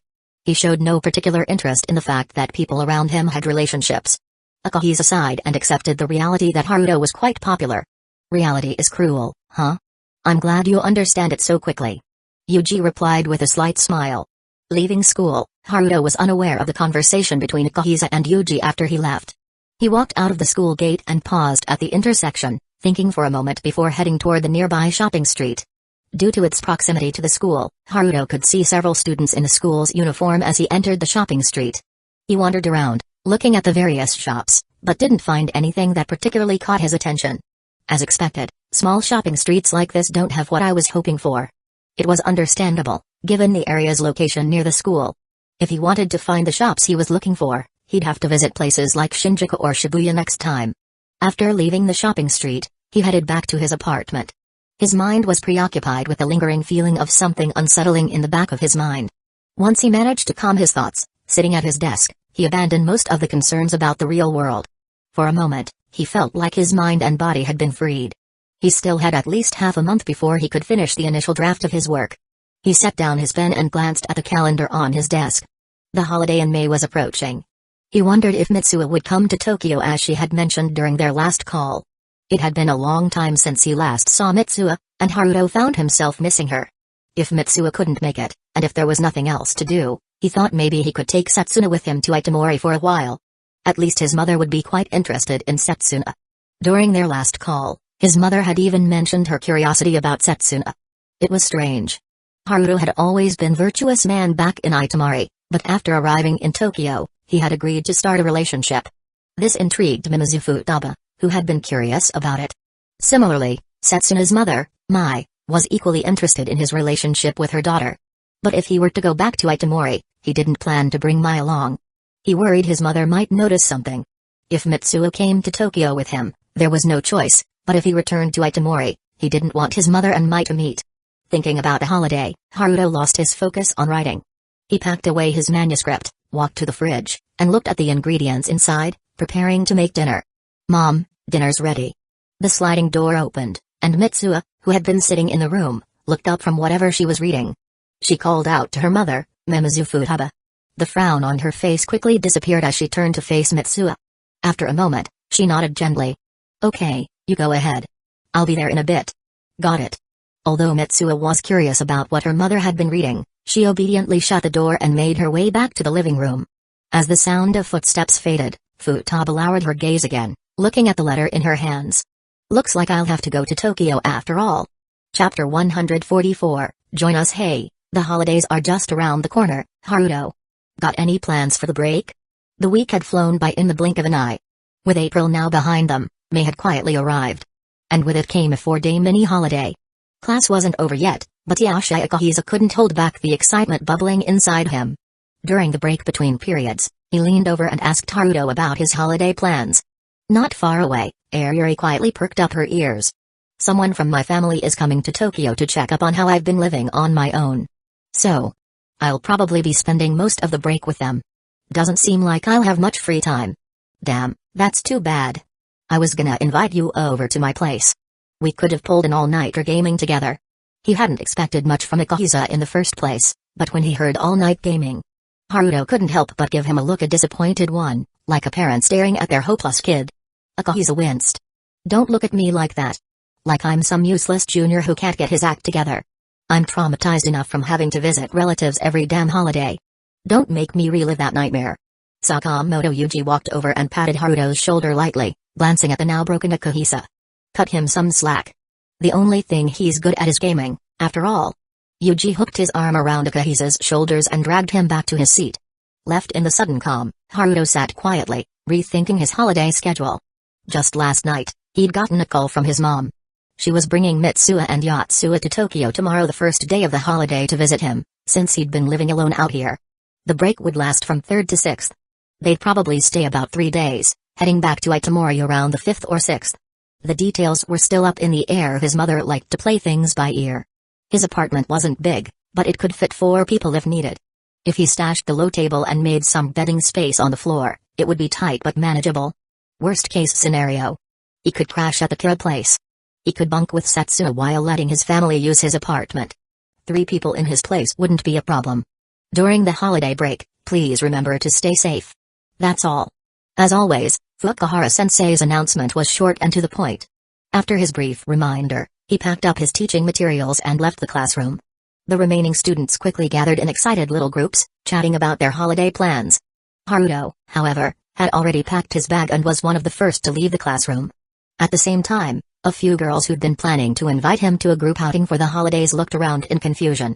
Mimizu-kun already left? What a shame. Guess we'll have to ask next time. Unaware that anyone had wanted to include him in their plans, he made his way out of school, walking straight to the front gate. Once back at his apartment, he didn't linger long. Instead, he headed over to the Kira residence. Hearing the doorbell, but no one answered. The house was completely still. After waiting a bit, he figured Setsuna hadn't made it home from school yet. Maybe she'd stayed behind to make plans with friends for the break. Not knowing when she'd be back, he turned around and went back to his apartment. With some time on his hands, he figured he might as well tidy up his place before his family arrived. It wasn't anything too involved, just wiping down the spots he usually overlooked and mopping the floor. His apartment was already fairly clean to begin with, and now it looked even more spotless. Still, he didn't feel much sense of accomplishment from it. Now that I think about it. He walked over to his desk and opened a drawer. Inside was a pink, flat plastic packet. He pulled it out, glanced at it, and then slipped it under some books and extra pens. Hiding it under the mattress or in some obscure corner would just tempt Mitsuha to poke around and find it. She loved snooping. But hiding it in plain sight where it looked like it was hidden but could still be found easily might ironically make her less likely to dig it out. And if she did find it, well, knowing Mitsuha, she'd probably just bite her tongue in shock, silently stash away the memory, and never bring it up again. She was still just a regular kid. He closed the drawer, pulled out his chair, and sat down, mentally going over what else needed to be done. Ugh, the break's starting, and out of all of us, only Setsuna has a boyfriend. She gets to spend her days making out while the rest of us rot in boredom. Still, I guess that's better than being stuck at school. Black-haired Kuroda Hikari slumped over the table, a bored expression on her face. She grabbed her juice, positioned the straw near her lips, and sucked on it like she was imagining a kiss. Right after school, she dragged Kanraji Nanami along to meet up with Sekai, Setsuna, and Kotonoa at the Seiyang family's private dining room. The 5 girls had gathered to plan their productive 4-day holiday. But they hadn't even gotten past the drinks and fries before Hikari launched into her usual complaints. Hearing her, Kotonoa glanced at Sekai and Setsuna but said nothing, lowering her eyes to her coffee. Nanami, sitting across from her, picked up on the awkward mood. She looked between Sekai and Setsuna, a thoughtful expression flickering across her face. No boys in our class catch your interest? Please. Most of them just ogle Kotonoa or Sekai every day. Can you honestly see me dating guys like that? Hikari scoffed, her tone dripping with disdain, though whether she was mocking the boys or herself wasn't entirely clear. She glanced at Sekai's chest, noticeably more endowed than hers, then at Kotonoa's, and finally at Nanami's, which were even larger. With a quiet sigh, she averted her gaze. Sekai followed Hikari's eyes and reflexively looked down at herself. She recalled the times she'd spent with Haruto, and how much he seemed to enjoy certain things. Her cheeks flushed, and she quickly fell silent. Sitting beside her, Setsuna calmly sucked on her straw, casting Sekai a sideways glance before looking away. Boys like that are so easy to read. So childish. I could never see myself dating someone like them. I prefer guys who are more open, easygoing, and handsome, if possible. Hikari declared her ideal boyfriend with confidence, then turned her attention towards Sekai and Kotonoa. Sekai, Kotonoa, you're probably the most popular girls in class. Especially Kotonoa. You've gotten more than a few love letters, haven't you? But you've never accepted a single one. Don't tell me. You've already got someone you like? Even though they'd been friends for a while now, Kotonoa's personality hadn't changed much, especially when it came to romantic topics. Put on the spot, she hesitated, unsure of how to answer. I'll like someone. Not really. Is there someone you care about? Someone I care about. A certain face flashed through her mind, Haruto's. Especially the scene where he appeared in front of her, together with an unfamiliar girl. It replayed vividly in her head. She did feel a slight curiosity and concern for him. But it wasn't quite enough to call it liking him. Her sudden silence made a mischievous glint light up in Hikari Kuroda's eyes. She looked intrigued, clearly curious about what kind of guy could catch Kotonoa's attention. You do have someone you care about, huh? Yeah. Just a little bit curious about him. A guy? Faced with Hikari's probing gaze, Kotonoa pressed her lips together, refusing to spill anything about Haruto. Even if she were to talk, it would only be something she'd discuss with Setsuna. As for anyone else, the moment Kotonoa admitted there was someone she was interested in, both Sekai and Setsuna perked up. But when they looked over at her, the long-haired, quiet girl simply lowered her head, clearly unwilling to share more. Kotonoa, a beautiful girl well known around school, had someone she cared about. That alone was enough to stir Hikari's curiosity, and she looked like she was about to dig deeper, but Sekai cut her off. Let's shelve the guy talk for now. The holidays start tomorrow. Got any plans? Once Kotonoa had finished, Sekai, knowing it'd soon be her turn in the spotlight, quickly stepped in to spare her shy friend from the grilling and skillfully steered the conversation elsewhere. Nope.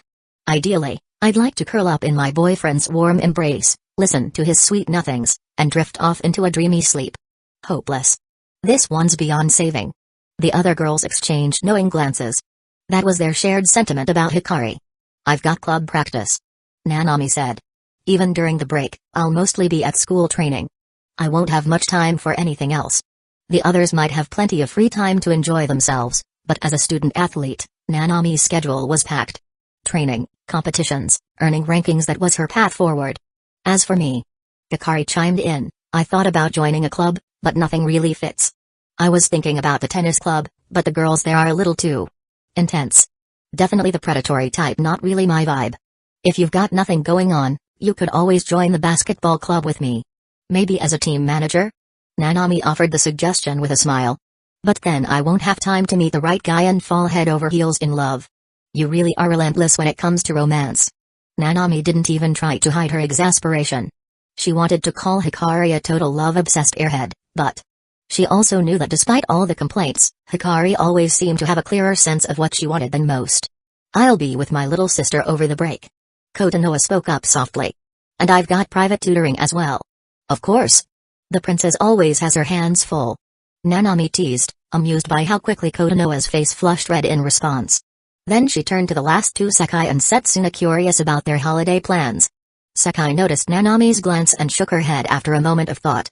Nothing special. I'll be helping out here, and beyond that, not much planned. I'll be with Haruto. Setsuna's blunt answer hit like a sucker punch to two of the girls at the table. Hikari, who wanted a boyfriend but didn't have one. And Sekai, who knew Haruto's family would be visiting Tokyo for the holidays. But as someone not officially his girlfriend, she had no excuse to meet them. The mood at the table shifted instantly, dense and uncomfortable. Hikari's reaction was expected, but Sekai's hit Nanami a bit differently. She stared at Sekai for a moment, trying to read her expression. But found nothing conclusive. Kotonoa, the only one who knew about the messy entanglement between Sekai, Setsuna, and Haruto, simply lowered her head and stayed silent. It had been some time since that incident, but the impact still lingered, strong as ever. She had grown up with traditional, conservative values. But after spending time with Setsuna and Sekai, her worldview had started to crack. She couldn't understand it how those two managed to get along so well, knowing what they knew. As the others chatted about their holiday plans, Kotonoa kept her head down, quietly sipping from her coffee, not daring to say a word. Everyone's got their own thing going on for the holidays, huh? Hikari rested her chin in her hand, thinking aloud. I don't even know what I'll do by myself. Oh. Sekai, can I work here part-time during the break? Her eyes lit up suddenly as she looked across the table at Sekai, clearly inspired. Part-time, here? Yeah. I've got nothing else to do anyway. If I stay home, I'll just get nagged by my mom. I'll ask about it. Shouldn't be a problem, though. Sekai didn't give a definitive yes, opting instead to check with her mother first. Thanks. I owe you one. The girls lingered in the family diner a while longer. Sekai stepped out to confirm with her mother, and once she got the green light they were short-staffed anyway. She handed Hikari a copy of the shift schedule. If she followed it during the holidays, she could start immediately. The other three went their separate ways home. Since they lived in different directions, Nanami said her goodbyes first. Setsuna and Kotonoa walked together. You wanted to talk to me earlier, didn't you? Setsuna asked once they were alone on the quiet walk home. Kotonoa, who had been struggling with how to bring up what she'd seen the scene at the store with Haruto and the unfamiliar girl, looked over, surprised by the question. You've been acting weird ever since Hikari started talking about relationships. Setsuna continued. You kept sneaking glances at me and Sekai. Even Nanami picked up on it. Was it that obvious? Very. The blunt answer made Kotonoa's cheeks flush. Embarrassment bubbled up inside her. She lowered her head, clutching her bag tightly. After walking in silence for a while, she finally turned to Setsuna again, voiced soft and uncertain. I don't really understand. About me, Sekai, and Haruto? Kotonoa didn't answer, but her silence said enough. Setsuna glanced at her, then looked ahead, unsure where to even begin. Triangles are the most stable shape. Huh? Even though I'm dating Haruto, I don't know if he'll grow tired of me someday. The more you have, the more you fear losing it. But I knew Sekai liked him too. So I thought, if we both stay by his side, maybe we'll form a stable triangle. That was my reasoning. She turned her head slightly to glance at Kotonoa beside her. Seeing the confused look on the girl's face, she didn't bother to explain any further. The two walked along the path in silence. After a while,